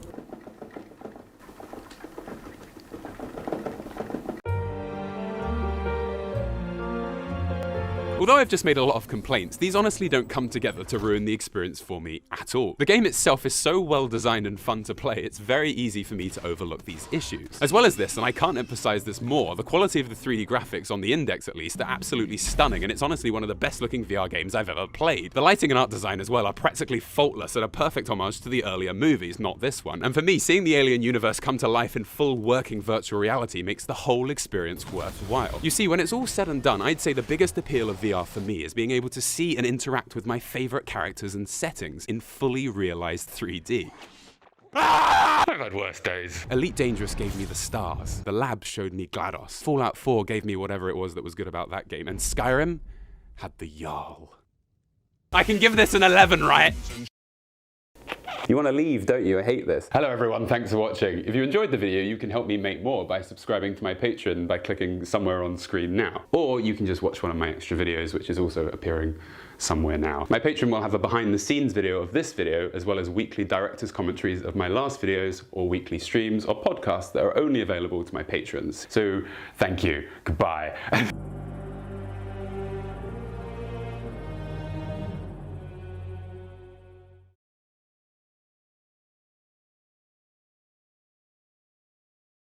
There are no major story spoilers in this video, but I do talk about the gameplay at length. Also, this video was sponsored by Skillshare. Please enjoy the video. Man, this game is really... Wait, is that a bucket? Surely not. Yes, I'm finally safe from the head crabs. What are you gonna do now? It's under the bucket. We did it, boys. I remember when I was 7 and I was reading an old copy of Nintendo Power that I found at a car boot sale. Inside was a whole section dedicated to a future release of a console called the Virtual Boy. It promised full-on immersive 3D graphics that could make you think you were actually inside the video game you were playing. Immediately I started to imagine myself in one of my favorite games like Double Dragon, fighting waves of enemies using my actual hands and seeing the streets where the game was set all around me. As I read more and more, I couldn't stop thinking about the endless possibilities. You could even play golf. Kids love golf! But getting a Virtual Boy was a different matter. I was 7. I had no marketable skills unless being a constant pain in the arse had somehow become a profitable business venture. This magical, futuristic box was completely out of my reach. Keep in mind at this time the Virtual Boy was already out. I was just reading an ancient copy of a magazine all about games that were released half my life ago and I just had no idea. Honestly though, this was the world a lot of us lived in back then. You couldn't open a copy of the Sun and find a 6-page spread on Gallagher. It was 1997, the year one of my mum's friends warned me that the internet contained actual demons. There's no punchline here, it's just a scarring event from my childhood. No one gave a shit about games, you just had to take whatever information you found, and I had no money. What was I supposed to do, ask my school friends? What did they know they were 7? Soon after this, they all really got into the Phantom Menace game on the PC, the bloody idiots. Plus, I, to this day, have never actually seen a Virtual Boy in person. The fact that no one I knew ever had one kind of led me to assume it was terrible. And that was the golden rule back then. We didn't have gaming critics spewing irrelevant opinions on blogs that they abandoned months later because their opium addiction needed a more stable income. If no one had something in the 90s, you didn't know it existed or you just assumed it was bad. And in this case, it was a fair assumption. The Virtual Boy was uncomfortable, heavy, had terrible graphics, was too expensive, had games that weren't even in the first person. Eventually though, 2012 rolled around and with it came the first generation of modern VR headsets. These new headsets were uncomfortable, heavy, had terrible graphics, they were too expensive. Overall then, the 90s left me with a bit of a grim view of VR. And as time passed, I began to forget my dream of being able to see games like Double Dragon in full immersive 3D. One day though in 2018, I went to my friend's house who had just bought something called the Vive. Do we snort it or is it a pill? I asked. Oh, Mum's gonna love that one. I arrived with my friends and eventually it was my turn to use. I put on the headset and played my very first VR game, Space Pirate Trainer.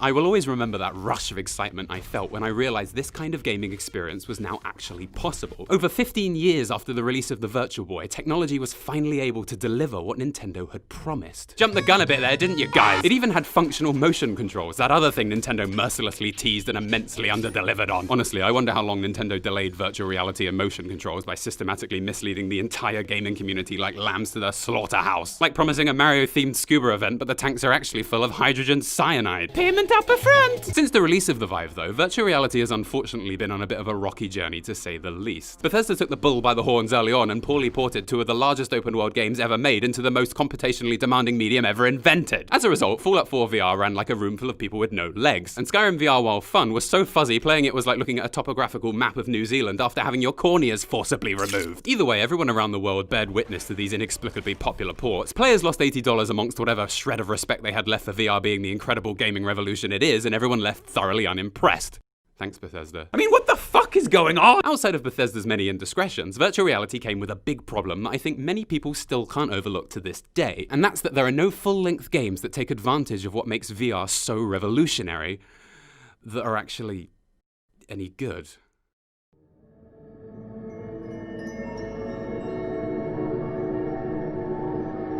There's a lot of fantastic games, don't get me wrong. Space Pirate Trainer is probably the most fun I've ever had playing a video game, and top 500 in the world. Beat Saber is incredible, GORN is insanely good, and Jet Island is utterly wonderful. But these are all very short games and aren't varied or substantial enough to grab you by the balls and force you to choose them over sending your only child to college. People are still waiting for games with a huge, exciting world to explore, a thrilling story, engaging characters. Games like Boneworks and The Walking Dead Saints and Sinners are starting to turn up and are clearly trying to fill this gap, but they haven't quite hit the mark on being the revolutionary game VR is missing. Part of my issue with these games is that if you strip away the motion controls and the VR headset, they very quickly become quite average games. Now, this is a pretty tenuous point, of course. You could also argue that if you took the controller away, Mario Kart isn't actually that amazing either. Can confirm I'm feeling a little left out here. It's just with so many of these VR games, I feel like I'm playing a fairly average game with excellent immersion. And let's just face it, that's pretty much life on Earth, and I'm fucking sick of it too. Dark Souls has devastating background storytelling. New Vegas has characters so real, you feel like you could reach out and touch them.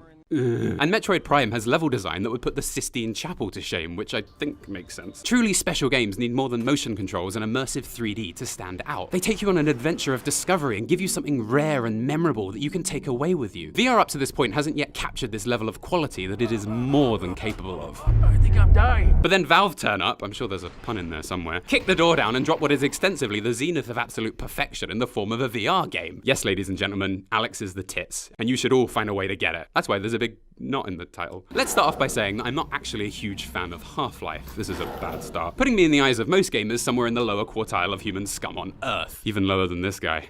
It's pretty low. But it does mean I can be objective and view this as an unbranded video game and not jizz my pants every time I see a lambda symbol. They were cool before you got your hands on them, Valve. They actually symbolize something. Well, still related to Half-Life, of course, but never mind. Alyx is excellent for various reasons, but for me, primarily, it finally holds the position of being a great game that has been made incredible by being in VR. If this game was ported to a non-VR medium, it would still be, granted, completely different and a lot less fun, but I still think it would be a fabulous game in its own right, which I don't think I could say about any other VR-only games. Now, there's a lot I want to say about this game, so let's start at the very beginning.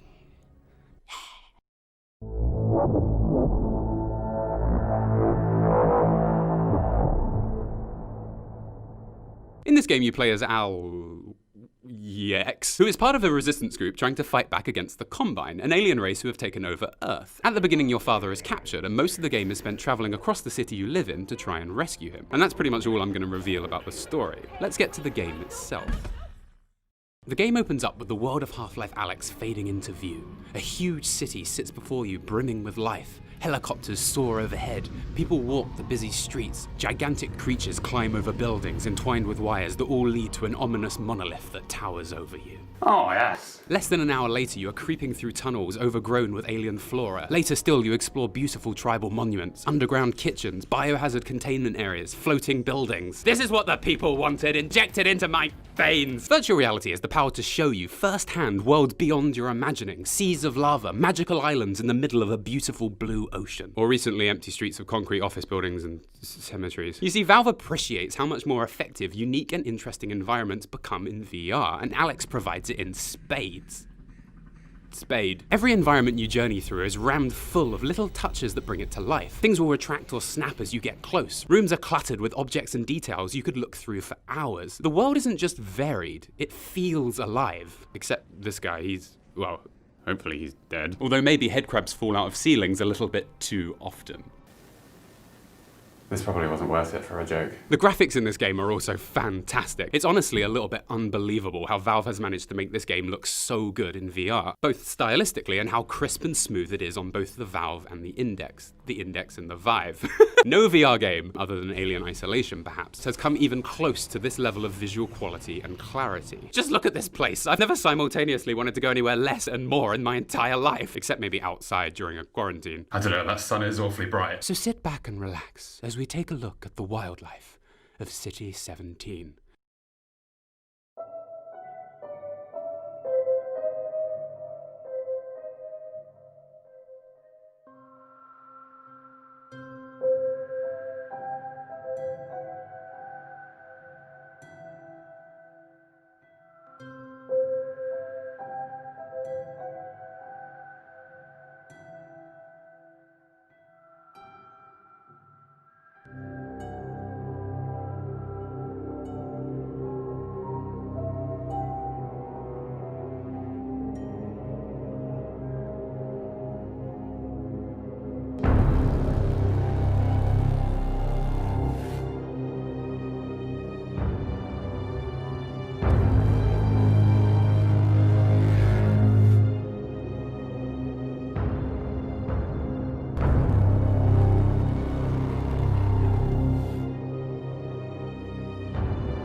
This is the only way I can get the shots steady.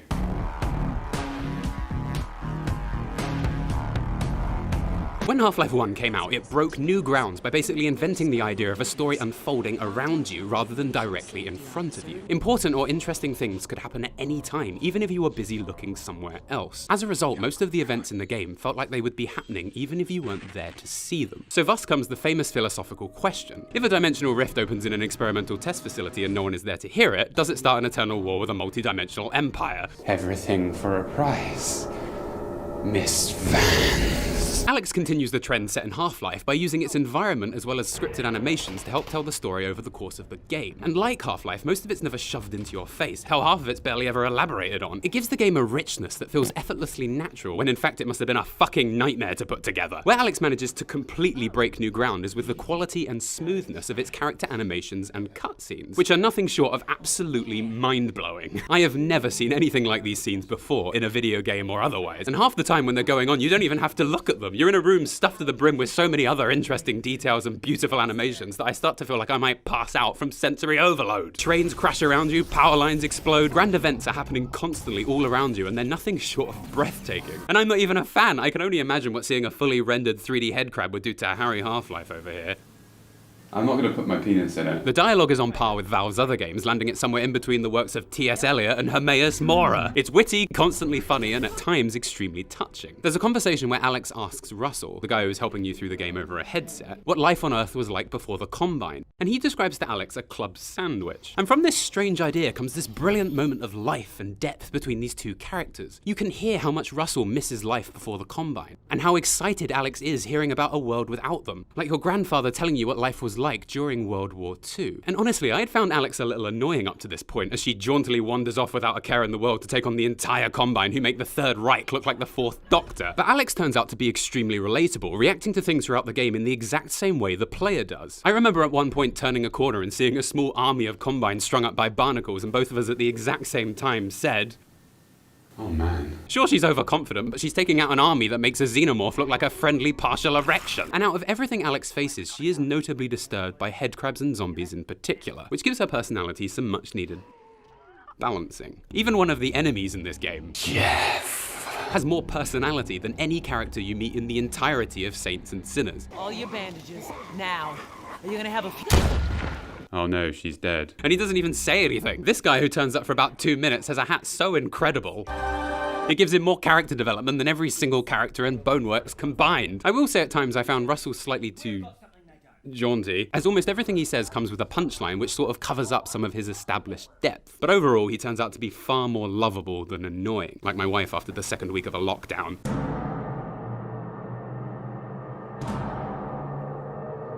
Half-Life 2 transitions between different styles of gameplay at a breakneck speed. 1 minute you're in tunnels avoiding barnacles, next you're driving vehicles across landscapes without any hands. Oh, this isn't gonna end well. Decapitating zombies in Blighttown with the murderous equivalent of Pope John Paul II, commanding an army of bugs with balls of your pheromones, or storming the Combine's futuristic headquarters, and I couldn't tell you where one part began and another finished. Alyx isn't quite as varied as Half-Life 2, but still has very distinct sections that focus on horror, puzzles, exploration, action, and combat, all with a pace that ramps throughout the entire game, leading to a suitably satisfying ending. However, although the gameplay is extremely varied, Alyx's real achievement is its seamless blending of action and exploration. You see, in this game you have a set of gravity gloves that you can use to pull objects towards you, which you do by flicking your wrists at the object and catching it when it comes close.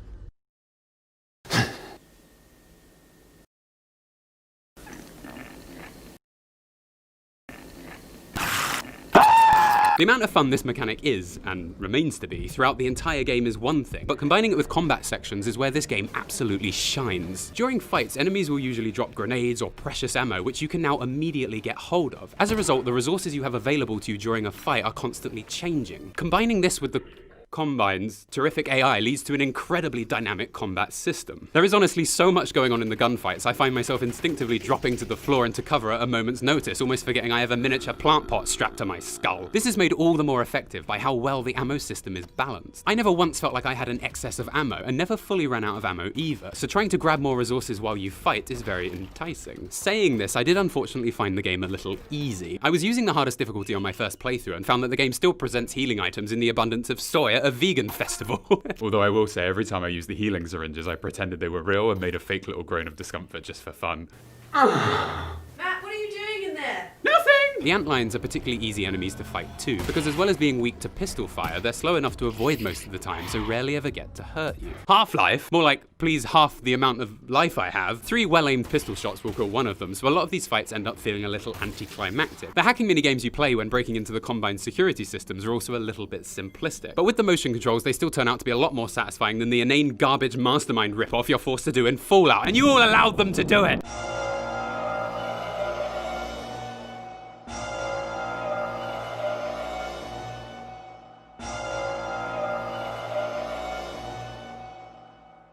Fuck bodies! Had fun dropping mannequins off our roof, Matt. There is still a conception held by truly stupid people that we need bodies in VR. Maybe I've gone a bit too far with this one. You have a rendered body in Boneworks, and I can't even begin to imagine in my wildest dreams how difficult this must have been to program. It sidesteps, leans with you, the arms never bug out, objects never get stuck in you, everything is weighted proportionally with your arms. But is it any fun? Is it fun not being able to open doors because you get in the way, not being able to aim because your theoretical head is blocking the back of the gun, having weight so when you climb you shake about like my margarita mixer because dear God, self-isolating is giving me a drinking problem? Is it not fun not being able to hit an enemy because your own elbows are in the way? I'm warning you! I didn't find one situation in Boneworks where having a body made things even slightly more entertaining. Valve looked at this problem, called a board meeting, sat down and said, fuck it. Sorry, sir, my son's at work with me today. Could you keep it clean? Your son's fired, Benny. He doesn't work here. He does now! In Alyx, we don't have arms, and Valve has proven that we don't need them. Suck it, PC gamer! It's not just the arms, though. Almost every single challenge virtual reality presents as a gaming medium was analysed and addressed in Half-Life Alyx. Here are some examples of problems they encountered and totally overcame. Getting off ladders is slow and clumsy, auto-teleport kicks in. Dropping weapons is frustrating, weapons are only equipped from a menu. When I crouch, I can't grab my ammo. Everything you need is selected from over the shoulder. Am I supposed to go over here? Teleport tells you where you can and can't go. Objects with weight are ruining my immersion, no more weighty objects. Different movement speeds make me feel sick. The game is built around a single running speed. Jumping is disorientating. The game's linear and designed so you always drop down, but you can teleport if you need to. Reloading keeps missing, huge room for error. I think my cat is trying to kill me. Here's a safety cage. Matthew Matosis once made the analogy that if you have a controller for a game that doesn't work, say 10% of the time, then the controller simply could not be sold. But 10% of the time in The Walking Dead or Boneworks, I try and store a weapon over my shoulder and accidentally throw it across the level into some poor person's face, or try and load a clip into a gun and it completely misses. Motion control will probably never be flawless because I'm the one doing the motions and I'm far from flawless. But Valve have managed to make an interface in Alyx that is immersive but still incredibly functional. And when motion controls are used, they've clearly been rigorously tested to ensure they almost always work. But is that any surprise? Look at the number of people who made Alyx. I bet together they could successfully colonize Mars, the talented fucks. This team is bound to be at least 3 or 4 times the size of the next biggest VR development team on the planet. Virtual reality is still at the stage where huge development teams simply aren't cost effective because not enough people have VR. What's wrong with you all? You could all be playing VR, but no, you had to buy all that food for your starving family. Saying all this, I did still find I had a slight issue when changing weapons in Alyx. You see, to change weapons, you press the weapon select button, then move your arm in the direction of the weapon you want to select. Seems okay.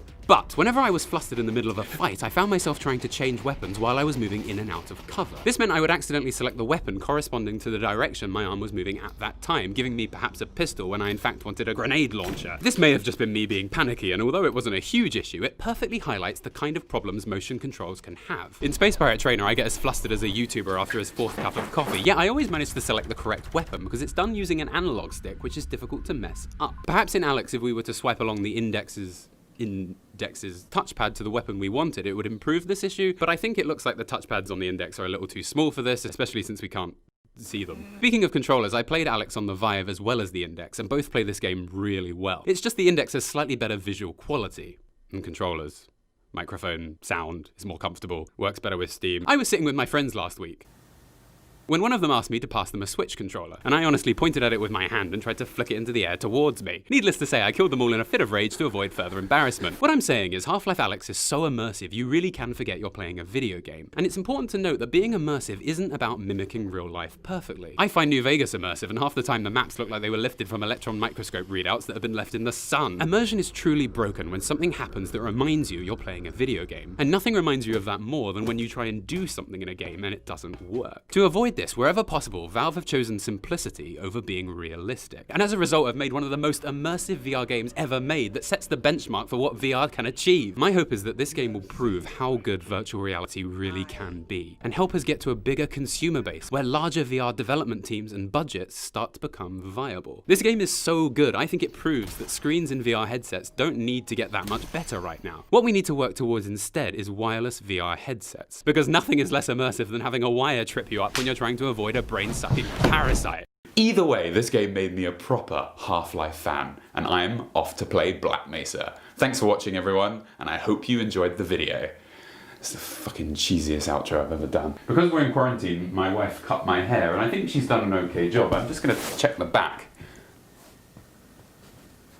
Does it look okay? Whew, that was a long video. I haven't slept in days. I'm really happy to say that this month's video was sponsored by Skillshare. Skillshare is an online community with thousands of classes for people who want to learn new skills or just be more creative. It's a great place to learn all the stuff I love, like creative writing, film, animation, and even better business practices. As someone who's done a lot of studying and who was also a teacher, I find the way that schools and universities teach a little bit boring. Skillshare, though, is filled with incredibly creative classes that will engage with you to keep you inspired, with videos that are concisely edited to help make the skills easier to learn. There are loads of tutorials on things like editing, for example, which I clearly need to take. But interestingly, I've found Productivity Habits That Stick by Mike Vardy amazingly helpful. The main thing I've learned from this class is to give every day a specific focus, a goal. Usually I just wake up, do as much work as physically possible, and then go to bed. This class has helped me calm down and be more creative, creative with less anxiety. And having more structure is especially important considering what is going on with COVID at the moment. Not that you've heard about that. Skillshare is designed specifically for learning, so there are no ads, and there's always new premium classes being added, so you can stay focused and go where your creativity takes you. And it's less than $10 a month for an annual subscription, which is pretty good. The first 1,000 of my subscribers to click the link in the description will get 2 free months of premium membership, so you can go out and explore your creativity.